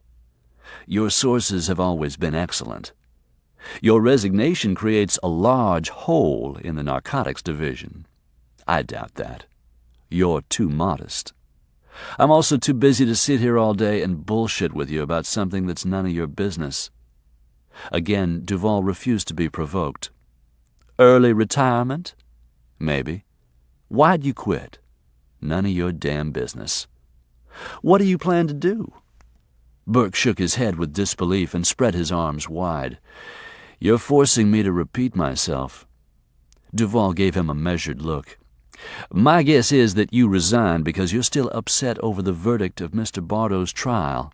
We won, you lost, and you took the defeat personally. Doesn't the term sore loser apply, Mr. Basile?" "You'd like to think so, wouldn't you? It would boost your colossal ego to believe that you have that much influence over the choices I make. Well, sorry to disappoint, but you couldn't be more wrong." Duvall smiled in a way that indicated he knew Burke was lying. "You want to know the point of this meeting? Or not. I really couldn't care less. Now that we're no longer on opposing sides, I'd like to offer you a job in my organization." Burke Basile didn't have a sharp sense of humor. In the mirth and merrymaking department, he never lost control. In fact, it was common knowledge that he seldom smiled. Audible laughter was even rarer than that. It had been the unfulfilled ambition of many of his colleagues to make Burke Basile break up with hilarity. They wouldn't have recognized the hearty laughter that burst out of him at Duvall's absurd statement. "Come again?" "I believe I made myself clear," Duvall said, no longer looking amused. "Oh, I heard you. I just can't believe what I heard. You want me to come to work for you? Doing what?" "A man of your experience could be valuable to me. More valuable than you were to the police department." Reaching into his desk drawer, he withdrew several sheets that had been paper-clipped together. He held them up for Burke to see. "A copy of your tax return for last year. Shameful, the pittance society pays the men and women who protect it." Duvall wouldn't have had too much trouble getting his hands on a copy of his tax return. It could have come to him through anyone from an IRS employee to Burke's postman. He didn't care that Duvall knew how much or how little he had earned at his former job. What bothered him was that Duvall had such easy access to him. That, he felt, was also the point Duvall was making. "I'm no longer a cop," Burke said. "But make no mistake, Duvall, you and I are still on opposing sides. Fact is, we're poles apart. Before taking that moral stance, shouldn't you at least hear the job I have in mind? Doesn't matter what it is or how much it pays. For all your fancy surroundings," he said, giving the well-appointed office a glance, "you're maggot shit. I wouldn't piss on you if you were on fire, so I sure as hell wouldn't work for you." Burke stood up and headed for the door. Duvall ordered him to sit back down. Bardo lunged toward him and would have thrown a body tackle if Burke hadn't thrust his hand into Bardo's sternum, stopping him cold. "You put your hands on me again, and I'll break your freaking neck." The warning carried enough impetus to make Bardo reconsider. He remained where he was, but his eyes glowed with hatred. Burke looked across at Duvall. "I'm not interested in your job." "Really? That's odd." Unruffled, Duvall folded his hands on top of his desk. He even smiled sympathetically as he said softly, "Because I have very good reason to believe that you might be. Don't I, Basile?" The two men stared at each other. The distance between them seemed to shrink, until Burke could almost make out his reflection in Duvall's black pupils. It was a haunted man who stared back at him. He dropped his hand from Bardo's chest. "Go fuck yourself, Duvall." Duvall's smile widened. "Tell you what, I'll keep the position open for you. Think about it and get back to me." "Yeah, I'll do that. I'll get back to you. Just not in the way you expect, you smug son of a bitch." Burke looked over at Bardo. "No need for you to see me home." Then to Duvall he added, "I know my way."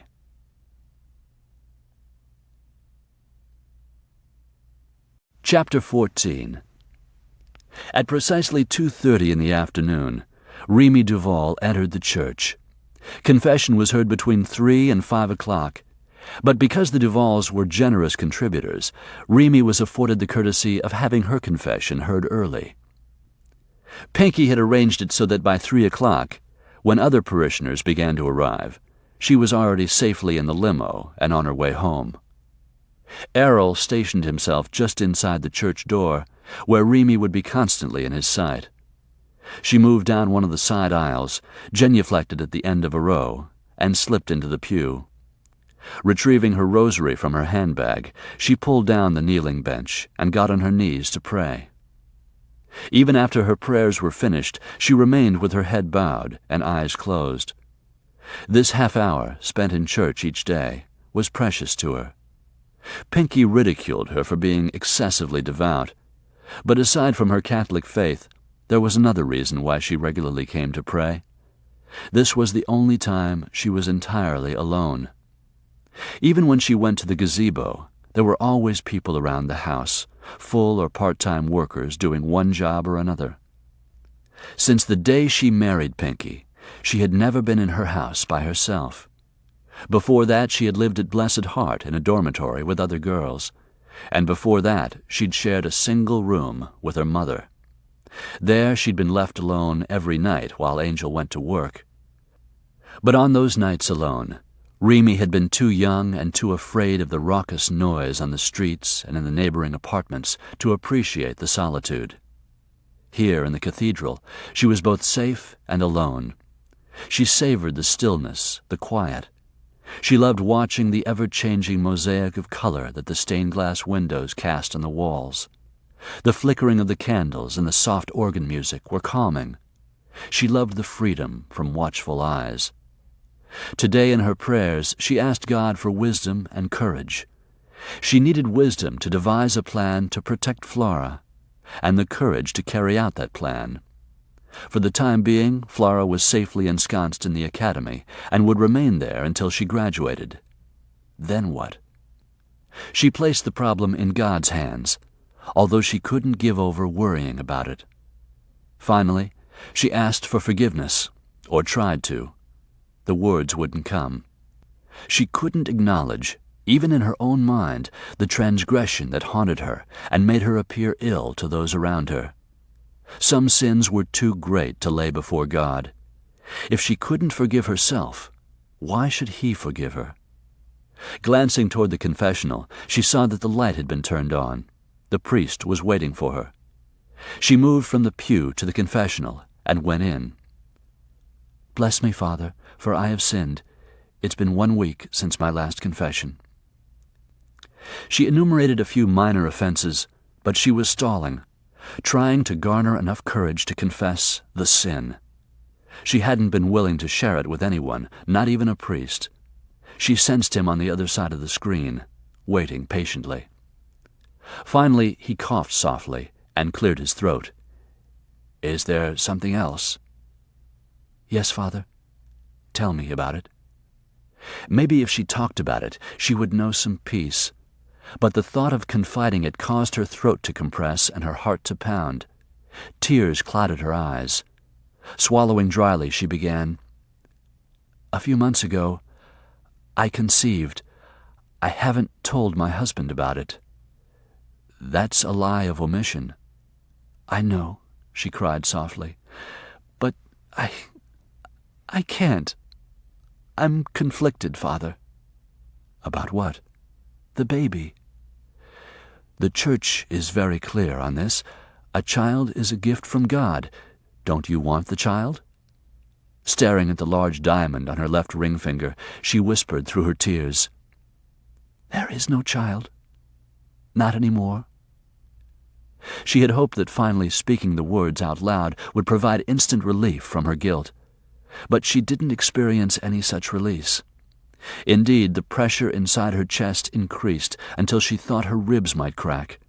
She had difficulty breathing. Her short, choppy breath sounded loud in the enclosure. Quietly, the priest said, "You also know the Church's position on abortion." It wasn't an abortion. I miscarried in my 10th week." He assimilated this, then said, "Then what is your sin?" "I made it happen," she said in a broken voice. "Because of my ingratitude and uncertainty, God punished me." "Do you know God's mind?" "I wanted my baby." Sobbing, she rubbed her abdomen. "I loved it already, but I was afraid." "Afraid? Of what?"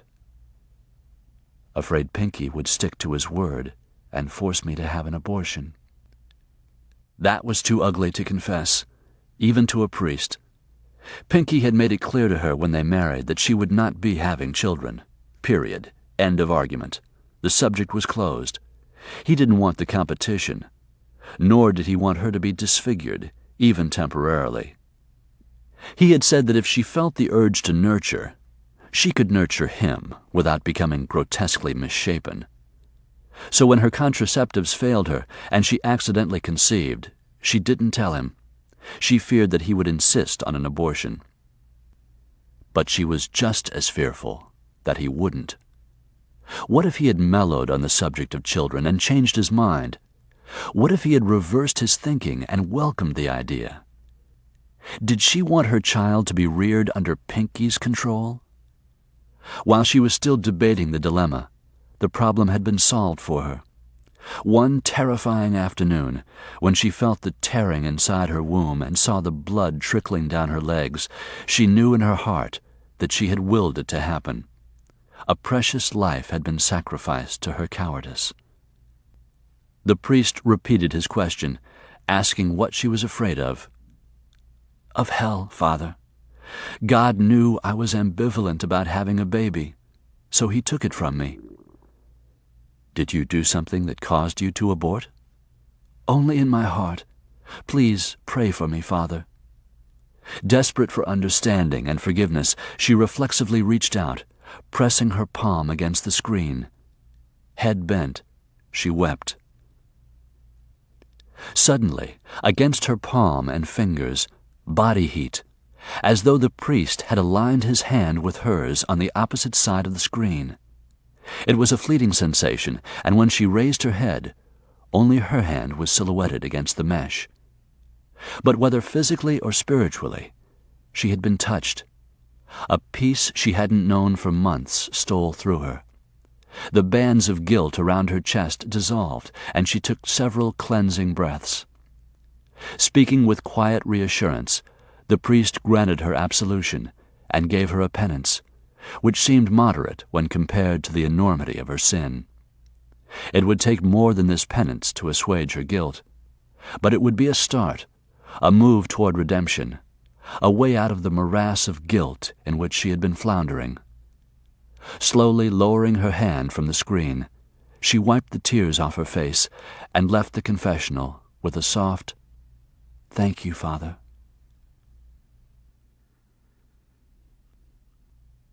The scent of her perfume lingered for as long as Burke remained inside the confessional. It was time to get out. He mustn't still be in the booth when the priest appeared to begin scheduled confession. Each second counted. Nevertheless, he was reluctant to leave. In that small confessional chamber, he had shared a strange sort of intimacy with the woman of his fantasies, the moonlit woman in the gazebo, who just happened to be Pinkie Duvall's cheating wife. And Pinkie Duvall was the enemy he had sworn to destroy. Prompted by that thought, Burke forced himself to move. When he stepped from the booth, his eyes swept the sanctuary, hoping for a glimpse of her, but she wasn't in sight. He glanced toward the door. The bodyguard he'd seen with her in the French market was no longer at his post. She was gone.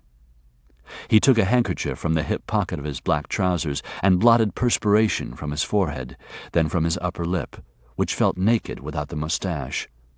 A stranger had gazed back at him from his shaving mirror this morning. Without further delay, he left the church through a side exit. Gregory James was already in the car, waiting for him. Burke said nothing as he got behind the wheel and drove away. The car seemed excessively warm. He switched the air conditioning system from heating to cooling and turned it on full blast. The black shirt was sticking to his back beneath his coat. The reversed collar was bugging him. He tugged at it irritably. "Didn't it go well?" Gregory asked nervously. "It went fine." "The lady showed up?" "On schedule." After following Remy Duvall for a few days, it had become clear to Burke that she was never alone. Either she was inside the mansion and completely inaccessible, or in the company of her husband, or with the bodyguard.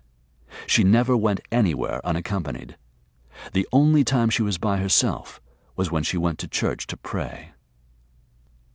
"Pray?" he had exclaimed when Ruby Bouchereau told him of the occasions on which she saw Mrs. Pinkie Duvall. One of the madam's carefully penciled eyebrows arched. "Which surprises you most, Mr. Basile, that she goes to church to pray, or that I do?" "I didn't mean any offense," he'd muttered abashedly. "It's just that, please." She raised her hand to indicate that she hadn't taken umbrage at his shock. "I frequently see Remy Duvall at prayer. I've never spoken to her, nor does anyone. She's not there for show. She appears very devout, and is always the first one there to go to confession." After following Pinkie's wife into the cathedral for several days in a row, and verifying Ruby Bouchereau's information, he had thought, perfect. What better way to get inside someone's head and learn what she's about than to hear her confession? Did she do drugs like her mother, Angel? Would she confess her affair with Bardo? What sordid sins would she cite to her priest that would be useful to someone out to destroy her husband? Come Saturday, Burke determined to be in the booth, waiting for her. It was a ballsy plan, but brilliant, except for two hitches: how to sound priestly, and how to forestall the real priests. The last time Burke had been to confession was the day following his mother's funeral, and then he'd gone only to honor her memory. He was a little rusty on the drill, although once trained in Catholicism, one never completely forgot. But even if he could do a passable job, that still left him with the problem of delaying the parish priest. That's when he thought of using Gregory James, who'd been trained both as a priest and as an actor. "Did you say everything right?" Gregory asked him now. "You'd been over it with me a dozen times," Burke cursed a slow driver as he whipped around him. "I said everything right." "She didn't guess?" The tearful remorse he heard in her voice couldn't have been faked. "She didn't guess." "Good thing she couldn't see that scowl on your face. It hardly looks saintly." "Well, she didn't, so relax." "I'm relaxed. You're the one who's sweating and driving like a maniac."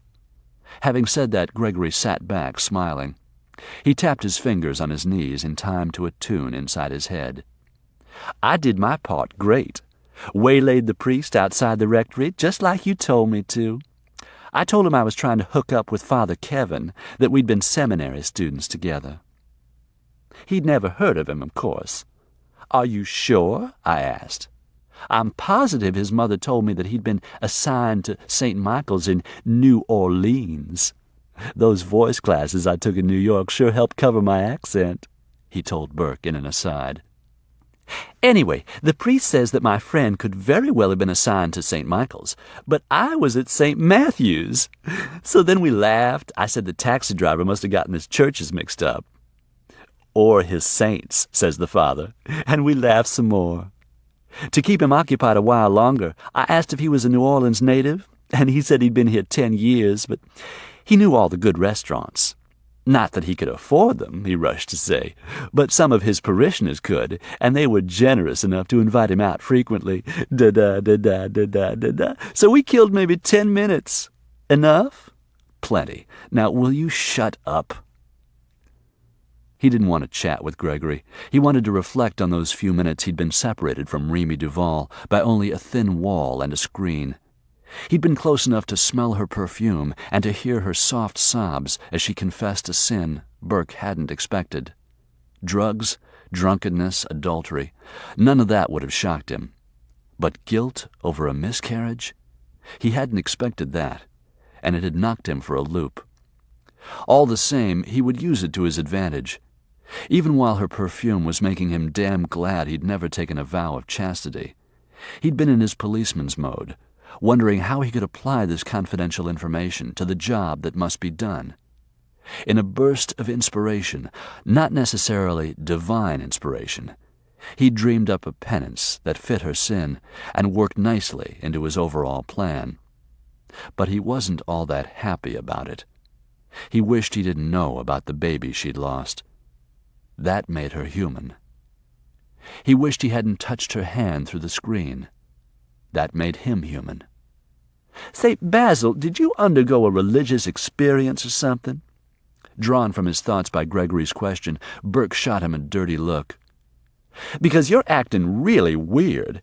You came out of the cathedral looking like you'd seen God. Again, Burke gave him a disparaging glance. Okay, forget it. I guess I'm just not used to you sans mustache. And with your hair slicked back like that, I don't think your own mother would recognize you. The glasses are a nice touch, too. Realizing that he'd forgotten to remove the square, horn-rimmed glasses, he did so now, dropping them on the console between him and Gregory. The lenses were only clear glass, but it was strange that he hadn't thought to take them off. A guy could get himself killed overlooking a detail like that. Cop or criminal, it was the small stuff that tripped you up. He ordered himself to snap out of it, whatever it was. If he started second-guessing his decision, he might waver in his determination to avenge Kev's death. If he couldn't go through with it, he couldn't go on breathing. It was something he had to do, or die trying. His right hand flexed around the steering wheel.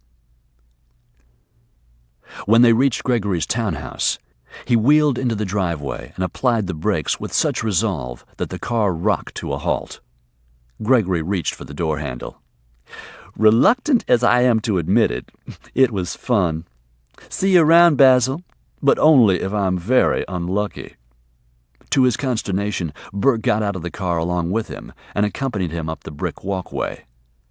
"I'm glad you had a good time, because you're not finished yet, Father Gregory."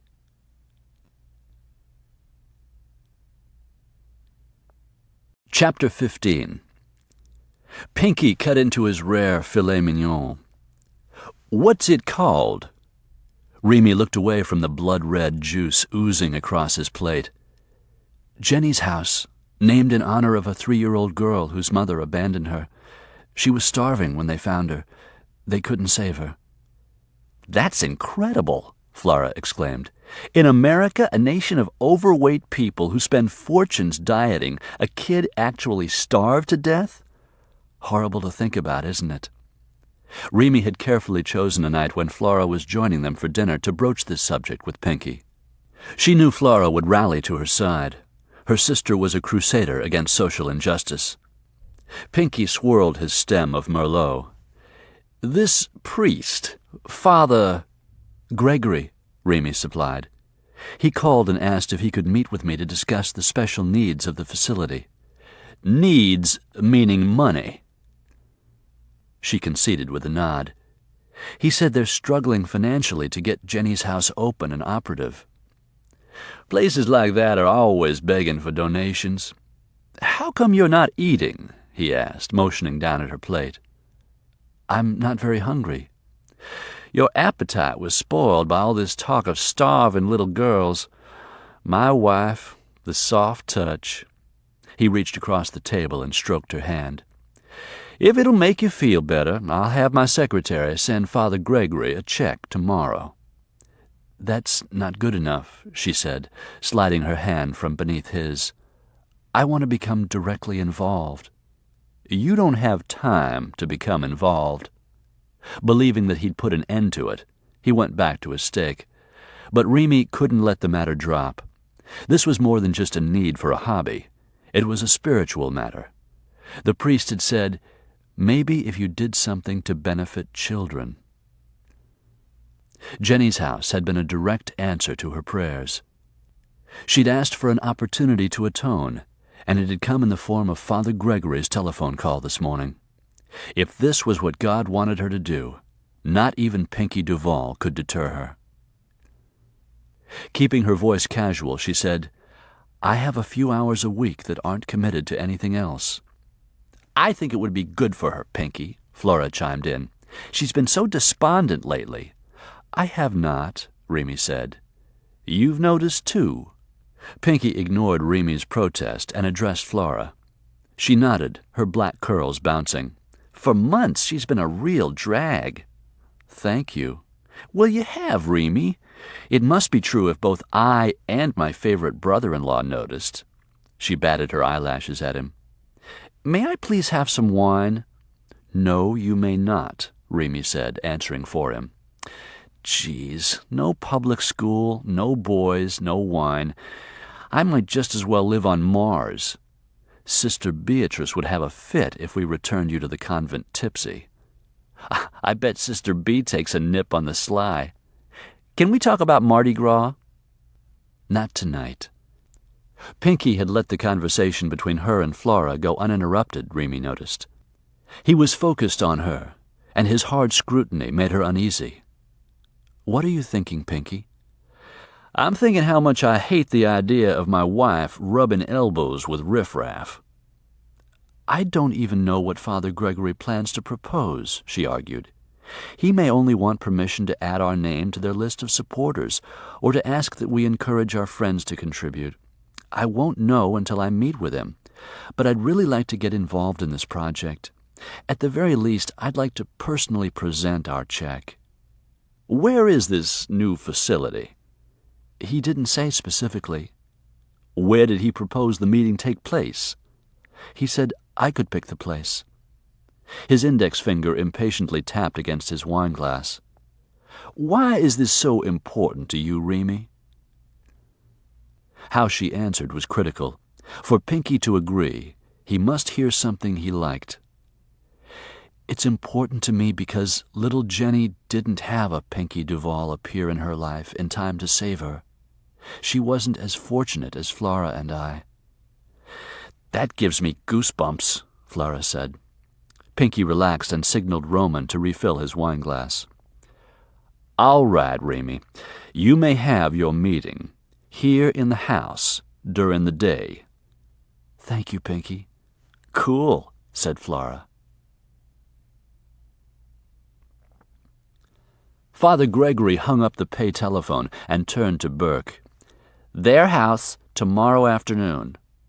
During their previous conversation, Father Gregory had given Mrs. Duvall the number of a telephone in the men's room of one of her husband's own strip joints. The sound of bass instruments vibrated through the paper-thin walls. "Their house?" Burke repeated, rubbing the back of his neck. "I was expecting to meet in a public place." "Well, no such luck," Gregory said.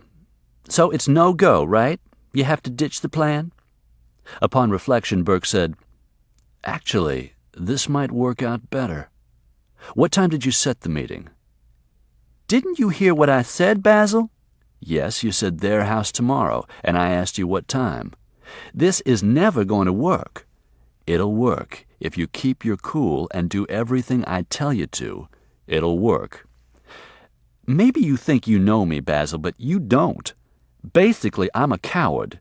When it comes to choices, I always think of myself first." "Good. That's good. Think of yourself. If you leave me in the lurch or choke up and blow the sting, think of yourself in jail for a very long time."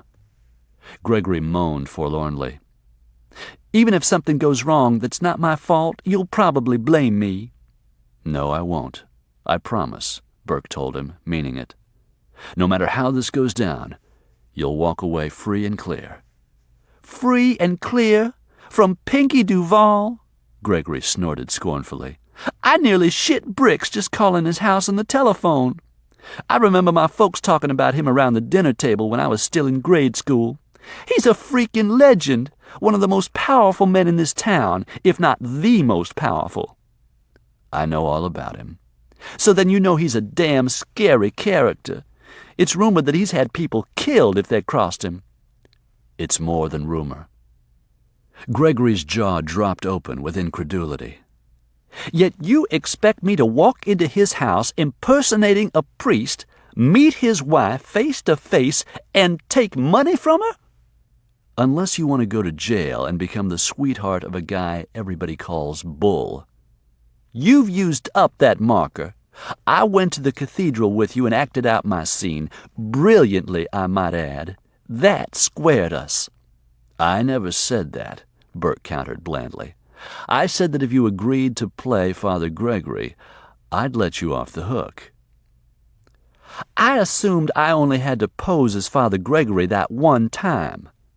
Well, you assumed wrong. What time tomorrow? You're crazy as hell, Basil. Probably.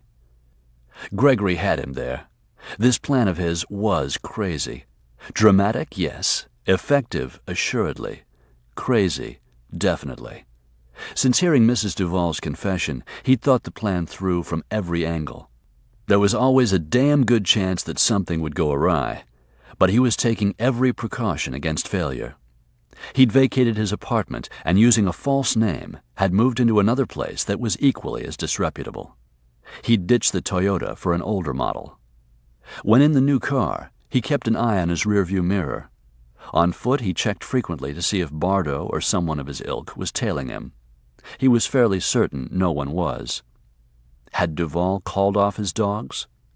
After Burke declined his job offer, Duvall might have dismissed him as insignificant. Maybe he was too cocksure of himself to fear retribution from a bummed-out, broke, besmirched ex-cop like Burke Basile. If he did expect reprisal, he would be looking for it to be violent. That's why this just might work. Why can't another cop play the priest? Gregory whined. How come an undercover cop can't be Father Gregory? Because you're a better actor than anyone in the division. Gregory still thought he was participating in a covert police action. Well, I quit, he said, taking a stand. I don't want to play Father Gregory anymore. I'd rather go to jail than have Pinkie Duvall after my ass. Burke bore down on him. If you back out on me now, your skinny ass will be fair game for every pervert in the Orleans Parish jail. I'll see to it. He now had the younger man backed against the stained wall of the men's room. Teeth clenched, Burke said, "Now, for the last fucking time, Father Gregory, what time tomorrow?"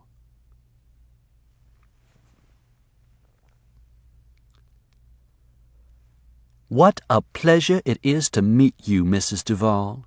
Gregory James smiled disarmingly as he shook hands with their hostess. Thank you for agreeing to see us. She glanced beyond him to the second priest. This is Father Kevin, Gregory stammered, my colleague and co-founder of Jenny's house. Burke had chosen his pseudonym in honor of Kev Stewart, which seemed appropriate. "Thank you both for coming," she said. "I'm flattered that you want to enlist my help." The solarium into which the butler had shown them overlooked the rear lawn and afforded a clear view of the gazebo. Looking at it, Burke remarked, "You have a beautiful estate, Mrs. Duvall." He wasn't worried about her recognizing his voice. In the confessional he'd spoken in a muffled whisper and had faked several coughs. Nor would she make a connection between the spit-and-polished Father Kevin and the casually dressed, mustachioed man in the baseball cap who'd retrieved her forgotten sack of oranges at the outdoor coffee bar. "Thank you. Please sit down." He and Gregory sat side by side on a wicker settee. She sat in a chair facing them and asked if they would like coffee. Father Gregory smiled at the butler. "I'd love some. Decaf, please." "Same for me," Burke said. He withdrew, leaving the priests alone with Mrs. Duvall and her bodyguard. The man's wide shoulders extended beyond the back of his chair, and the wicker seemed to be straining to support him. His dark suit was incongruous with the sunny garden room. He looked as out of place as a monkey wrench in a floral arrangement. Burke had experienced a heart flurry when he entered the solarium and saw the familiar bodyguard. Mrs. Duvall hadn't recognized him, but the man was supposedly trained to be on the alert. Burke had given him a pleasant smile and a slight nod.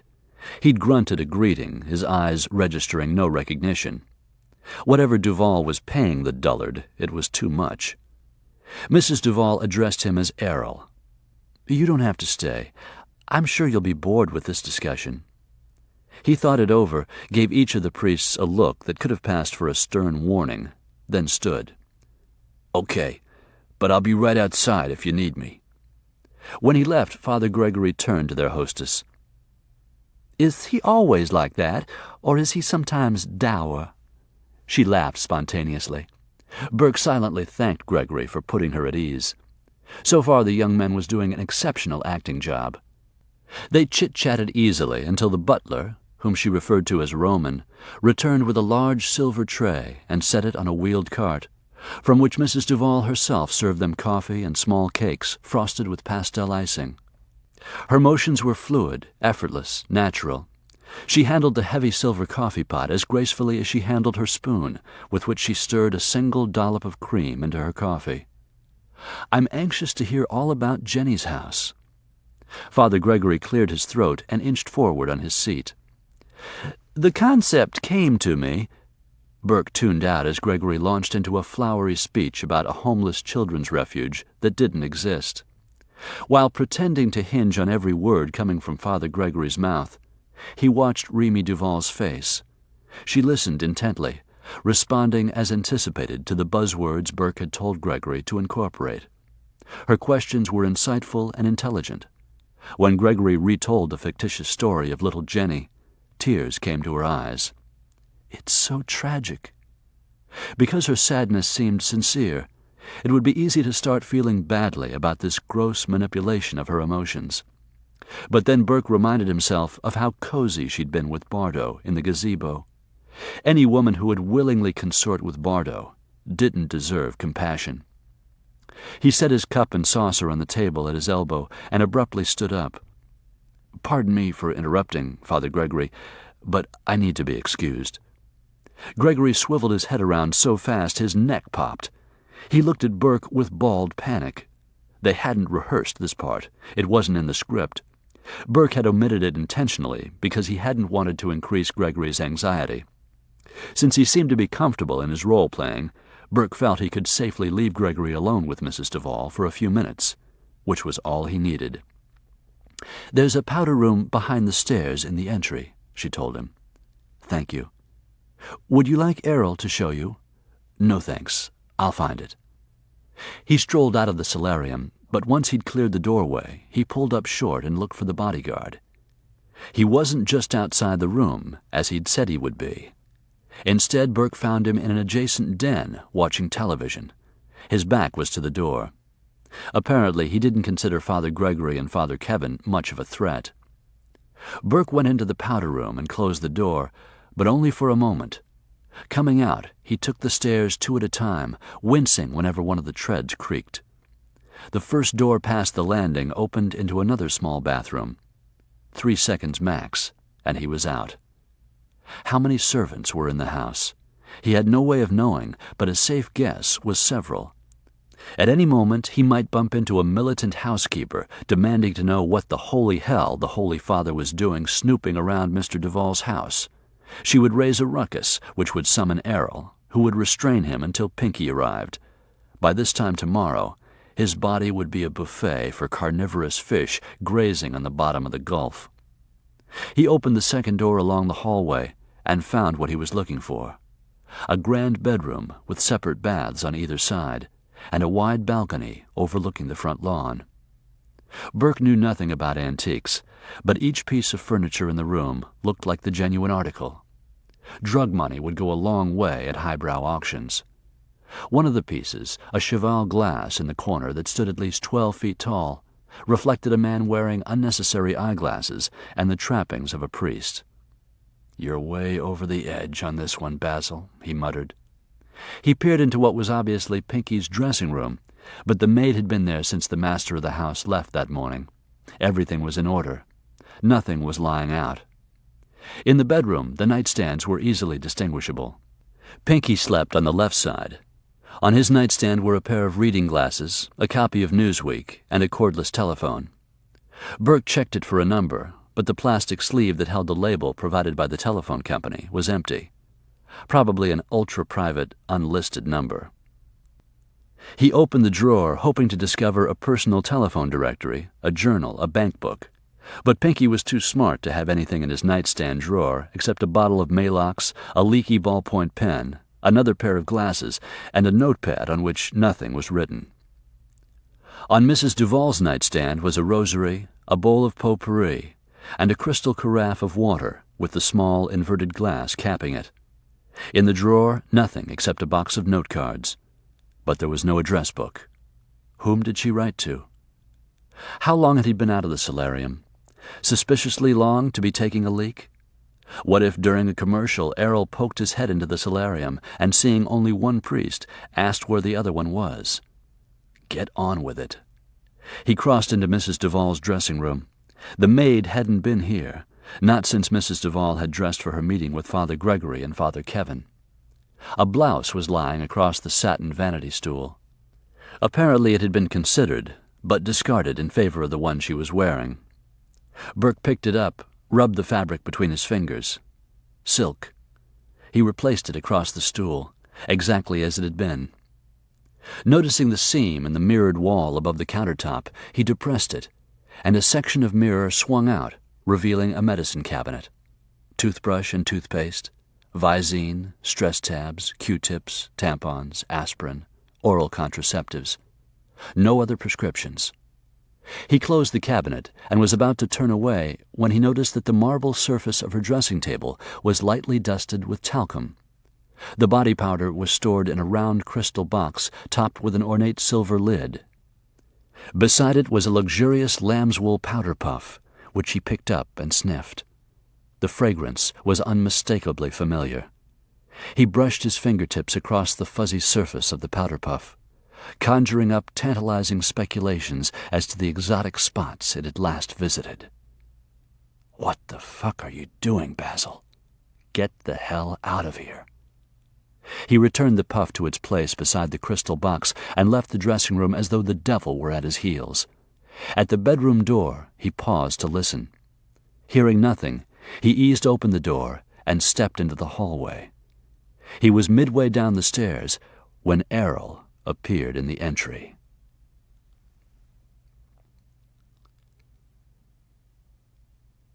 Chapter 16. Errol, apparently on his way to use the bathroom, stopped dead in his tracks when he saw Father Kevin loping down the stairs. Burke smiled disarmingly. "If you're going to the can, you might need this." He tossed the bodyguard a roll of toilet tissue. Errol, still confused, fumbled it before catching it against his chest. "The powder room was out of paper, so I had to use the one at the top of the stairs." Errol pushed open the door to the powder room and looked at the toilet tissue spool, from which Burke had removed the roll before going upstairs. He had carried it right back down again, but it appeared that he'd brought it from the other bathroom. "I thought long as I was up there I'd replace the roll down here.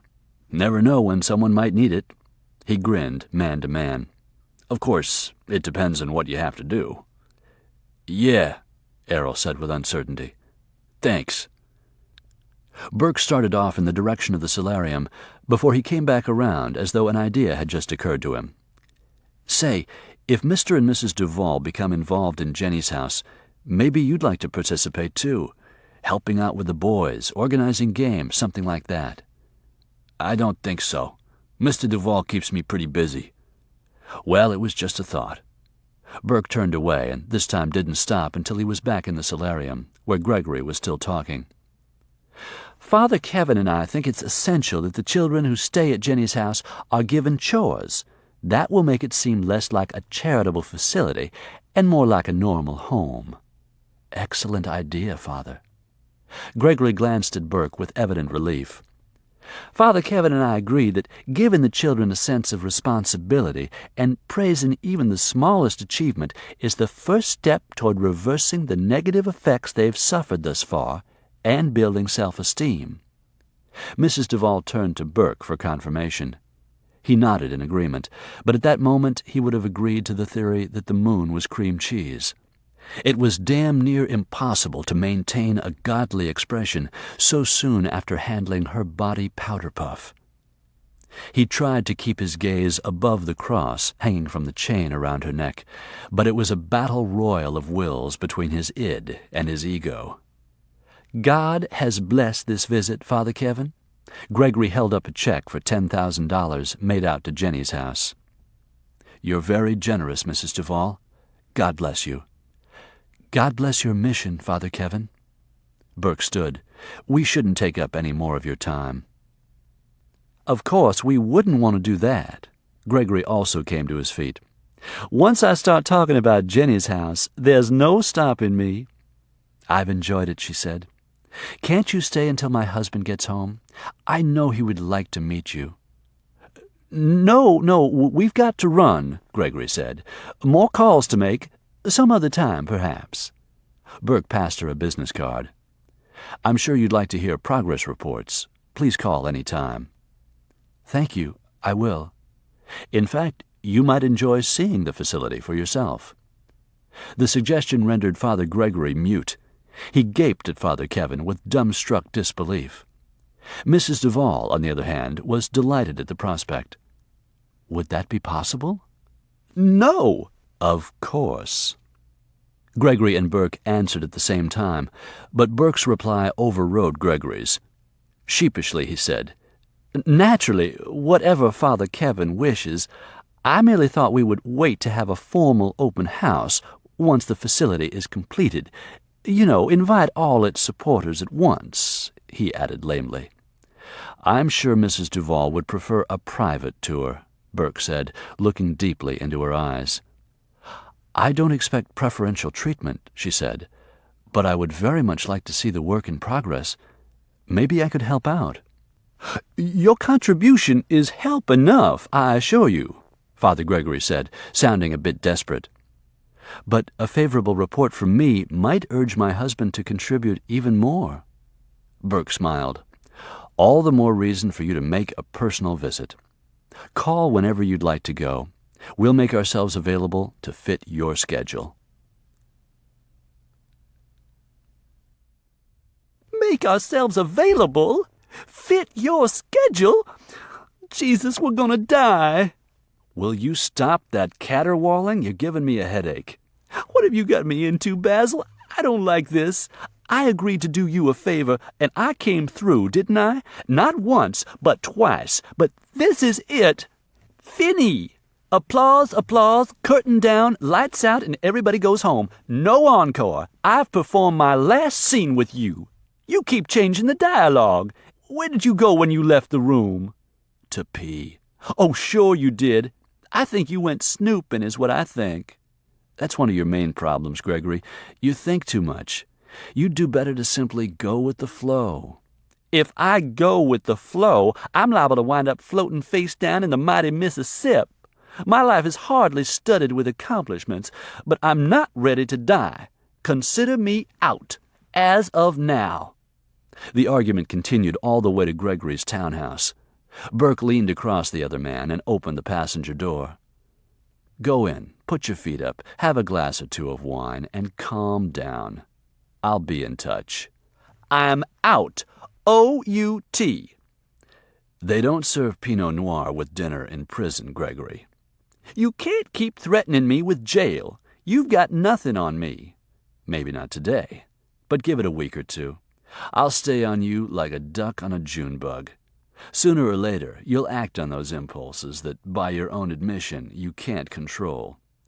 My shrink and I are making progress. No, he's making money off what he knows is a hopeless case.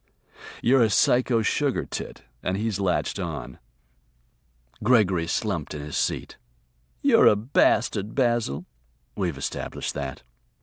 You're stronger-willed than I am. I can't win with you. Everybody picks on me.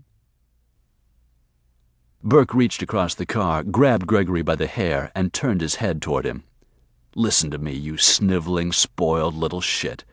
Believe it or not, this might be the best thing that ever happened to you in your whole miserable life. For once, somebody is making you do something you don't want to do. I'm giving you an opportunity to prove that you're better than everybody believes. I'm giving you a chance to be a man. Gregory swallowed emotionally. I honestly don't think I can be, Basil. I'd like to be, but as you said, I'm hopeless. I wouldn't count on me if I were you. Well, Burke grumbled, releasing his hair. Unfortunately, you're all I've got. Gregory set one foot in the pavement, but made no other move to get out. After a time he said, "This isn't a police operation, is it?" "No." Burke looked directly at him. "No, it's not. It's a personal vendetta. It has to do with my friend who got killed last year." "I figured it was something like that. Thanks for finally being honest with me." "You're welcome." Averting his head, Burke gazed through the cloudy windshield of his car. He had to think about it for only a few seconds before saying, "Forget it, Gregory. I shouldn't have dragged you into this. I lied to you and manipulated you every step of the way. And as you said yourself, that's unfair. I'm about to do something that's crazy and dangerous. You were right about that, too. In the process, you'd probably panic and screw up and end up dead. I don't need another death on my conscience. I needed your help on the clerical stuff, but I think I can wing it from here. Thanks for your help." Then, as an afterthought, he added, "I hate to see you screwing up your life, Gregory. If you don't get smart and clean up your act, you'll eventually get busted and sent away for a long time. One of these days, your daddy won't be able to buy you out of a serious charge that disgusts not only the general populace, but the prison population as well. In there, they'd make your life hell, and might even kill you. Think hard about the consequences the next time you get the urge to whip it out and wag it at somebody, especially a kid." Smiling wryly, he made the sign of the cross. "Go, and sin no more, my son." Then he reached for the gear shift and put it into reverse. "Wait!" Gregory's handsome features were rearranged by indecision. He gnawed the inside of his cheek. "Could I get into trouble? Or hurt?" "I swear I'd try to prevent that. But there's a risk, yes." After several long moments of private deliberation, the younger man sighed. "Screw it. I'm in. What else have I got going?"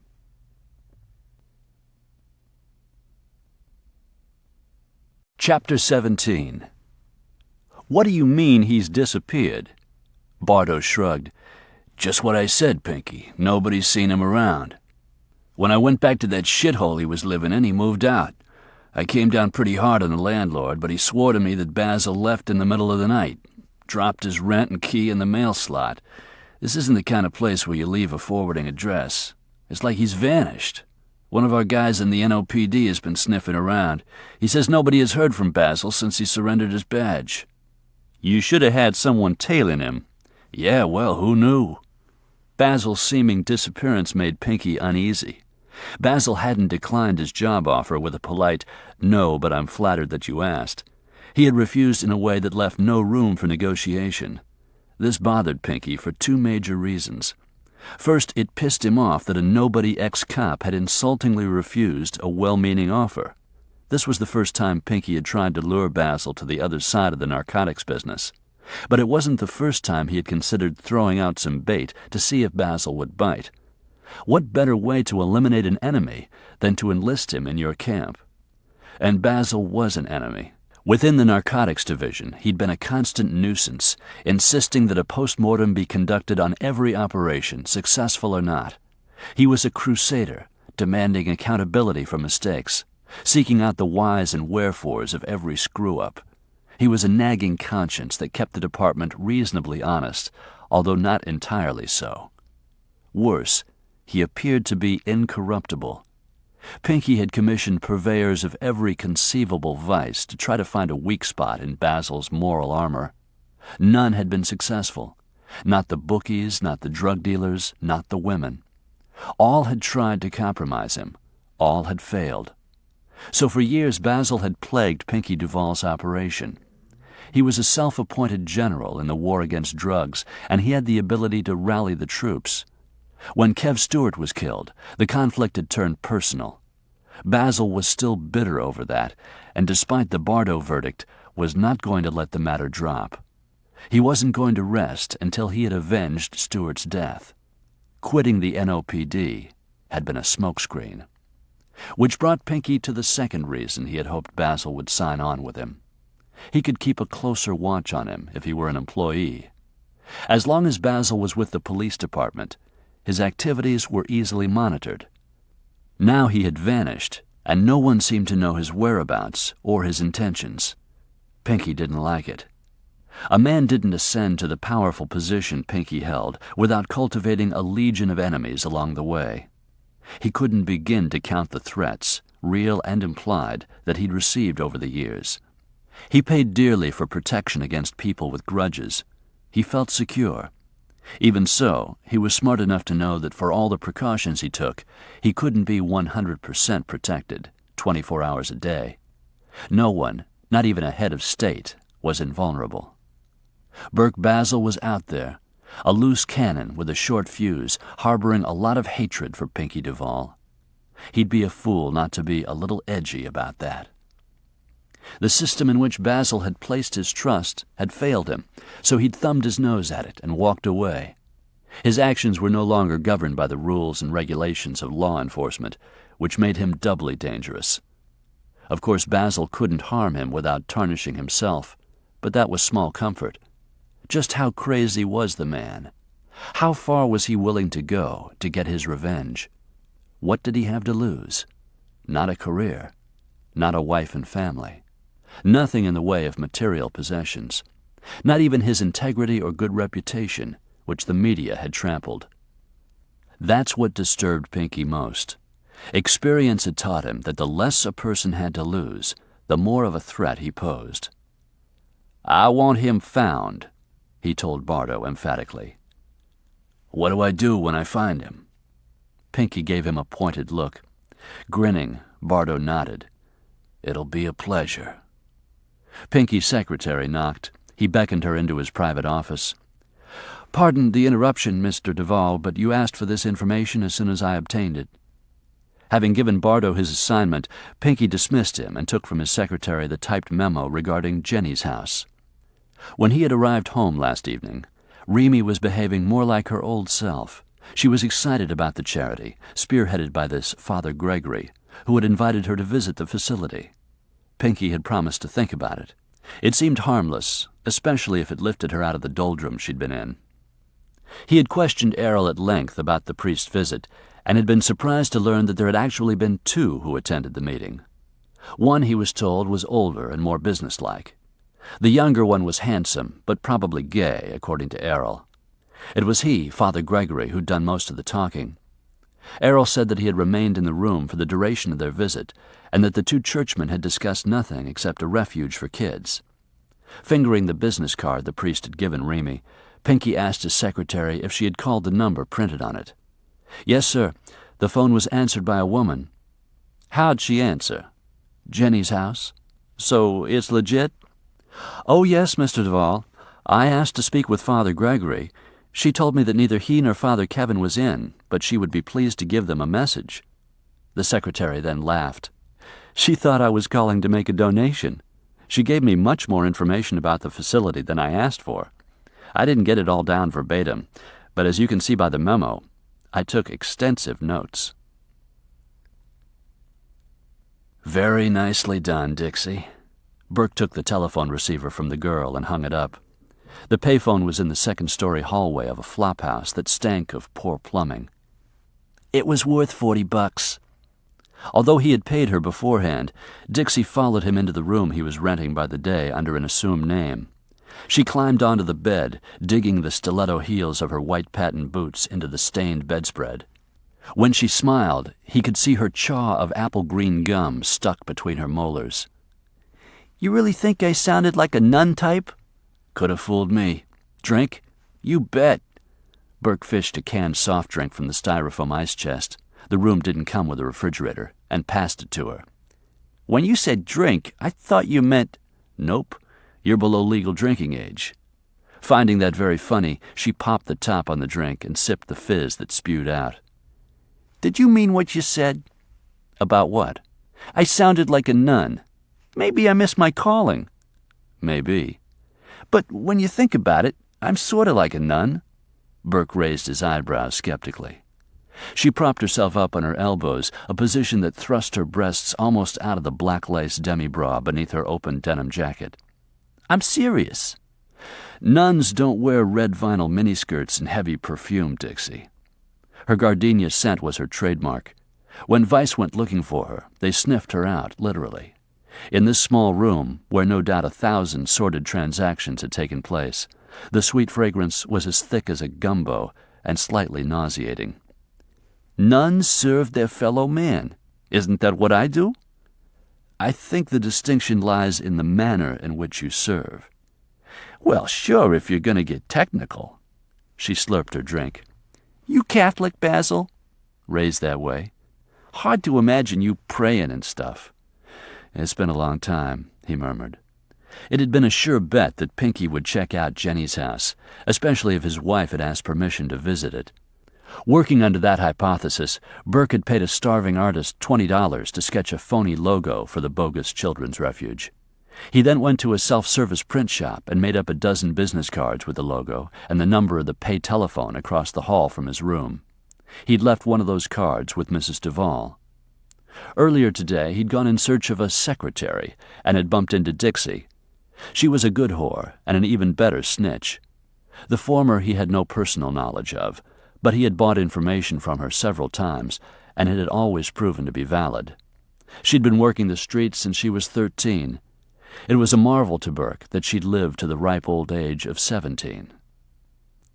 "You know, I hardly recognized you this morning," she observed, as she rolled the cold can across her heavily rouged lips. "When did you lose the mustache?" "A few days ago." "How come?" "Felt like it." "You working undercover now?" "You could say that." "The bitch on the phone said she was from Pinkie Duvall's office. What gives?" "You don't need to know." "Geez, Basil, you're a hard man to draw out." "I guess I don't feel like talking, Dixie." He stretched out on the bed beside her and wadded the flat pillow beneath his head. She rolled toward him and placed her thigh over his. "Fine and dandy with me, honey. We don't have to talk." Her hand slid down his chest to his belt buckle and began to unfasten it. He covered her hand. "That's not what I meant. You've already earned your $40, and I'm on a tight budget." She thought about it for a second or two. Then she ran her long fingernail along his recently shaved upper lip. "What the hell? I'll throw it in for free." "Thanks, but not this time." "How come? Are you the last remaining faithful married man?" "Not anymore." "You're not faithful anymore?" "I'm not married anymore." "Then what's the problem? Come on, Basil. I've had other cops, dozens of them. You're the last holdout, and I've got a reputation to uphold. Can you honestly say you haven't thought about boffing me?" He smiled at her. "Dixie, you're a knockout. I'm sure boffing you is one of life's greatest pleasures. But I could have a daughter your age." "What's age got to do with it?" "Right now, everything. I'm tired and need some sleep." "It's the middle of the day." "I was up late last night." "All the more reason for you to relax and enjoy. I'll do the work." Her hand wandered back to his belt buckle. Again he stopped her. "Not this time." She expelled a green apple-scented breath of disappointment. "Okay," she said grudgingly. "But could I just lie here with you for a while and rest?" His glance moved from the rosy pout of her lips to the breasts spilling from the lace brassiere cups. "I don't think I'd get much rest." She grinned impishly. "So I do turn you on." "Scram, Dixie. Let me take a nap in peace." He gave her an affectionate push, and she scooted off the bed. "Oh, well, I gave it my best shot." At the door she stood with one hand on her hip, the other on the doorknob. "If you're screwing around with Pinkie Duvall, you're asking for trouble." "I know. Good guys like you are few and far between, Basil. Take care of yourself, okay?" "You too, Dixie." Just as she opened the door, the payphone in the hallway rang. Basil came off the bed like a rocket. "Answer it," he told Dixie, pushing across the hallway ahead of him. Same as before. The prostitute sounded like a trained secretary when she picked up the telephone on the third ring. "Good afternoon, Jenny's house." She listened, then said, "Hold on, please." Covering the mouthpiece, she whispered, "She wants to speak to Father Gregory." "She? The same woman as before?" No, I don't think so. Tell her that Father Gregory is out.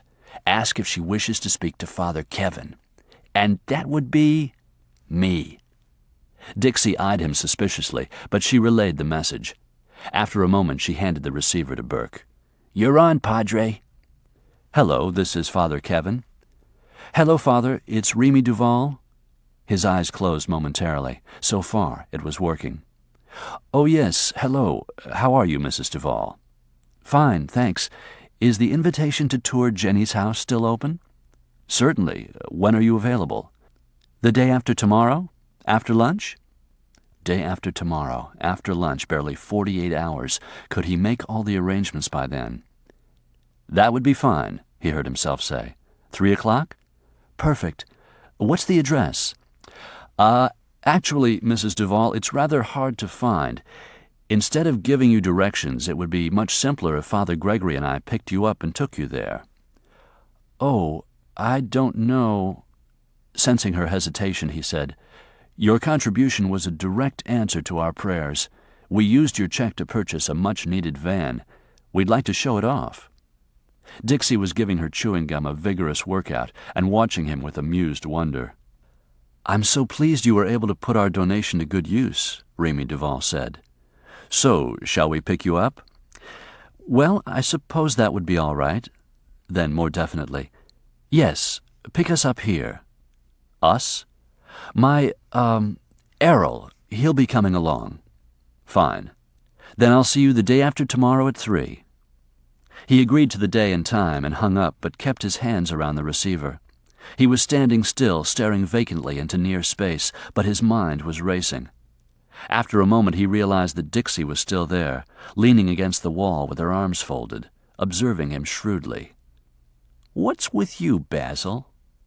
What do you mean? You look like a boy who just got a date with the prom queen, excited and scared at the same time. Hardly a date, Dix, he said absently. Then, shaking himself out of his daze, he thanked her again for her help. I couldn't have done it without you. What did you do? Never mind. Impulsively, he began patting down his pockets in search of something to write on. Listen, I'm going to give you an address, and I want you to keep it. If you ever need a safe place, go there. He found an old convenience store receipt in his pants pocket and scribbled down the address. Dixie barely glanced at it before tucking it into one of the pockets of her jacket. Safe place?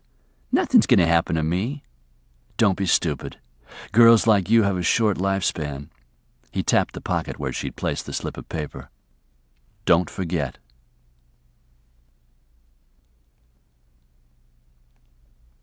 Burke leaned his head against the headrest of his new car.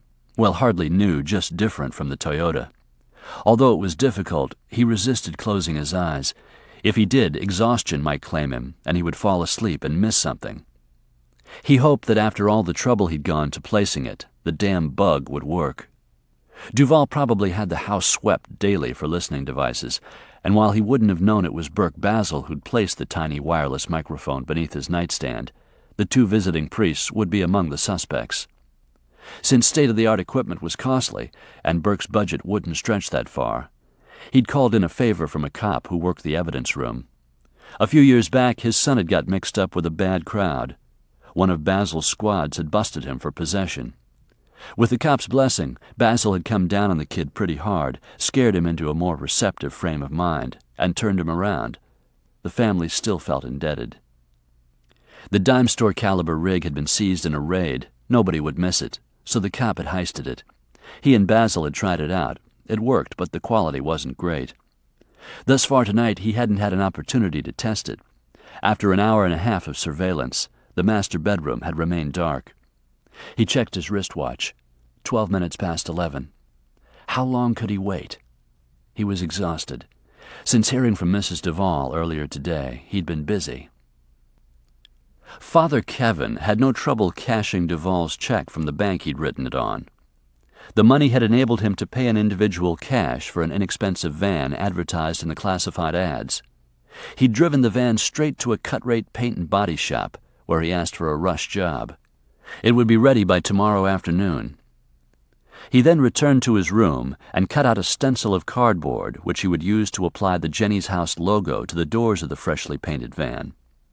The limousine glided past. By the time Burke realized that the approaching car belonged to the Duvalls, he was already looking at its taillights. He held his breath and didn't release it until the limo disappeared through the iron picket security gate at the rear of the property. A short time later, lights came on in the master bedroom. He slipped on the headset and immediately heard voices. "In the opera, heard her, and stunk." That from Pinkie. Burke readjusted the headset in time to hear Mrs. Duvall say, "Proud of her for making it past the first audition. She's their only daughter." "Well, I was bored stiff. It's hot in here. Turn down the thermostat." For several minutes Burke heard nothing more and envisioned them in their respective dressing rooms, preparing for bed. The next words were from Mrs. Duvall. "I'll write them a thank-you note tomorrow." "Whatever. Take that damn thing off." The light went out. Coming through the earphones were the sounds of rustling bed linens, of bodies readjusting, of Pinkie moving close to his naked wife and caressing the skin dusted with talcum powder from a silver-capped jar. Burke closed his eyes. All the men there tonight were drooling over my beautiful wife.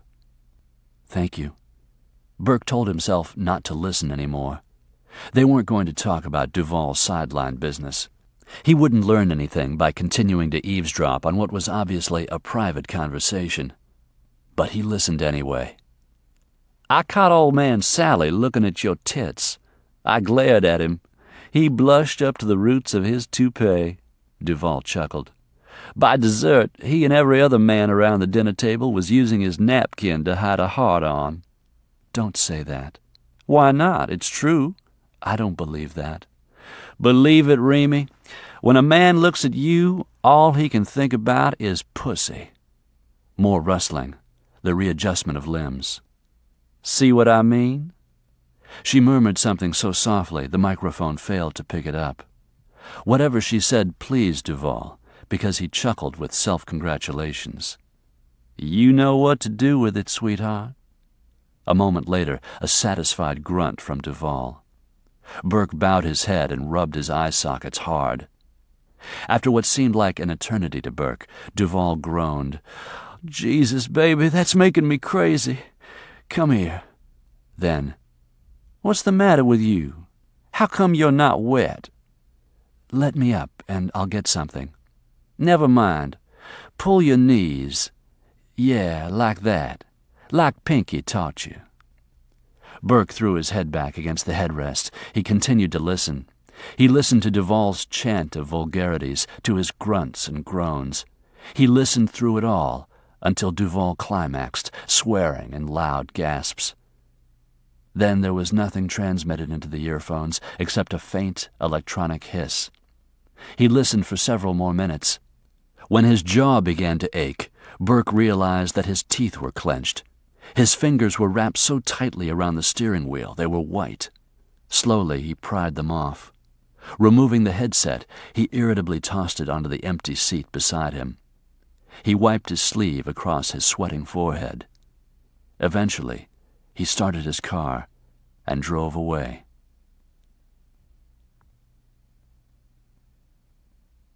Chapter 18. Burke left the newly painted van parked behind an abandoned warehouse, hoping it would still be there, intact, when he returned for it tomorrow morning. Before rounding the corner, he glanced back at the vehicle and was pleased with his stencil. From this distance, the Jenny's House logo was barely legible. It looked like an amateur job, which was what he'd wanted. Lost in thought as he made his way along the banquette, he didn't see Mac McEwen until the man was directly in front of him, blocking his path. "Burke! Christ, man, I've been looking all over the city for you." Mentally, Burke groaned. The last thing he needed was Mac's distracting chit-chat. But he attempted a smile and pretended to be glad to see him. "Hey, Mac, how you doing?" "I almost didn't recognize you. What's with your hair? Where's your mustache?" "Last time I saw the bathroom sink." "That'll take some getting used to."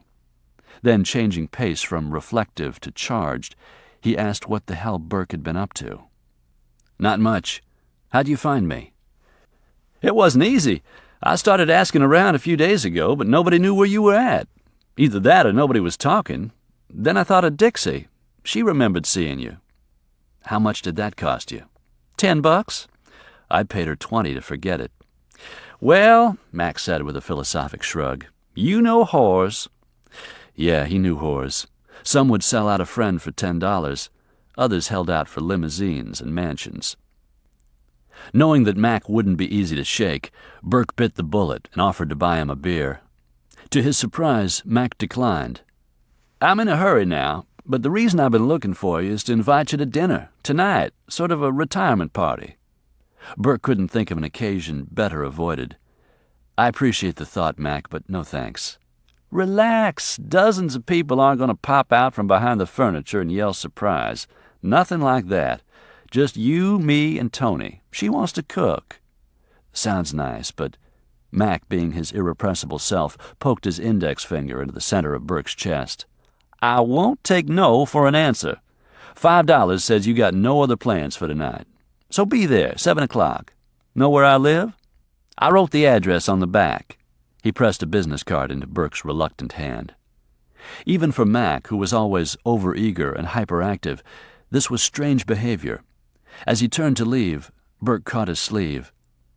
You've never invited me to dinner before, Mac. What's up? Your future. Burke tilted his head quizzically. Mac said, Tonight. Then he pulled his arm free and struck off down the banquette, walking briskly. Burke turned over the business card and read what Mac had written down. It wasn't his street address. Burke had been to the McEwen's house only once, when he dropped Mac off after work. Mac's car had been in the garage, and he hadn't wanted to inconvenience his wife, so he had inconvenienced Burke instead. On that occasion it had been after dark, and Burke hadn't given the neighborhood any particular notice.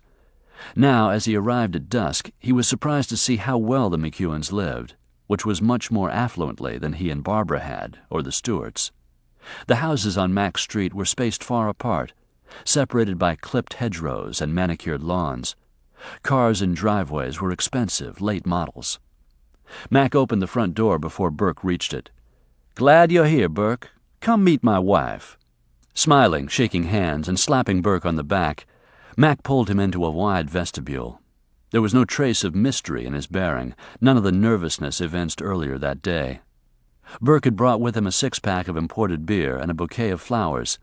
He handed Mac the six-pack and presented the bouquet to Tony McEwen when Mac introduced them.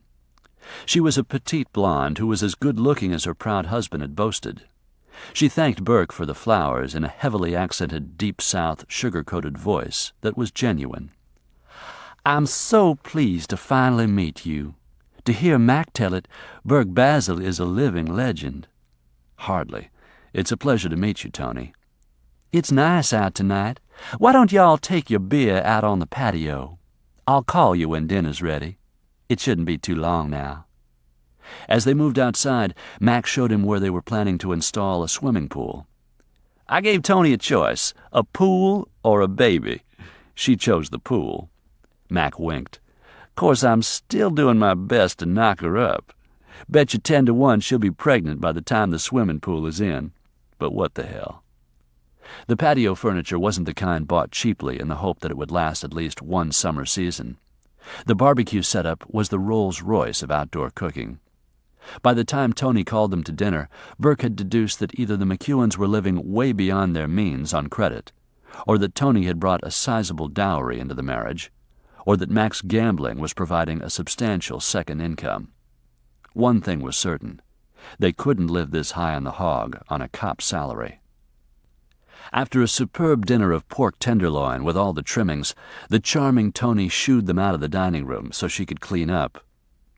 Is it too cold for you outside? Mac asked. Not at all. They returned to the patio with brandies and cigars, and for a while sat silently enjoying both. Burke waited for Mac to commence the conversation, which he'd obviously orchestrated to take place out of his wife's hearing. Burke had determined not to bring up Mac's obscure reference to his future, or question him about the warning he had scribbled on the back of his business card. Watch your back. Others are. This was Mac's party. It was up to him to provide the entertainment. Out of the darkness, Mac asked, "Why'd you quit, Burke? And don't give me that bullshit about burnout." "It's not bullshit. After Kev died, my heart just wasn't in it anymore." "You hated it when I got bumped up to detective sergeant and took over leadership of his squad, didn't you?" "No, don't say anything," Mac said when he saw that Burke was about to object. "I know you didn't like it. I understood how it was between you and Kev Stewart." "You make it sound like we were lovers or something." Mac snuffled a laugh. "I know better than that, but I also know how hard you took it when he died." Burke couldn't think of a suitable response, so he said nothing. He wasn't going to discuss his innermost feelings with Mac, first because his sentiments were nobody else's business, and second because he didn't entirely trust Mac. He had no specific reason to mistrust him. He just had a gut feeling that Mac's flashiness and amiability concealed a darker, more sinister aspect of his personality. Until Burke could identify that character flaw, he would remain wary of Mac. Mac continued, "What I'm saying is, I don't think that what happened to Stewart is a reason for you to quit."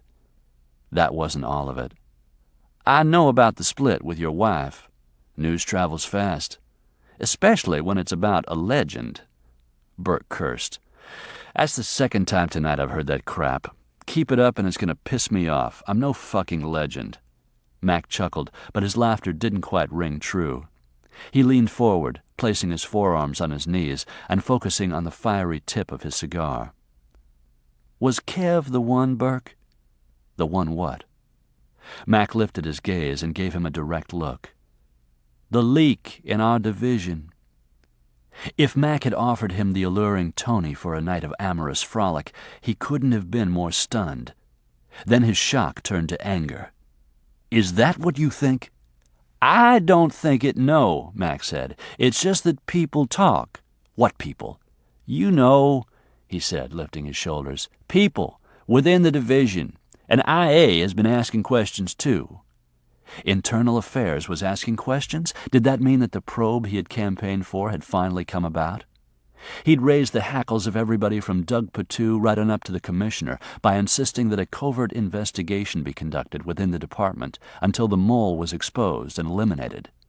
What an irony it would be if they suspected Kev. "Some guys, not me," Mac clarified quickly. "But some guys have speculated that maybe you discovered Kev's treachery, and when the opportunity presented itself, you popped him and dropped him.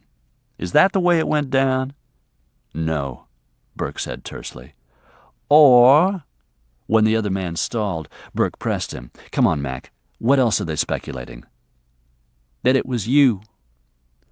Burke showed none of what he was feeling, but Mac must have felt the heat emanating from him and feared an eruption of outrage, because he spoke now in a breathless rush.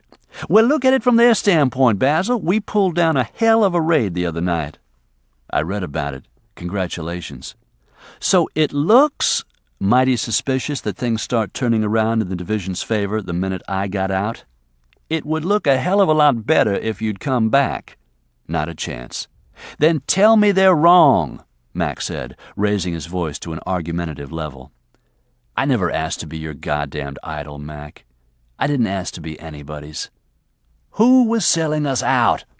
"I don't know, and I don't care," Burke lied.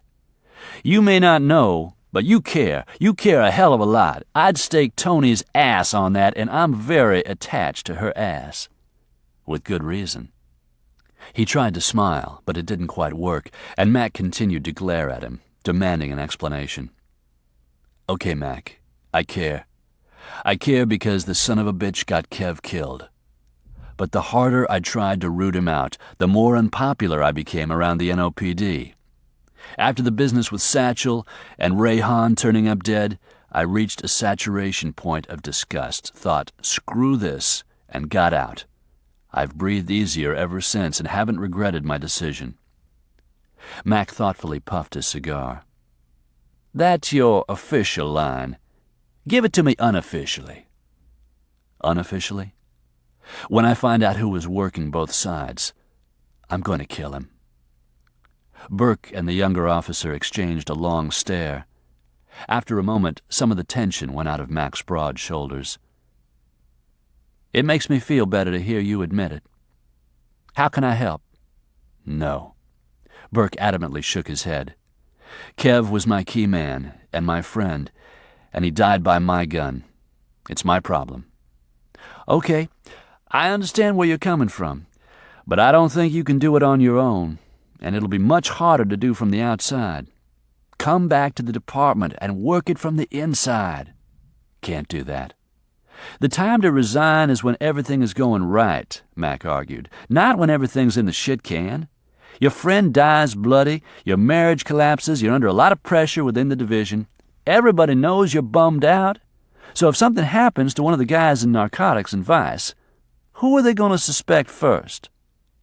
Mac's argument had merit, but Basile said, "That's a chance I'll have to take." He narrowed his eyes against the smoke rising from his cigar. "Did Patu put you up to giving me this lecture?" "No, but if he was here, he'd be telling you the same thing." "He already has told me the same thing. Just today, in fact." Burke had had his first appointment with a divorce lawyer early that morning. Barbara hadn't wasted any time in filing, and that was fine with him. It just irked him that he was out the expense of an attorney, when he'd already told her she could have her football coach, her divorce, and anything else she wanted. "Patu called Barbara and got the name of my lawyer. He left a message with him for me to call," he explained to Mac. "And?" "He tried to talk me into coming back, just like you're doing. But you're both wasting your breath. I'm out, and I'll stay out." "Okay, fine," Mac said irritably. "But it's not just your reputation that needs protecting, Burke. It's also your hide." "Ah, the warning on the back of your business card. I thought I'd walked into a detective TV show." "Maybe I was a little melodramatic, but when you screw with Pinkie Duvall, you'd—" "Who said I was screwing with Duvall?" "A lot of people have been asking about you lately. Where are you living? What are your plans? That kind of thing. Most are just curious or genuinely interested. But one of the guys who felt me out is associated with Wayne Bardo. Connect the dots, and you've got Duvall. I'm worried that they're planning to move on you, now that you're no longer protected by the department." "Duvall had plans for me, all right, but it wasn't disposal. He found me and offered me a job." "A job?" Burke told Mac about the interview. "A job," Mac repeated thoughtfully. "Well, at least they aren't plotting to kill you. All the same, I don't like it.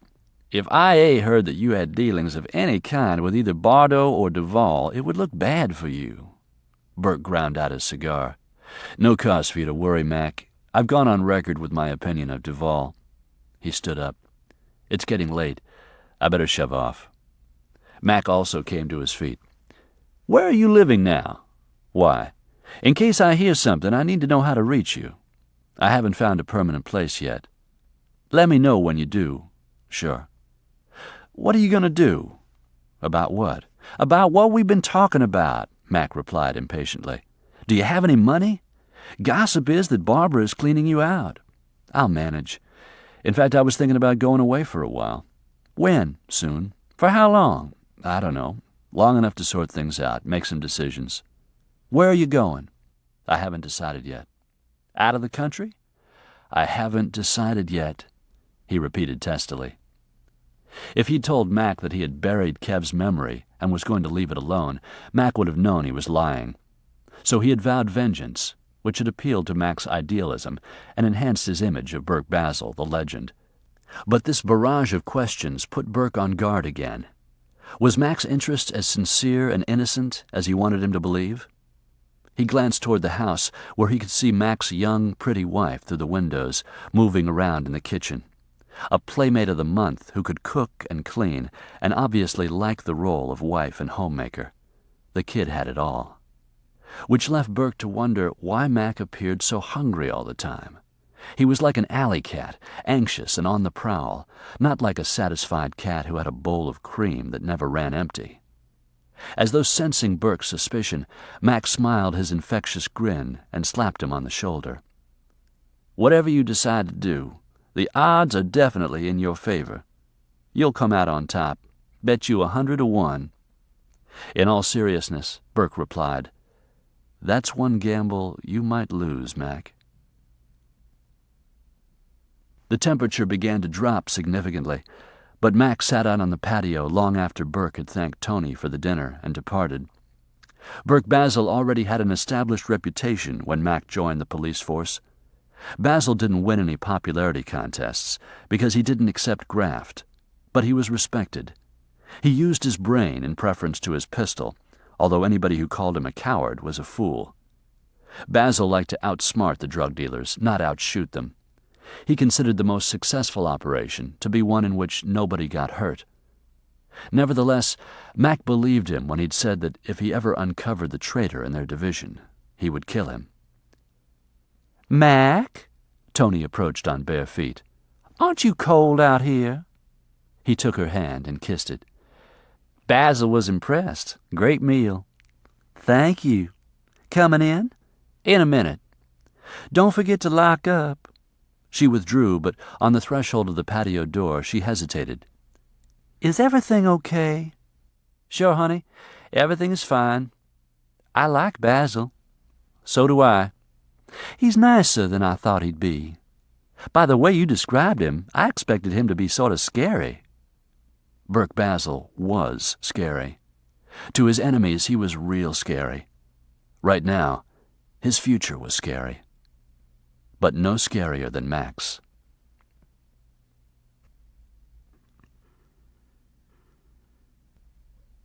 Chapter 19. "We were so fortunate to find this building unoccupied. It's away from the city's corrupting influences, which we consider a real plus." That was Father Gregory's response to Mrs. Duvall's comment that she hadn't realized Jenny's house was located so far from Metro Central. Burke was driving. Gregory, in the captain's seat beside him, droned on about the advantages of the non-existent facility. The two passengers were seated in back. A portrait of boredom, Errol stared vacantly out the window. Remy Duvall listened with interest and occasionally asked a question. Burke was more than glad to let Gregory do the talking. While he wasn't much good at small talk, it seemed to be Gregory's special gift. Burke hadn't even got out of the van when they picked up Mrs. Duvall and her bodyguard. "I assume Duvall is at his office," he had said when he parked the van at the curb in front of the mansion. "But on the outside chance he's at home, Father Kevin needs to stay out of sight." Gregory, looking at peace with God and man, strolled up the front walkway. Errol answered the door and motioned him inside. Burke mentally listed all the reasons he should drive away, now. There were pressing arguments in favor of ending this thing before he committed a serious crime. But he dismissed them and focused instead on why he must do it. Peter and David Stewart. They were validation enough. Those two boys would grow up deprived of their dad, and Pinkie Duvall was the one ultimately responsible. The front door opened and the three came out. Burke looked beyond Errol to the woman, who was smiling over something Gregory had said. The phrase, "like a lamb to slaughter," flitted through his mind. But by the time they reached the van, Burke had capped his conscience. When she'd signed on as Mrs. Pinkie Duvall, she'd accepted the risks of being married to a criminal. Gregory's glib chatter continued mile after mile. He was playing his role well and seemed perfectly at ease. Of course, he wouldn't be this composed if he knew how the afternoon was going to end.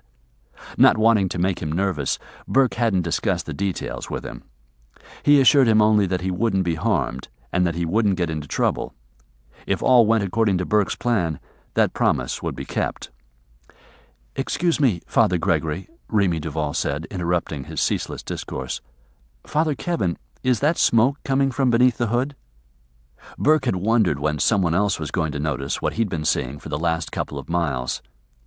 Father Gregory, who'd been facing the back seat, came around. "Smoke?" "Steam," Burke said tersely. "I checked everything out before I bought the van, but I must have overlooked a leaky radiator hose." "What are we going to do?" Father Gregory was rattled. A busted radiator hose wasn't in the script. Burke smiled at his cohort in as priestly a fashion as he could muster under the circumstances. "We'll make it to our destination." "How much farther is it?" Mrs. Duvall asked. "Only a couple more miles." "I don't think it's going to make it." This from Errol, who hadn't spoken since leaving the garden district. Burke could feel his breath on his neck as he leaned forward and peered over his shoulder to assess the situation. "If you keep driving it like this, you're going to burn up your engine." Gregory's composure slipped another notch. Father Kevin, maybe we should postpone this excursion, try again another day after the van's been repaired. We don't want to inconvenience Mrs. Duvall." "Don't worry about inconveniencing me," she said. "I don't want irreparable damage done to your new van." "Bless you for being so selfless and understanding," Gregory said to her. Then to Burke, "Let's just turn around and go back into town." "It'll never make it back," Errol said. "Pull into that service station up ahead. You can get this heap fixed, and I'll call Roman to come pick up Mrs. Duvall and me." Gregory said, "Father Kevin, it seems we have no choice." The crossroads was situated in a weed-choked delta of real estate formed by the convergence of 2 state roads. The filling station had 6 gas pumps and 2 garage bays. The attached cafe advertised cold beer, boudin sausage, and a variety of crawfish dishes. Flying above the buildings were the American flag, the Louisiana state flag, and the bars and stars of the Confederacy. Burke pulled the van to a stop and cut the engine. Steam was now billowing from beneath the hood. Hissing water and antifreeze from beneath the chassis splattered onto the pavement. "I'll see if a mechanic is on duty," he said as he got out. "Father Gregory, why don't you take Mrs. Duvall into the cafe and get her something to drink?" "That's a very good idea." Gregory looked relieved to have another workable plan already in place. "I'll call Roman from the cafe," Errol said. "She doesn't go anywhere without me." They headed for the entrance to the cafe. Burke went in search of the auto mechanic. He found him inside the garage. Long, unwashed hair trailed from beneath a grimy dozer cap and lay on his bony shoulders like dirty hemp. He was wearing love beads and sandals with his greasy coveralls. When he saw Burke, his gaunt face registered astonishment. "When you was here yesterday, I didn't know you was a priest." Wonders never cease. Burke pressed a $50 bill into his hand. "How quickly can you tape up that leak?" The mechanic gestured to a roll of duct tape. "Soon as it cools down, I'll hop to. Sure you don't want me to replace the hose? Ain't nothing to it. Tape won't hold her for long." "Taping's fine. How long, 10 minutes?" He sucked on his stubby yellow teeth. "Iffy. It's mighty hot." Burke passed him a 20. "Wear gloves. The keys are in the van. When you're done, pull it up out front and leave the motor running." "Will do. Only I don't get it. How come you rigged your own radiator hose to bust?" "The Lord moves in mysterious ways." Burke went into the crowded cafe and wove his way through the tables to join the party of 3 already seated. "We ordered you coffee." "Thank you, Father Gregory." "Did you speak with a mechanic?" asked Mrs. Duvall. Sending smiles around the table, he told them confidently that the van would be repaired shortly. A waitress served their coffees. While sipping his, Burke surveyed the room with affected casualness, but mounting concern. He had checked out the cafe yesterday afternoon when he had made arrangements with a mechanic, who had told him that puncturing the radiator hose before they set out would guarantee that they wouldn't get far before it started boiling dry. This place had been perfect for his plan. It was in a rural area, at least 4 miles from the nearest local police force or sheriff's office. He'd been here just after lunch. With the exception of 2 tired waitresses, a chain-smoking cashier watching a soap opera on a portable TV, and a handful of desultory diners, the place had been empty. Burke had figured that business might increase around dinner time when a few locals would come in. Otherwise, it was a quiet, slow, sleepy place that catered to the occasional motorist who grabbed a bite to eat while getting the car filled up. Unfortunately, he'd miscalculated. It was now apparent that the crossroads was a happy-hour watering hole for blue-collar workers who knocked off early and stopped here for a brew or 2 on their way home. The cafe was far more crowded than he'd planned on it being. Cajun music blared from the jukebox that hadn't even been playing when he was here yesterday. Every table and booth was occupied, as well as every stool at the counter. Another problem was the demographics of the clientele. With the exception of the two priests, the babe, and the bodyguard, they were testosterone-powered redneck regulars. The center of their attention was Pinkie Duvall's wife. Every man in the place was licking his chops, some literally, some figuratively, but all seemed to be pondering what a crotch throb like her was doing in the company of two men of God and a meathead. However, Errol wasn't as stupid as he looked. "Mr. Duvall isn't going to like this," he said, glaring back at one of the gawking rednecks. "I called the house. Roman was out on an errand, but he's expected back in about," he checked his wristwatch, "20 more minutes. We'll be able to drive the van by then." Burke's reassurance did nothing to assuage Errol's apprehension or to calm Gregory's jitters. Beneath the table, his leg was bouncing up and down as rapidly as the motorized needle on a singer. The nervous motion was driving Burke to distraction, and he was on the verge of telling him to cut it out when Gregory scooted his chair back and stood up. "Excuse me." He left the table and headed for the men's room. "Maybe I ought to call Mr. Duvall," Errol ventured, putting it to Mrs. Duvall in the form of a question. "He could send Bardo as somebody after us." "I'd rather not bother him," she said. "You're worrying for nothing, Errol." Burke's facial muscles strained to smile like a benevolent cleric. The mechanic promised it wouldn't take more than 10 minutes to patch the hose. As soon as Mrs. Duvall finishes that second cup of coffee, we can be on our way. All right? "I guess," Errol grumbled. "All I know is Mr. Duvall isn't going to—" "Goddamn faggot!" The shout was underscored by shattering glass. Like everyone else in the cafe, Remy, Duvall, and Errol turned to see what had caused such an outburst. Burke shot to his feet. Shit! Gregory lay whimpering on the floor, doused in spilled beer, and cowering from the man who reached down and grabbed him by the nape of his neck and his belt and jerked him to his feet. In a rough, uncultured, and unmerciful voice, he told the room at large, "There I am, taking a piss, and I look over, and this twisted fuck is waving it at me." He planted his boot on Gregory's backside and sent him crashing into another table. "I'm going to make the little fucker wish he was dead." The three men into whose table Gregory had careened were now on their feet. They grabbed him in turn, throwing punches and hurling insults. Before long, 2 others had joined in. Over his shoulder, Burke said to Errol, "Get her out of here. I'll meet you at the van." Then he elbowed his way through the homophobic crowd. Everyone was on their feet, some standing in chairs, yelling encouragement to the men who were pummeling Gregory. When Burke reached the epicenter of the melee, he plunged in and managed to do some damage to most of the attackers until he came face to face with the object of Gregory's desire. Love must truly be blind, Burke thought, because this was one ugly son of a bitch, and every solid, bulky inch of him was bristling with rage. His fist connected with Burke's chin and sent him flying backwards. "You another one?" He bore down on Burke. "You goddamn perverts that hide behind your backward collars make me want to puke." He bent down to pick up Burke and deliver more. But when his red, temper-congested face was mere inches away from Burke's, his progress was stopped so abruptly that inertia almost caused him to pitch forward and land on top of Burke. He'd been halted by Burke's pistol, the barrel of which was digging into the beefy forehead, which Burke used as leverage as he came to his feet. "Back off, asshole." "What?" "Call off your friends, or the next sacrament you receive will be last rites."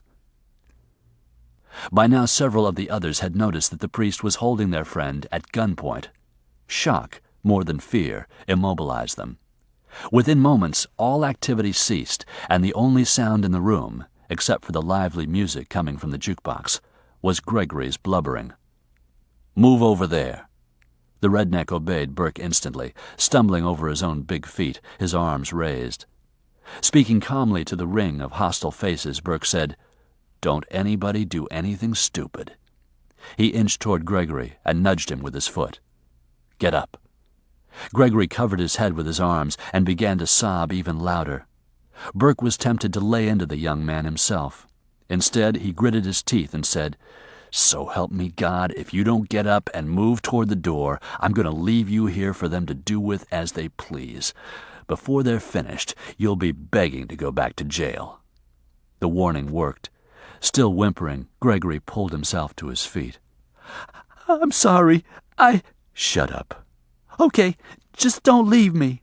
He wiped his bleeding face on his sleeve and staggered toward the exit. Burke, sweeping the room with his extended gun arm, moved backward toward the door. "We're leaving now. We don't want any more trouble. No harm was done. Just go on about your business." When he reached the door, he shoved Gregory through it, then followed him out. He was relieved to see the van, engine running. "Get in the van," he shouted, as he jogged toward the office of the filling station, where he could see Errol speaking into the telephone and gesturing broadly. Burke charged through the door and plucked the telephone receiver from the bodyguard's hand, then knocked him on the temple with it. The blow wouldn't do much damage, but it stunned Errol long enough for Burke to grab Remy Duvall's arm and pull her after him toward the door.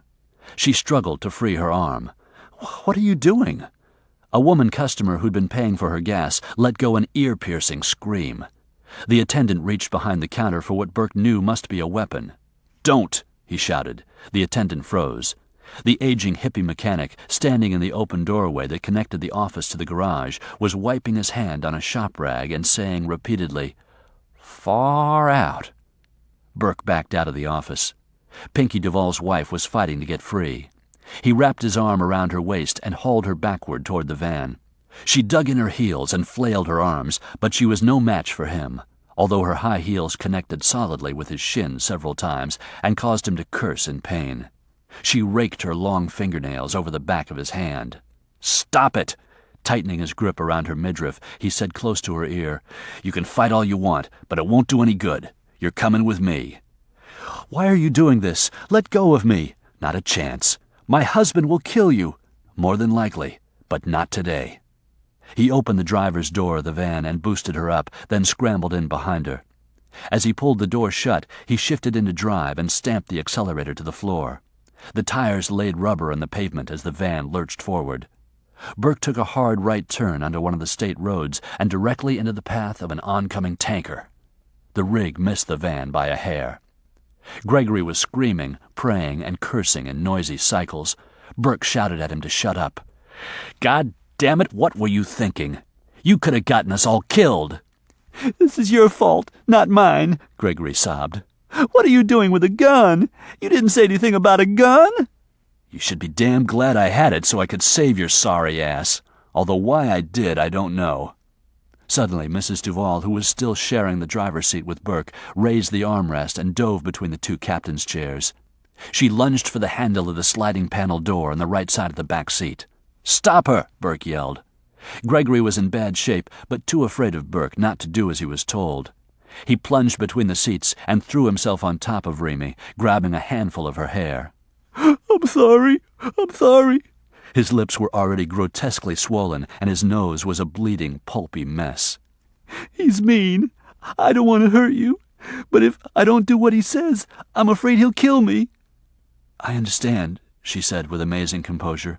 "Just please let go of my hair." Burke addressed her over his shoulder. "Nobody's going to hurt you if you cooperate, okay?"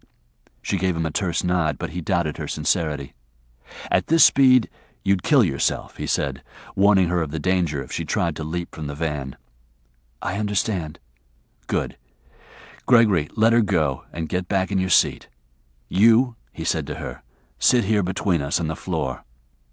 Gregory clambered back into his seat. Burke was tense until she was safely between the captain's chairs. "Who are you?" she asked. Her eyes were teary and wide with fear. Her face had been bleached of color. To further emphasize her paleness, there was a trickle of blood in the corner of her lips. Had she bitten them? Or had he accidentally hit her during their scuffle? Uncomfortable with the thought, Burke returned his eyes to the road, and it was a good thing he did, because in the rearview mirror he saw a pickup truck racing toward them. Damn it! What else could possibly go wrong? Both Gregory and Mrs. Duvall were bleeding, and he had a pickup full of pissed-off rednecks about to climb up the van's exhaust pipe. "Gregory, take the gun." "Huh? Why?" "Look behind us." Gregory glanced at the side mirror on the door and shrieked when he saw the pickup barreling toward them. The man from the restroom was standing up in the bed of the pickup, leaning forward against the cab. He was using the roof of it to support a shotgun, which was aimed at the van. He warbled a blood-curdling yell. Several cronies were riding in the back of the pickup with him, and the cab was packed full of fire-breathing fag-bashers. "Oh, Jesus! Oh, God!" Gregory wailed. "I'm going to die!" "I'm going to kill you myself if you don't pull yourself together," Burke shouted. "Take the gun!" He stretched his arm across Mrs. Duvall and pushed the pistol into Gregory's trembling hands. "I've never fired a gun before." "All you have to do is point it and pull the trigger." Burke was hoping this ridiculous chase wouldn't result in an exchange of gunfire. He was hoping he could stay far enough ahead of the pickup to avoid that. The van was no speed machine, and at any minute the hasty patch job on the radiator hose could become a critical factor. But the pickup was heavy. With its extra load, it wouldn't be performing at maximum capacity either. Eventually, the angry mob might grow tired of the chase and figure that their time was better spent back at the cafe, drinking another round of beers. Or Burke might be able to elude them once it got dark. Or they might chase them until they caught them and kill them all. The pickup continued to gain until it seemed it was riding on their rear bumper. Burke swerved in front of it to keep it from pulling up alongside. Then he swerved to the other side of the road when they approached from that direction. It soon became a contest to see which driver could outmaneuver the other. Burke concentrated on staying ahead of the pickup while keeping the van on the narrow road. One mistake, and they would plunge into the foreboding swamp that extended away from the road on either side. He was concentrating so hard on his driving that he didn't notice Mrs. Duvall's outstretched hand until it was almost too late to stop her from pulling the key from the ignition. His hand shot out and covered hers. She yelped in surprise and pain as the keyring dug into her palm. "Let it go," Burke ordered. He was now driving with only one hand, and the van veered under the shoulder, sending up a shower of gravel and almost making him lose control. Gregory screamed in fright. "You're going to get us killed," Mrs. Duvall shouted. "Stop the van. I'm sure they'll reason with us." "Are you crazy, lady? Him and me they'll kill and feed to the alligators. You they won't kill until they've all taken a turn. Now let go of the goddamn key, and we might just stand A blast from the shotgun shattered the rear window. Gregory screamed again and dove to the floor, although the shot was widely scattered and the high backs in the seats served as protection from flying glass. To Mrs. Duvall's credit, she didn't scream, but she immediately released the ignition key and ducked to the floor. Burke ground his foot against the accelerator, although it was already on the floor. The van wouldn't go any faster, so it surprised him to see the pickup receding in his mirror. It took a moment for him to realize that it was slowing down. Firing the shotgun had been their last parry. The rednecks were calling it quits. The truck shrank to a pencil dot in his mirrors, but Burke didn't let up on the accelerator. When he reached his turnoff, he took it on two wheels. His eyes stayed on the mirrors for another few minutes, but when it became apparent that the pursuit was over, he said, "You can get up now. They've decided we're not worth the effort." Moaning, Gregory pulled himself back into his seat. He hardly resembled the handsome man who'd started out that day impersonating a priest. His bruised features were distorted with swelling and covered with clotted blood. By contrast, the blood on the back of Mrs. Duvall's jacket was bright red.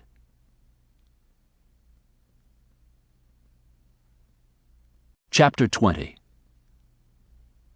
Pinkie opened the passenger door of Wayne Bardo's car before it came to a complete stop. A sheriff's unit had already arrived, he noticed, and that was unfortunate, but he would deal with it. He spotted Errol standing against an exterior wall with his shoulders hunched, hands deep in his trouser pockets, looking like he might burst into tears at any moment. He didn't see Remy anywhere about, and hoped that meant she had been given refuge in a private office inside the building.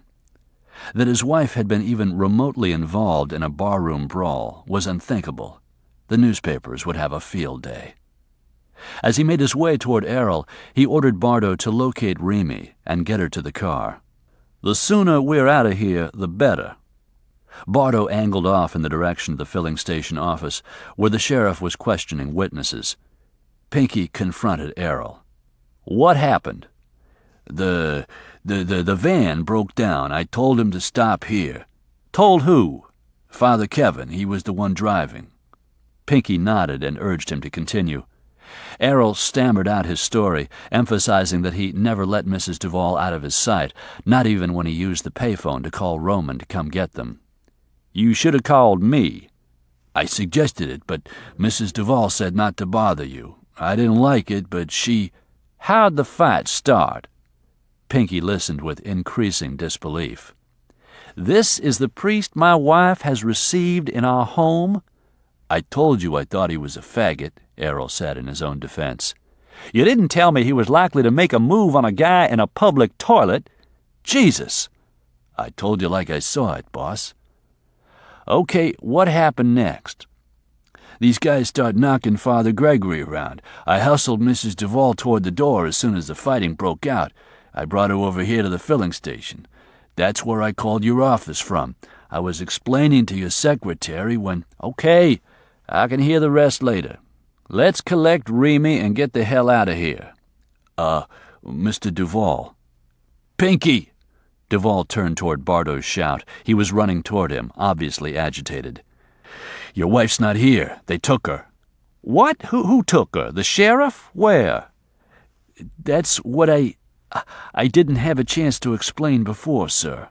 Pinkie came back around to Errol, who looked like a man facing a firing squad. "By the time I called back to your office, you were already on your way here, and Bardo doesn't have a cellular, so I couldn't call his car. Your secretary said you didn't take your pager. There was no way—" Pinkie grabbed him by the lapels and shook him hard. "You've got 2 seconds to produce my wife." "I can't, Mr. Duvall," he said, starting to cry. "Father Kevin pulled his gun." "His gun?" "Yes, sir. He hit me over the head and carried Mrs. Duvall off in the van." Pinkie's world turned red, as though an artery had burst directly behind his eyes and bathed them with blood. He pulled out the .38 he always carried in a holster at the small of his back and crammed the short, stubby barrel of it into the soft pallet of skin beneath Errol's wobbly chin. The jostling of being lifted from the van roused her. Her back and shoulder felt as though they'd been attacked by 1,000 vicious bees. She was aware of being carried. She opened her eyes. It was dark. There were stars overhead, millions of them, more than she had ever seen. Their brilliance amazed her. Wherever she was, it wasn't near the city. The sky wasn't muddied by man-made lights. The air was cold, but moisture-laden. "Dread! Dread!" She recognized the voice as Father Kevin's. She also heard rapid footfalls on hollow-sounding boards and realized that he was carrying her across what she supposed was a bridge or a pier. At the end of it was a strange-looking structure, which was actually several buildings that had been seemingly tacked together with no previous planning as to their final form. Standing behind a screen door was an even stranger-looking man. He was holding a shotgun at waist level, aimed at them. "Who's that?" "I need your help, Dredd." "Jeez Louise." By this time they were within a circle of pale yellow light coming from a fixture mounted high on a pole and illuminating the galerie. Apparently the man called Dredd recognized Father Kevin because he set aside the shotgun and pushed open the screen door. "What in tarnation are you doing way out here? What happened to her?" "Gunshot." "Dead?" "No." "How bad?" "Bad enough. Where should I put her?" "I only got one bed, and you know where it's at." They went past Dredd on their way inside, and she caught a whiff of smoke. His beard seemed to be smoldering. Of course she was hallucinating. She saw animals and reptiles jutting from the walls with fangs bared. Jars of cloudy solutions crowded shelves. Unidentifiable skeletons were frozen in menacing stances. Skins and hides brushed against her. She saw an owl mounted on a perch and didn't realize he was alive until he swiveled his head and fixed his yellow eyes on her, then spread his wings in vexation. Father Kevin turned sideways in order to pass through a narrow doorway into a small room. A bare bulb dangled from an electrical cord that had been tacked to the rough plank ceiling. Its meager light cast eerie shadows in the walls, which were covered with yellowing newspaper. He laid her down in the center of a narrow bed. The bedding smelled musty, like it hadn't been laundered in a long time, if ever. She would have protested if she'd had the strength. "I hardly recognized you," Dredd said to Father Kevin. "I hardly recognize myself these days." "Who's he?" From the room through which they'd just come, she could hear Father Gregory crying plaintively. Later, Father Kevin replied, "He looks like he's been run through a tree shredder." "If I don't kill him myself, he'll survive. It's her I'm worried about." "Well, let me take a look-see." Father Kevin backed away, and the strange man approached the bed. Remy was too amazed to scream. His skin was tanned so darkly it hardly looked human, and resembled more closely the skin she'd seen in the other room. His face was a network of crisscrossing lines and creases, all deeply etched. He was bare-chested, but half of his torso was covered by a crinkled gray beard that reminded her of Spanish moss. It was not on fire. He was holding a cigarette in the corner of his lips. When he extended his calloused hands toward her, she shrank from them. His touch, however, was amazingly gentle. He eased her left shoulder up until she was almost lying on her side. She groaned with pain and uttered a sharp cry when he probed a spot.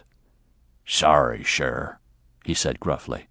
"I know it hurts now, but Dredd'll fix you up." Then he tenderly rolled her onto her back again and turned away. "You're in my light," he said crossly, pushing aside Father Kevin, who was crowding close. "How bad is it? Is she going to be okay? Can you handle this?" "Oh, so now you ask.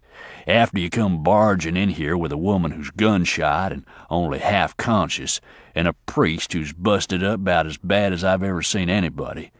After she's bled all over my bed, now you ask me can I handle it?" "Can you?" "Course I can, if you give me time. Lucky for you it's only birdshot, but she took several pellets." "What can I do?" "You can stay out of my way." Remy closed her eyes. She'd been shot?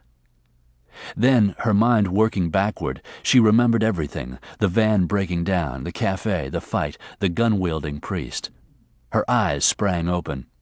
He was standing at the edge of the bed, staring down at her with eyes as unflinching as the owl's.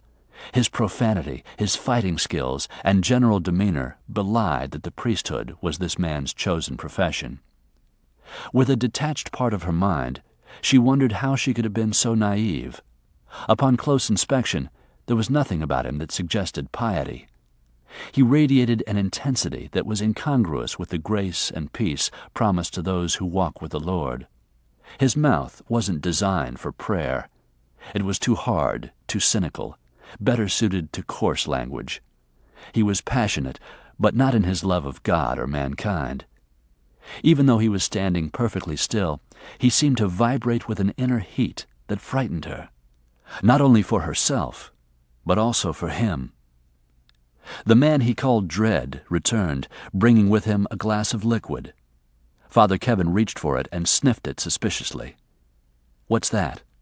"Do I meddle in your business?" Dredd said, snatching the glass back. "Look, Dredd, she's hurt. I'm trying to make her better. But if you don't trust me, you can take her and that pathetic excuse for a parson out there and leave me be. I didn't ask to get involved in your mess. You forced it on me. Now what's it going to be?" He took Father Kevin's silence for compliance. "Okay, then." Turning his attention back to her, Dredd leaned down and pressed the glass to her lips. "Drink this." The liquid smelled vile. She tried to turn her head aside, but he laid his hand against her cheek and brought it back around. "Come on now. It'll make you sleep. You won't feel a thing." He tipped the glass, and she had to either swallow the foul-tasting stuff that filled her mouth, spit it out, or choke. She figured if she spit it out or choked, he'd only come back with a refill. Besides, the promise of oblivion was seductive. She drank it all. "Good girl. You cold?" He pulled a blanket across her legs. "Now I'm going to leave you just long enough to gather my stuff. You'll probably be asleep by the time I get back, but don't you worry. I'll take care of you. When you wake up, you'll feel a whole lot better." He patted her hand and withdrew. On his way out, he said, "You asked for something to do. You can get her undressed and onto her belly." Then Dredd left the room, and she was once again alone with her abductor. He sat down on the edge of the thin mattress and began undoing the buttons on her suit jacket. She was powerless to stop him. Whatever she'd been given to drink was fast-acting and potent. Her fingertips and toes were already tingling. It was becoming increasingly difficult to keep her eyes open. When he lifted her up to remove her jacket, her head lolled against his shoulder. She seemed to have no connection to the arms he pulled from the sleeves of her jacket. She winced when he pried the blood-soaked cloth away from her skin, but the pain was no longer as fierce as it had been just minutes ago. She felt her breasts relax against her chest and knew that he had unfastened her bra strap. Ordinarily, that would have panicked her. She lacked the energy even to let it matter. Then he eased her back down, and her eyes opened in time to see him wiping sweat from his forehead. The back of his hand, she noticed, bore 4 bloody scratches where she'd raked him with her nails. The tip of his little finger touched the corner of her mouth. "Does that hurt?" "Who are you?" His eyes connected with hers. After a slight hesitation, he said, "My name is Burke Basile." He continued to look at her for several seconds, then his hands moved toward her shoulders to slip off the straps of her bra. "Don't. Please," he said. "You heard him. I've got to get you out of your clothes and onto your stomach so he can work on your back." That wasn't what she was protesting. She tried to shake her head, but wasn't sure if the command reached her muscles, or if it did, if they could obey it. "Don't do this, Mr. Basile," she whispered. Giving up the struggle to keep her eyes open, she exhaled deeply, then said on a thread of breath, "He will kill you."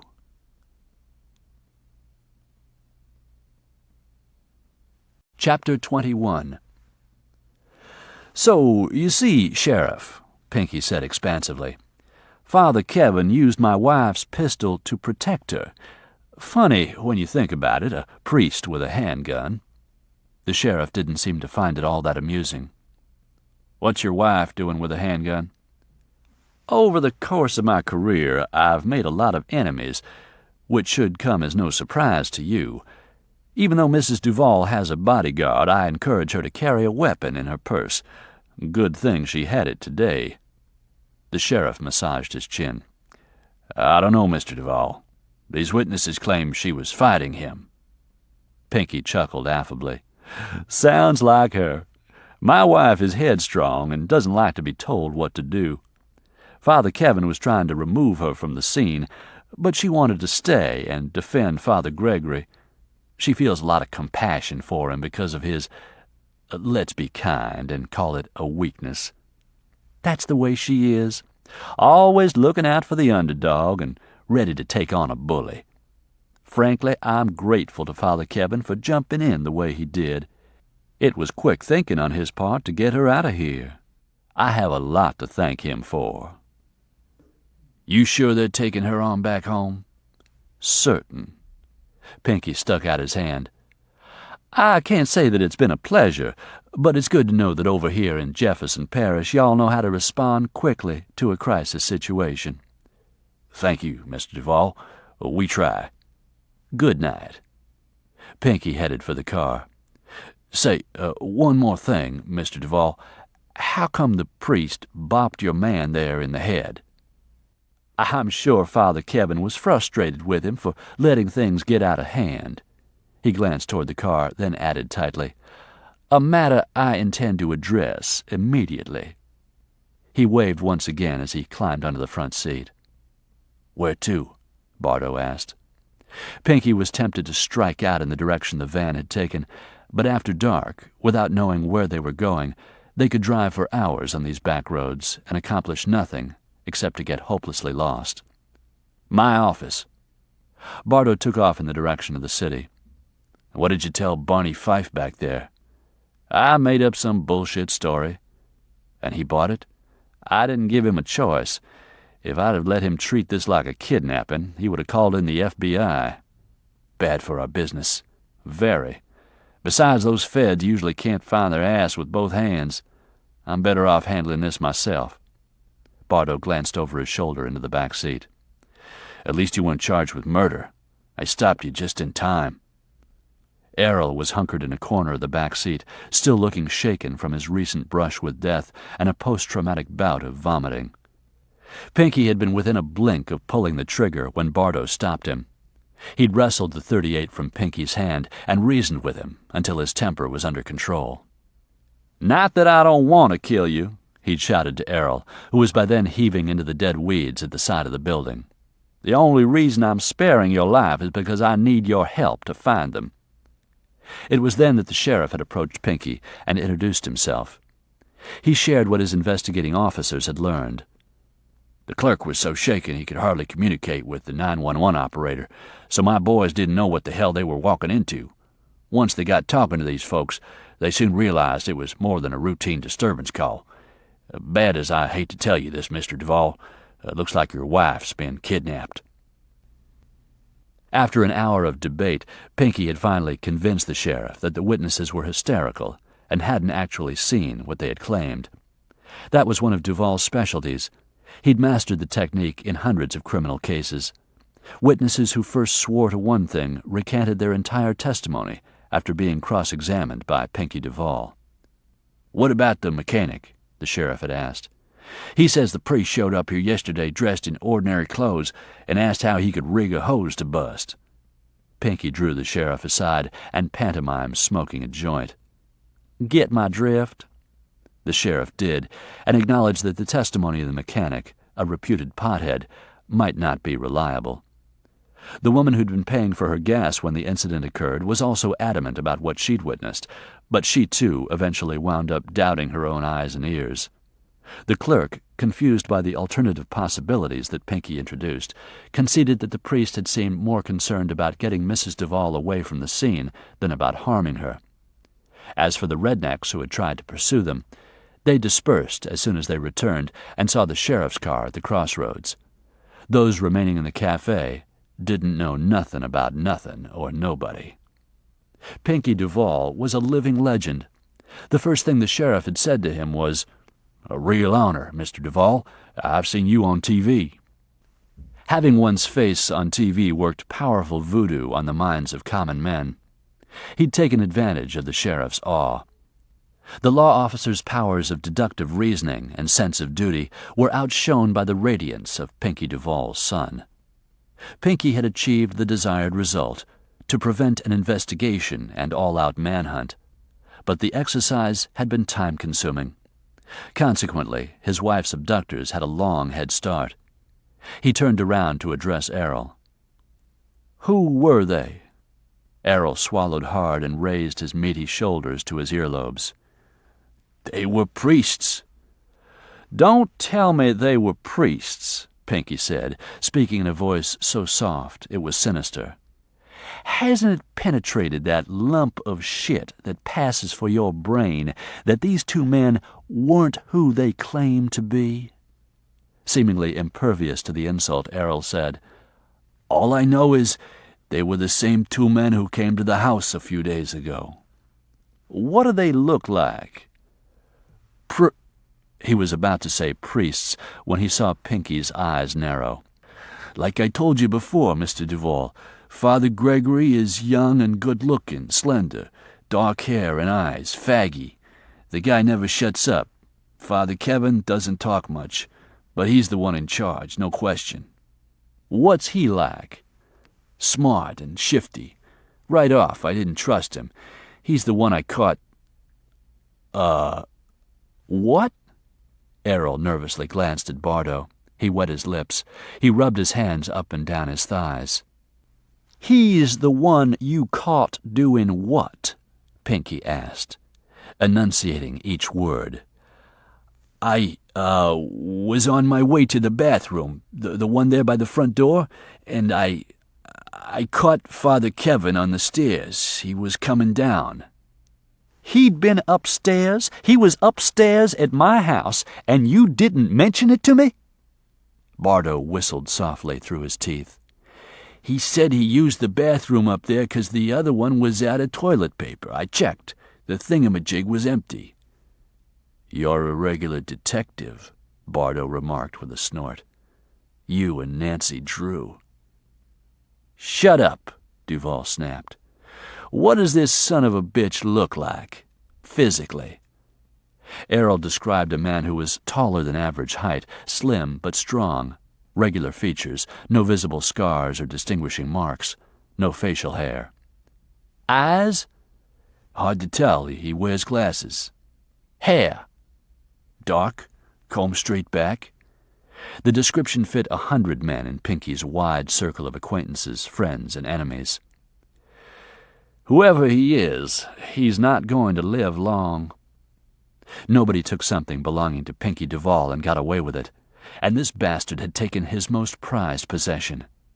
If he touched her, if he laid so much as a finger on her, he relished the thought of killing this unnamed man with his bare hands. Bardo interrupted Pinkie's murderous fantasy. "It doesn't make sense. 2 priests, one of them a fag, kidnapping a woman. What do they want with her?" "It's not Remy they want. It's me." Pinkie had no proof of that, nor any viable reason on which to base that conclusion.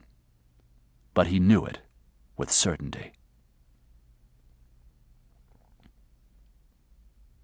"Push, damn it!" "I am pushing!" Gregory was as useless at ditching a van in a bayou as he was at everything else. Burke admonished him to try harder. The 2 men attacked it again, putting all their strength into pushing the vehicle across the spongy ground. Finally, it rolled forward several yards. Burke thought they had it licked, but then it became stuck in the silt on the bottom of the muddy creek and rested there only half submerged. "Now what?" "We leave it," Burke said curtly. "They'll find it eventually. But by that time, Duvall will know who has his wife." Burke ignored Gregory's whining as they tramped through the swampy terrain back to Dredd's pickup. He'd driven it to this remote spot, Gregory following in the van. During the drive, Burke had kept a watchful eye on the rearview mirror. Every time he went around a bend in the road, he slowed down until the van's headlights were once again in sight. He expected Gregory to crack at any moment. There was no way to predict what the young man might do when he did. Docilely enough, he climbed into the pickup for the drive back. Burke followed a winding road, flanked on both sides by swamp. The knees of cypress trees protruded above the surface of the water within a few feet of the road. Overhead was a canopy of low-hanging tree branches hosting Spanish moss. By day they resembled the lace-draped arms of a belle caught in a curtsy. At night they took on the eerie appearance of a zombie's skeletal arms trailing his torn shroud. Occasionally his headlights picked up the glowing eyes of a nocturnal creature that scurried out of their path or slithered back into the swamp. Burke drove safely, but fast. He was worried about the patient. Dredd had anesthetized her with one of his home-brewed potions concocted of God only knew what. But whatever the ingredients, it had worked. She'd slept through Dredd's careful removal of the shotgun pellets, which had sprayed her back and shoulder on the left side. He'd also removed a few splinters of glass. The small wounds had bled profusely, but Dredd had cleansed them thoroughly, then treated them with a salve that he claimed would heal them and help considerably with her pain. Burke had hovered close throughout the entire procedure, making Dredd even more irascible than usual. He had practically pushed Burke from the room, reminding him that if he didn't ditch that van, all of southern Louisiana could be swarming Dredd's mercantile in the morning. "Nothing hurts a business worse than cop cars parked out front." So Burke had left, grudgingly, but knowing that his friend was right about the timely disposal of the van. Now that it had been taken care of, he was eager to get back and check on Mrs. Duvall. "You used me." "What?" Gregory repeated his petulant statement. Burke replied, "You accepted the terms of the deal, Gregory." "When you were making that deal, you didn't tell me that the terms involved guns and kidnapping." "When we picked up Remy Duvall today, what did you think was going to happen? I thought you would get her to contribute a lot of money to this phony charity. I thought that you would swindle Pinkie Duvall, pull a con, like in The Sting. I never counted on you doing something like kidnapping his wife. It's your fault that you're involved in a kidnapping. If you hadn't flirted with that redneck, you'd have been dumped at the crossroads. That was my plan, to shake you and Errol there. But no, you went and got romantic. So pout all you want, but don't expect any sympathy from me. It's on account of your perversion that Mrs. Duvall got shot and that all of us barely escaped with our lives. I got hurt too, he sobbed. Too bad.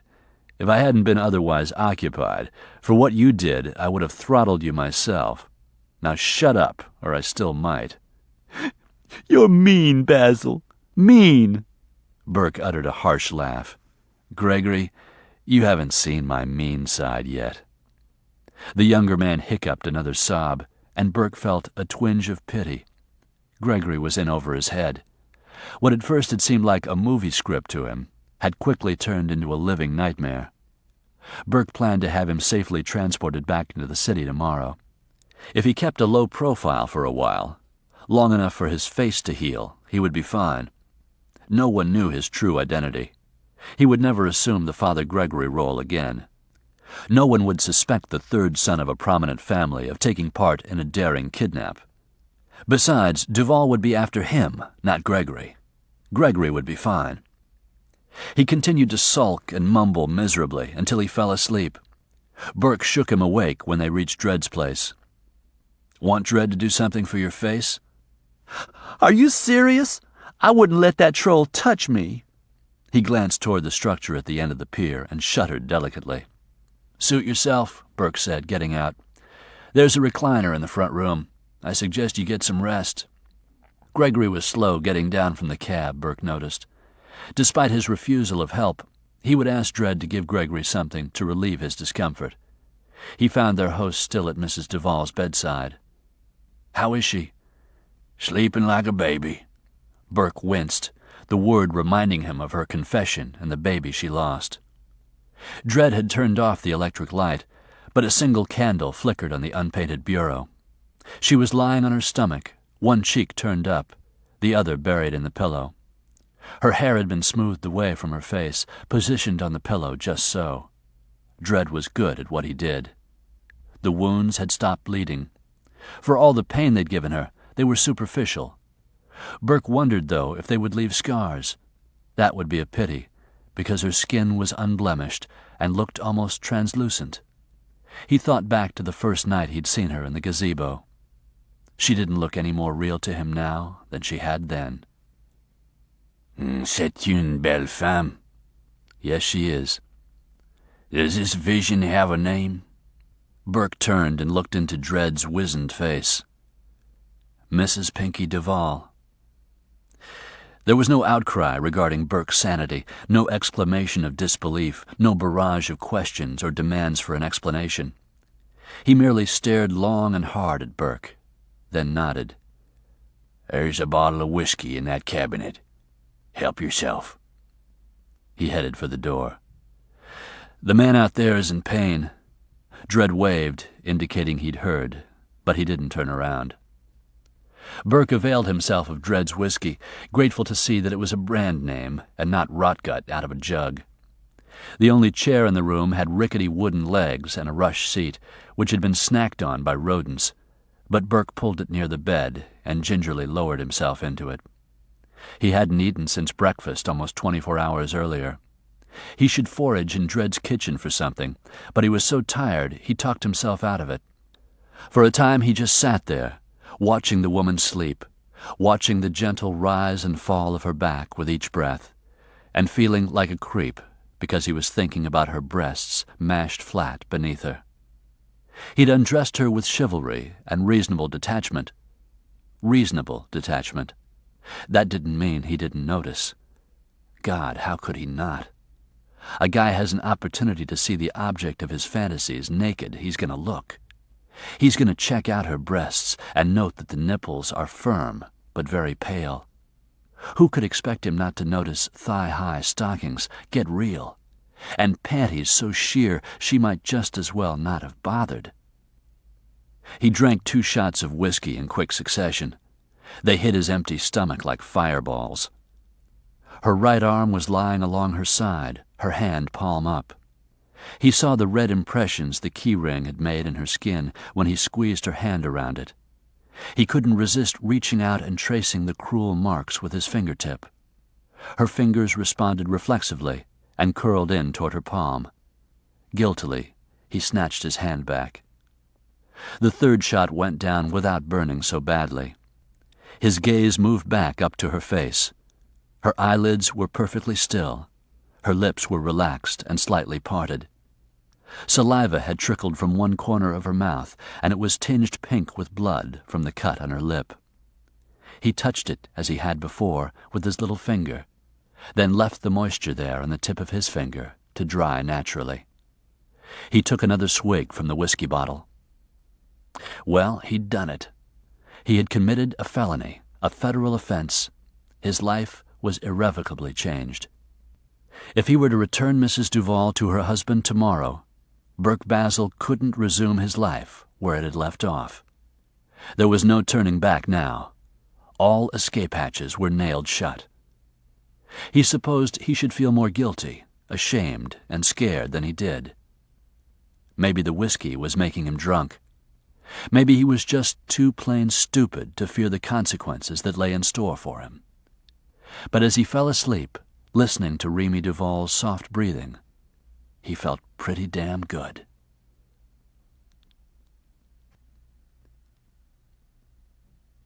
Chapter 22. What do you mean he's gone?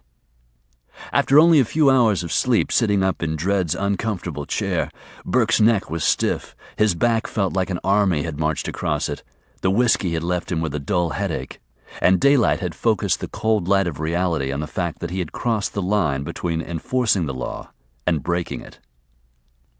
"Don't yell at me," Dredd snapped. He used a long fork to turn a piece of meat frying in an iron skillet. "He's your priest, not mine." "He's not a priest." "You don't say." Burke, massaging his temple, frowned at the other man's sarcasm. "His name is Gregory James, and he's an unemployed actor, among other things." "Whatever else he is," Dredd grumbled, "he's a goddamn thief. He snuck off in my best pirogue." Burke lowered his hand. "Are you saying he left by way of the swamp?" The idea of Gregory James poling through the hostile environment of the swamp was unthinkable.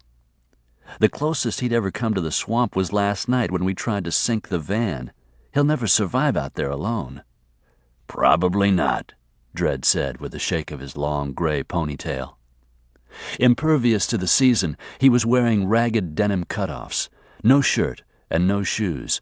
His calloused feet looked as tough as hooves as they shuffled across the buckled linoleum floor. He would have turned heads on a downtown city boulevard, but his odd appearance suited the environment he had created for himself. A ragged, faded Union Jack served as a window curtain. The unvented cook stove stood at the end of the counter where he rang up sales for tobacco, beer, and live bait, and within sight of where he did his taxidermy. It was a health inspector's worst nightmare. But Dredd's limited clientele wouldn't be fussy about such things. He was philosophical about Gregory's chances for survival. "I just hope that when the food chain catches up with him, my boat will drift back. You ready for breakfast?" "What is it?" "Are you hungry or particular?" "Hungry," Burke replied reluctantly.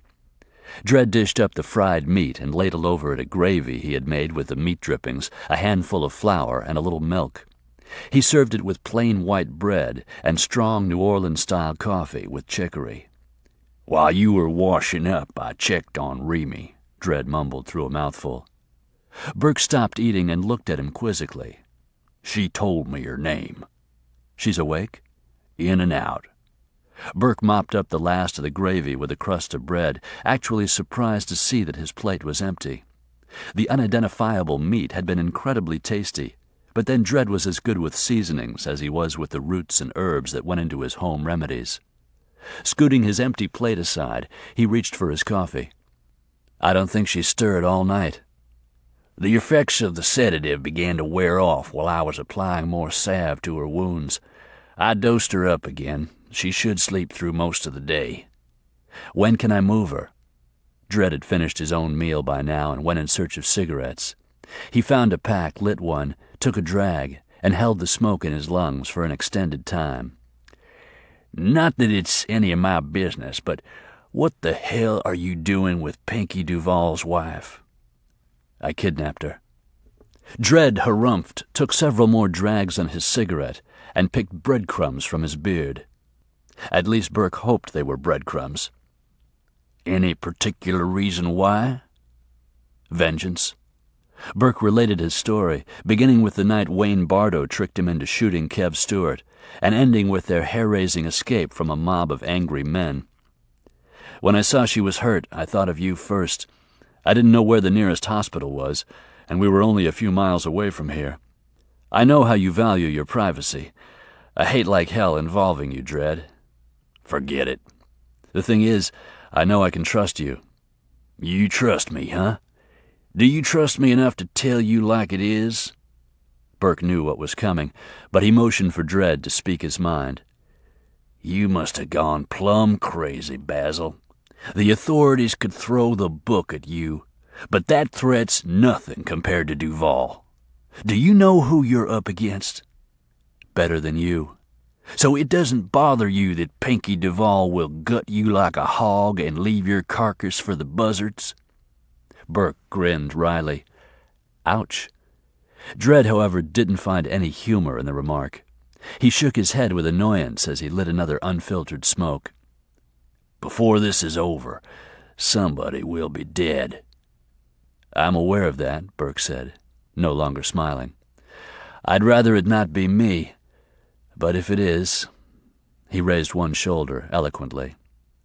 You've got nothing to live for anyway. Is that what you're trying to tell me?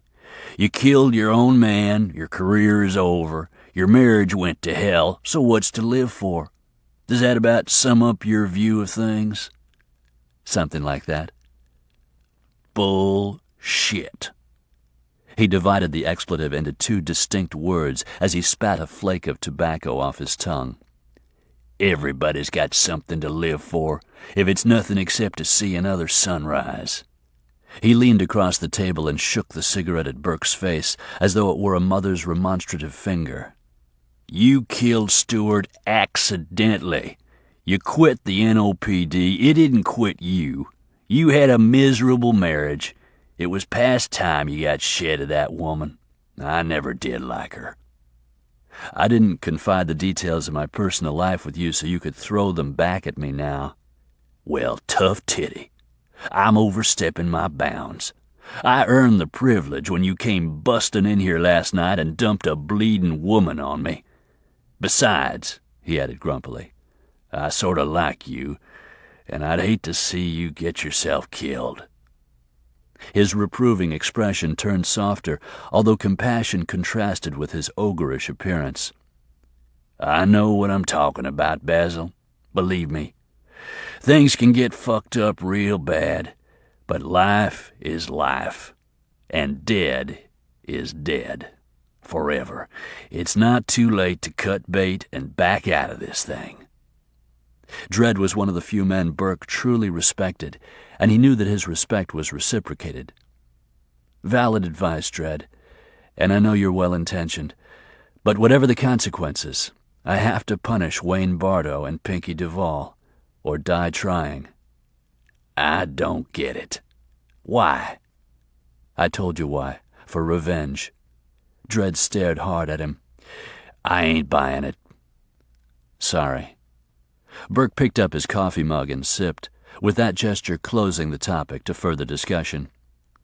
Apparently Dredd saw the futility of arguing. Anchoring his cigarette in the corner of his lips, he stood and cleared their dishes off the table, tossing them into a metal sink. What are you going to do with her? Nothing. I swear. It's my fault that she got hurt, and I hate like hell that it happened. I never intended to lay a hand on her. I wouldn't do that. For Christ's sake, I wouldn't. Dredd turned his fuzzy head and shot Burke a pointed look. What? You're protesting an awful lot to an innocent question. Burke looked away from Dredd's twinkling eyes. This isn't about her. It's about him. Okay, I believe you, Dredd said. All I meant was, where do you figure on stowing her while you're baiting Duvall? I'm guessing, of course, you're using her to bait a trap, right? More or less. I'm going to keep her in the fishing cabin. Burke used the cabin only once or twice a year, if he was lucky enough to get away for a few days. Whenever he did, he always stopped at Dredd's mercantile to buy his food, beer, and bait. Dredd's shop was off the beaten path, but to fishermen and hunters who knew their way through the labyrinth of bayous, it was a well-known spot and a point of reference. Only one gravel road led to it. The primary form of transportation to and from it was by boat. Dredd didn't make a lot of money, but he didn't need much. Most of his income was earned during alligator season. He hunted them, then sold the skins. He also did some taxidermy as a sideline. Who else knows about your cabin? Dredd asked. Only Barbara, but she doesn't know where it is. She never went there with me, because she hated even the idea of it. Anybody else? My brother Joe met me there a couple of times for a weekend of fishing. Not in a couple of years, though. You trust him? Burke laughed. My brother? Of course I trust him. If you say so. What about that Gregory character? He's harmless. And you're a damn fool, Dredd said harshly. Supposing he gets lucky and finds his way out of the swamp before a cottonmouth gets him. Supposing he starts to thinking about what Pinkie Duvall would do to him if he catches him. Supposing he figures he'll go to Duvall first and sell out your hide to save his. I'm not worried about that. Why not? Because Gregory is a coward.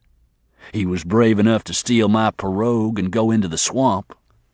Only because he's more frightened of me than he is of the elements. He thinks I still might kill him for what he did at the crossroads. I threatened to enough times. Maybe he thinks I meant it. Anyway, he'll survive. He's lived a charmed life. When the swamp spits him back, he'll run as far and as fast as he can. He won't go to Duvall. How do you plan to contact him? Who, Duvall? You got it all wrong, Dredd. He'll contact me. How's he going to do that? That's for him to figure out. In the meantime, I'm endangering you by staying here. So back to my original question. When can I safely move her?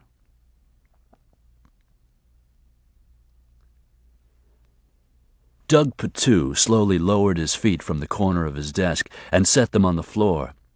At his elbow, his mug of coffee began to cool. He reread the story 3 times. It was an insignificant insert, the text using up no more than 6 inches of the Times-Picayune's page 20. It was a brief account of a fight that had broken out in a roadside cafe in Jefferson Parish. Involved were 2 Catholic priests, the wife of a famed New Orleans attorney, and her bodyguard. According to a sheriff's office spokesman, the incident was resolved without any arrests being made. 2 aspects of this seemingly innocuous story attracted Patu's attention. How many famed New Orleans attorneys' wives had bodyguards? Second, witnesses noted that one of the unidentified priests had a quirky habit of flexing his right hand. Patu depressed a button on his intercom. "Can you come in here a minute?" In under 60 seconds, Mac McEwen strolled in with his characteristic jauntiness. "What's up?" "Read this." Patu pushed the newspaper across the desk and pointed out the story. After reading it, Mac looked up. "So,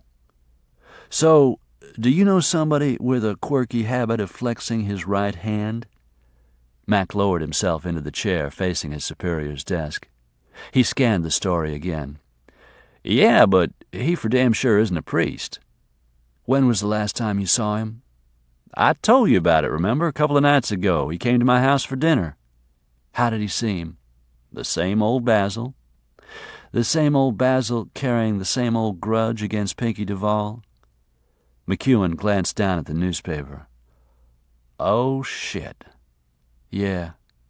Patu rubbed the top of his head as though worried about his spreading bald spot.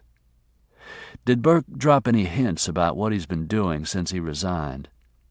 He didn't say much, but hey, he never did. I always played his hand close to his vest. All he said was that he planned to go away for a while and do some thinking. Alone? That's what he said. Where? Said he didn't know yet. Do you know how to contact him? No. McEwen laughed nervously. Look, Patu, this is crazy. The guy with the funny hand action was a priest, and it doesn't specifically identify the woman as Duvall's wife. It couldn't be her. Bodyguard or not, Duvall wouldn't let her within 50 yards of Burke Basile. True. They're sworn enemies. Even if they weren't, from what I've heard, she's a dish and a lot younger than Duvall. Patu raised his eyebrows, signaling McEwen to complete his thought. Well, Burke's the strong, silent type that women go nuts for. He's no Brad Pitt pretty boy, but Tony thinks he's attractive. I always figured it was his mustache that gave him sex appeal, but obviously he's got more than that going for him. Something that only broads. He shaved off his mustache. Patu's stomach did a nosedive. Didn't I mention that? Patu stood and reached for his suit jacket hanging on the coat tree. McEwen was nonplussed. What's the deal? Where are you going? Jefferson Parish, Patu answered over his shoulder as he rushed through the door.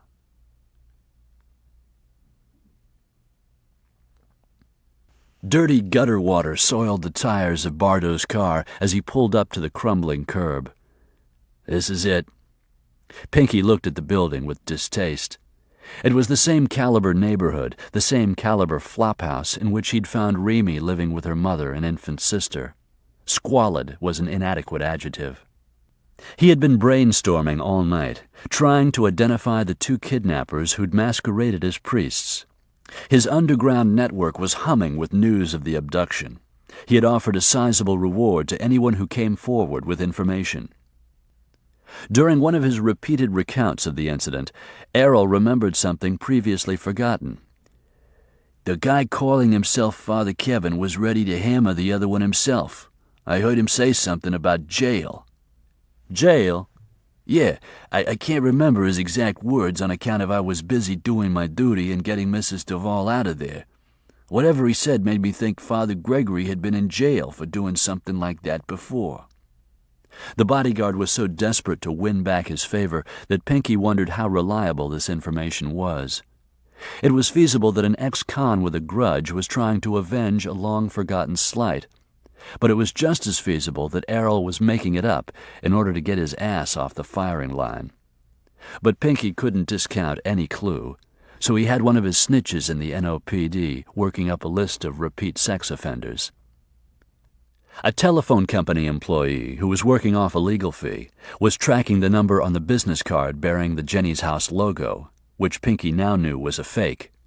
His secretary had checked it out, but apparently she'd been tricked by some very clever individuals. Less than half an hour ago, when they received word that the number on the business card belonged to a payphone in this building, Bardo had hastily assembled a team of 4 men who had followed them here in another car. Pinkie had insisted on riding along with Bardo. When these audacious priests died, Pinkie wanted to be looking them in the eye. Flushed with adrenaline and indignation, he alighted onto the littered banquette.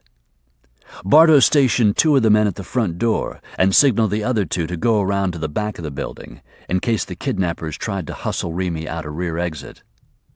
Pinkie and Bardo stepped over a wino sleeping in the recessed doorway and went inside. Pinkie had the odd feeling that he was being led, that he was doing exactly what the kidnapper wanted him to do.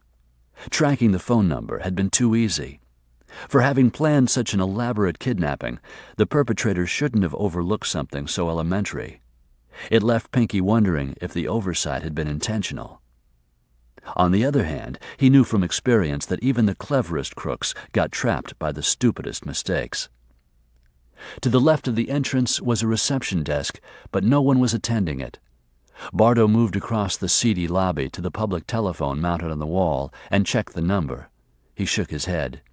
Pinkie motioned him upstairs. They trod softly. When they reached the second-floor landing, they saw the telephone about halfway down a narrow hallway decorated with graffiti. The lighting was so dim that Bardo had to hold his cigarette lighter up to the cloudy plastic sleeve on the front of the telephone to read the number.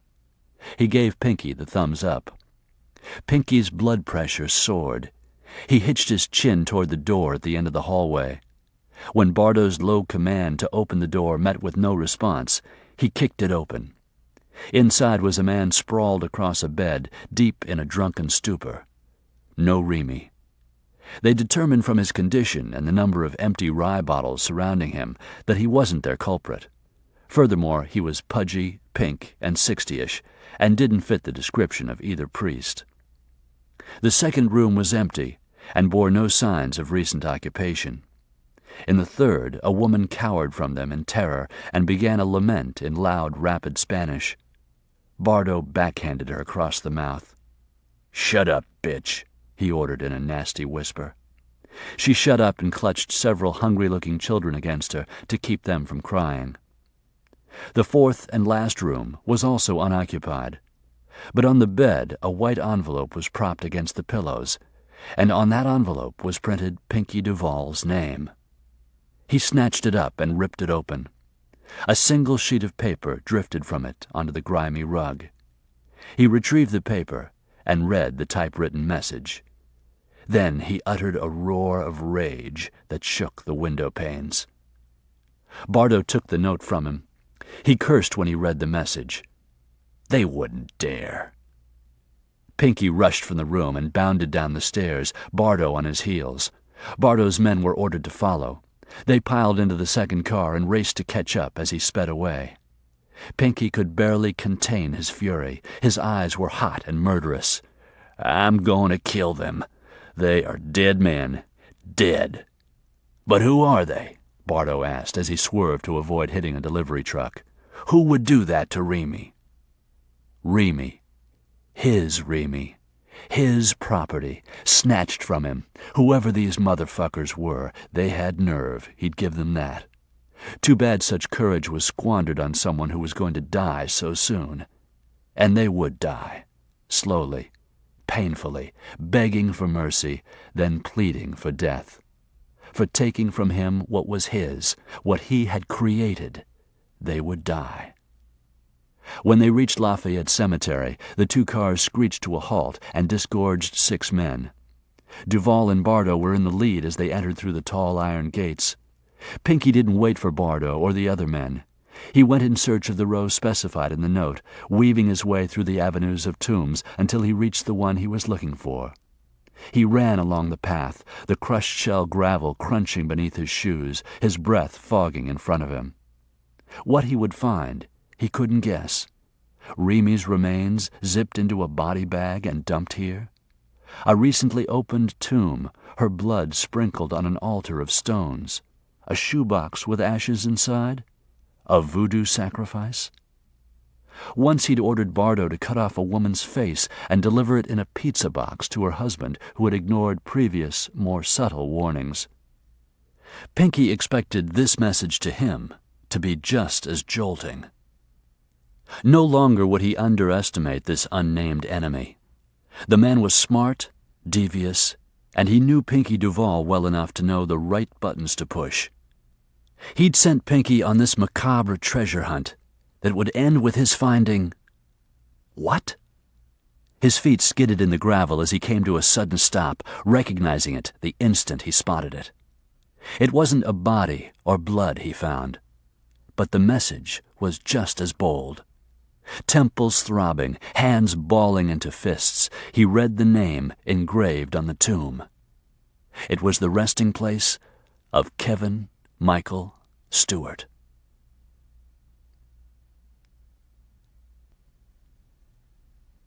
Chapter 23. Is he going to kill me? Dread spooned soup into Remy's mouth, and when he dribbled some, made a fuss of blotting her lips with a paper napkin. He muttered self-deprecations about his clumsiness, but he didn't respond to her question. "Stop pretending you didn't hear me, Dread," she said, stilling his hand when he tried to ladle another spoonful of soup from the bowl. "I won't panic. I'd just like to know. Is he going to kill me?" "No." Reading nothing in his expression to cause doubt, she relaxed once again against the cushions he'd placed behind her back so he could feed her more easily. She had claimed she could feed herself, but he'd insisted on doing it, and now she was glad she had consented. The wounds on her back weren't as painful as before, but her head was muzzy from her long, drugged sleep. She would have lacked the energy to lift more than a few spoonfuls to her mouth, and she was surprisingly hungry. The soup, coeur bouillon, according to Dredd, had been made with a fish stock to which tomatoes, onions, and rice had been added. It was hot and flavorful. "Is it ransom he's after?" "No, sir. Basil doesn't care overmuch for worldly goods." He glanced around the room, which had been furnished and decorated out of a junkyard. Winking at her, he added, "He and I are alike that way." "Then why?" "You know about Basil's friend, Wayne Bardo's trial, all that?" "Revenge?" The old man answered in Cajun French, but his eloquent shrug spoke volumes. "My husband will kill him." "He knows that." She looked at him inquisitively. "Basil doesn't care if he dies, so long as he takes Duvall with him. I tried to talk sense into him this morning, but he wouldn't listen. Devils are driving him." Hoping that she might enlist Dredd's help, she reached for his hand and clutched it tightly. "Please call the authorities. Do this, Dredd, not just for me, but for Mr. Basile. It's not too late for him to turn himself in. Or forget the authorities. Call my husband. Basile can disappear before Pinkie gets here. I'll persuade Pinkie not to press charges against him. Please, Dredd." "I'd purely love to help you, Remy, but Burke Basile is my friend. I would never betray his trust." "Even if it was for his own good?" "He wouldn't see it that way, sure." Gently he pulled his hand free. "To Basile, this is a mission.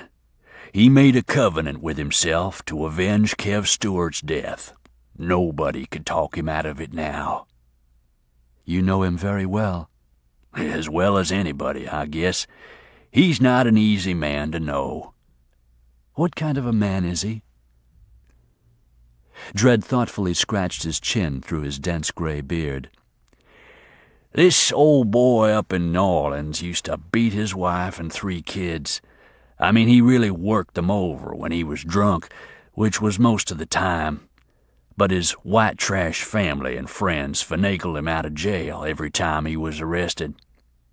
One night, 911 gets a domestic disturbance call from a neighbor, says he must be killing them all this time because you could hear the kids screaming all over the neighborhood. The first cop on the scene doesn't wait for backup because the kids are in danger, and besides, he doesn't figure he'll need help containing one mean drunk. He goes in alone. Well, when all the shouting is over, the wife-beater is dead on his kitchen floor, and his wife and kids are enjoying the first peace they've ever known. But the officer who shot the son of a bitch is being investigated by Internal Affairs. See, some of the desk jockeys in the department wondered if maybe that cop was so sick and tired of this turkey using his wife and kids as punching bags that he popped him when he had a chance, and only claimed it was self-defense. The drunk came at the cop with a butcher knife long as his arm, but the facts didn't matter to IA. It's bad PR when a suspect is killed by an arresting officer. NOPD gets nailed in the press. Everybody gets on this kick about police brutality. Anyhow, nobody sided with the cop. Nobody except Basile. Basile stood by him when no one else would even speak to him. The other cops didn't want to be seen associating with an officer under investigation, you see, but Basile made a point of befriending him when he needed a friend most, and none were to be had. Having finished his story, Dredd removed the tray from her lap and carried it to a bureau across the room. "What happened to the officer?" Remy asked. He resigned under pressure. And established Dread's mercantile? He turned around to face her. That was 8 years ago. Haven't shaved since. His beard split to show a brief grin. Was it self-defense? Yes, but that's not the point. The point is that Basile gave Officer Dredd Michaud the benefit of the doubt. Basile had no rank, but he sided with me and made no secret of it, even though it was the unpopular and unpolitic thing to do. When he returned to her bedside, he brought with him a cobalt-blue bottle. Uncorking it, he poured a drop of the substance into a cup of tea, which had been steeping on the shipping crate that served as a nightstand. Here, now drink this, sir. I've worn you out with all this jabbering. It's time you went back to sleep. What are you giving me? She asked. You wouldn't recognize the name if I told you. I think it's Bayer dissolved in water. Remy glanced up to see the topic of their conversation standing in the open doorway. He added drolly, "But the mysterious-looking bottle is a nice touch, Dredd. Makes you look like a genuine alchemist." Dredd scowled. Yeah, shows you how much you know. A shot of this would knock you on your smart ass and keep you there for about a week. The room was already crowded with Dredd's junk collection, but it seemed to shrink even smaller when Basile wedged himself between the bureau and the foot of the bed. "How is she?" "Why don't you ask her?" Actually, Remy was glad Basile hadn't spoken directly to her. She'd rather ignore him. "Where did you learn your nursing skills, Dredd?" "From my grandmother. Ever hear of a traiteur?" "A treater? You know French?" That from Basile, who sounded surprised. "And Spanish," she replied evenly, then addressed Dredd again. "The Cajun dialect is different from classroom French, isn't it?" "You could say so," he cackled.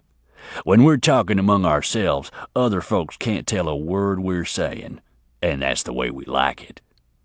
"What was your grandmother like?" "Scary as all get out. She was already old when I was born to her youngest son. For some reason I never could figure, the old lady took a shine to me. Used to take me with her into the swamp where she'd gather the natural ingredients for her potions. She had dozens of them. People would come to her to cure everything from jaundice to jealousy." "She sounds like a fascinating woman." He nodded his grizzly head. "Treaters have been around for as long as there have been Cajuns. Some think of them as witches practicing black magic. Actually, they're women with a special healing touch and a knowledge of herbs." "Women?" "For the most part. I'm rare," he said, almost as a boast. "I didn't learn all that Granny Michaud knew, not by a long shot, but once I moved out here, I started mixing up some of her less complicated elixirs." Basile said, "One of these days you're going to poison somebody." "Well, not tonight," Dredd retorted. Then, making a point of snubbing Basile, he pressed the cup of tea to Remy's lips.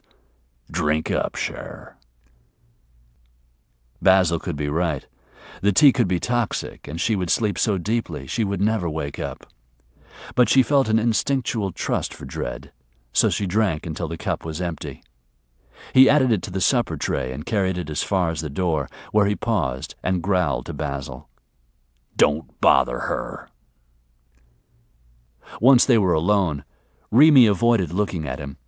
He seemed more menacing than the alligator skull atop the bureau behind him, or the 6-foot snakeskin tacked to the newspapered wall. Actually, she favored being alone with Dredd's macabre decorations to being alone with Basile.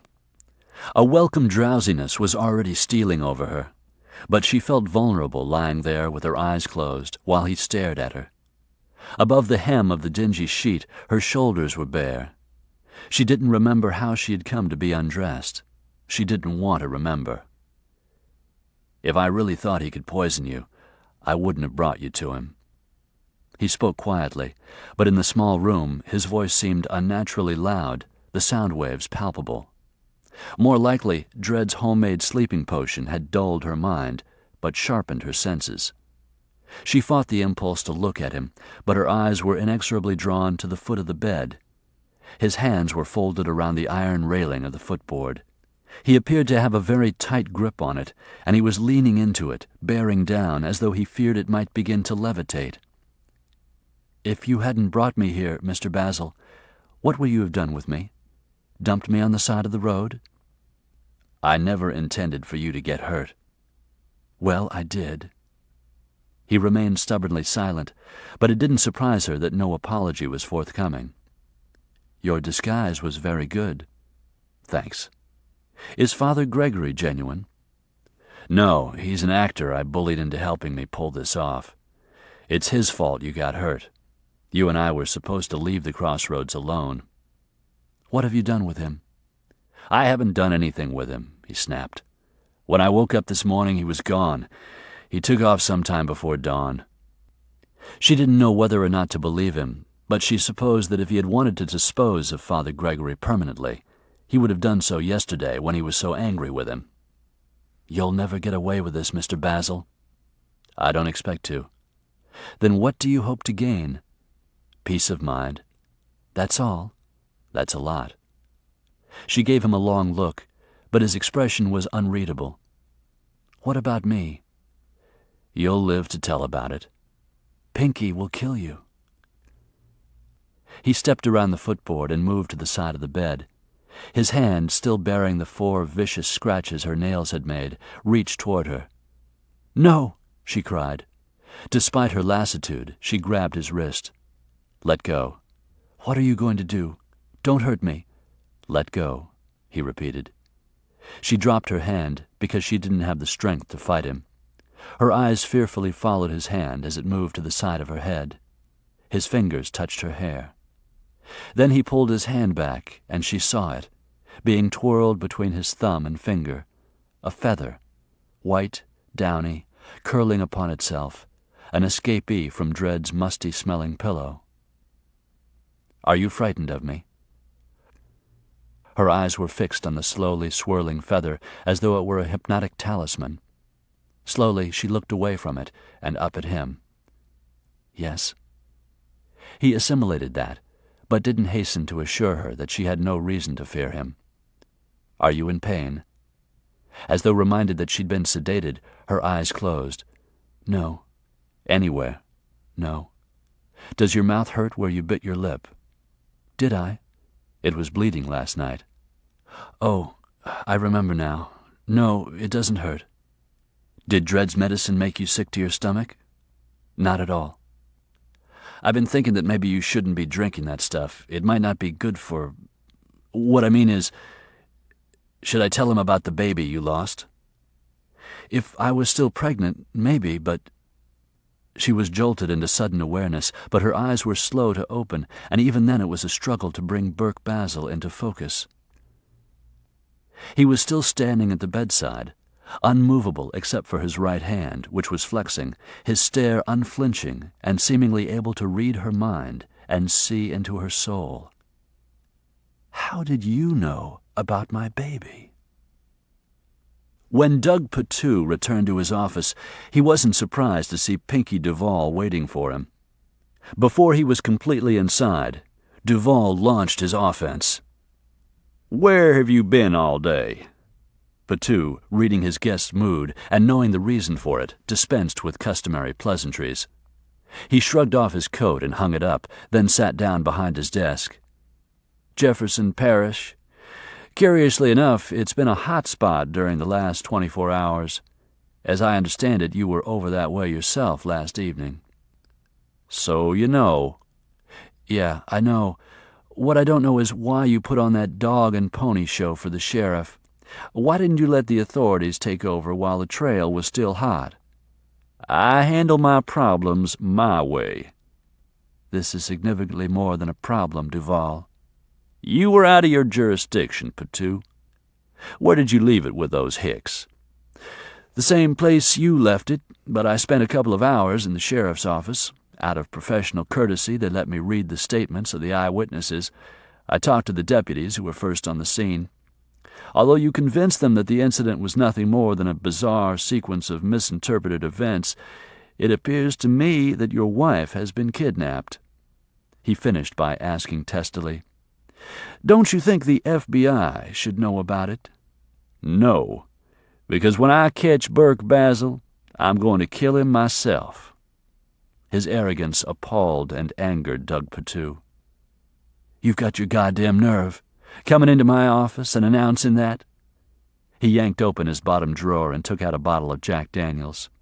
He poured the oily dregs of his forgotten morning coffee into the plastic liner of his trash can, then refilled the cup with whiskey. "There's an extra cup around here somewhere." "No thanks. I don't drink with cops." "Arrogance and insults." Patu raised his cup to Duvall, fortified himself with a shot of whiskey, poured another, drank it, then addressed himself to the most powerful attorney in the city, who had just boldly declared that he was going to kill a cop, former cop, for kidnapping his wife.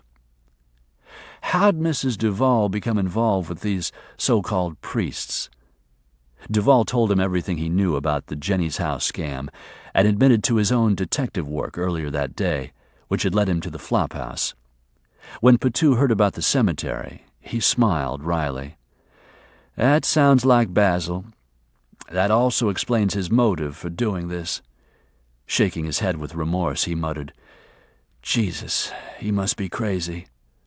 "No, he isn't crazy," Duvall said. "If he were crazy, I might feel sorry for him and kill him quickly. But since he's a devious bastard who knows precisely what he's doing, I'm going to tear out his fucking heart while it's still beating. I advise you to watch yourself, Duvall. Remember where you are." "I know where I am, and I don't care. Nothing I say will go beyond this desk.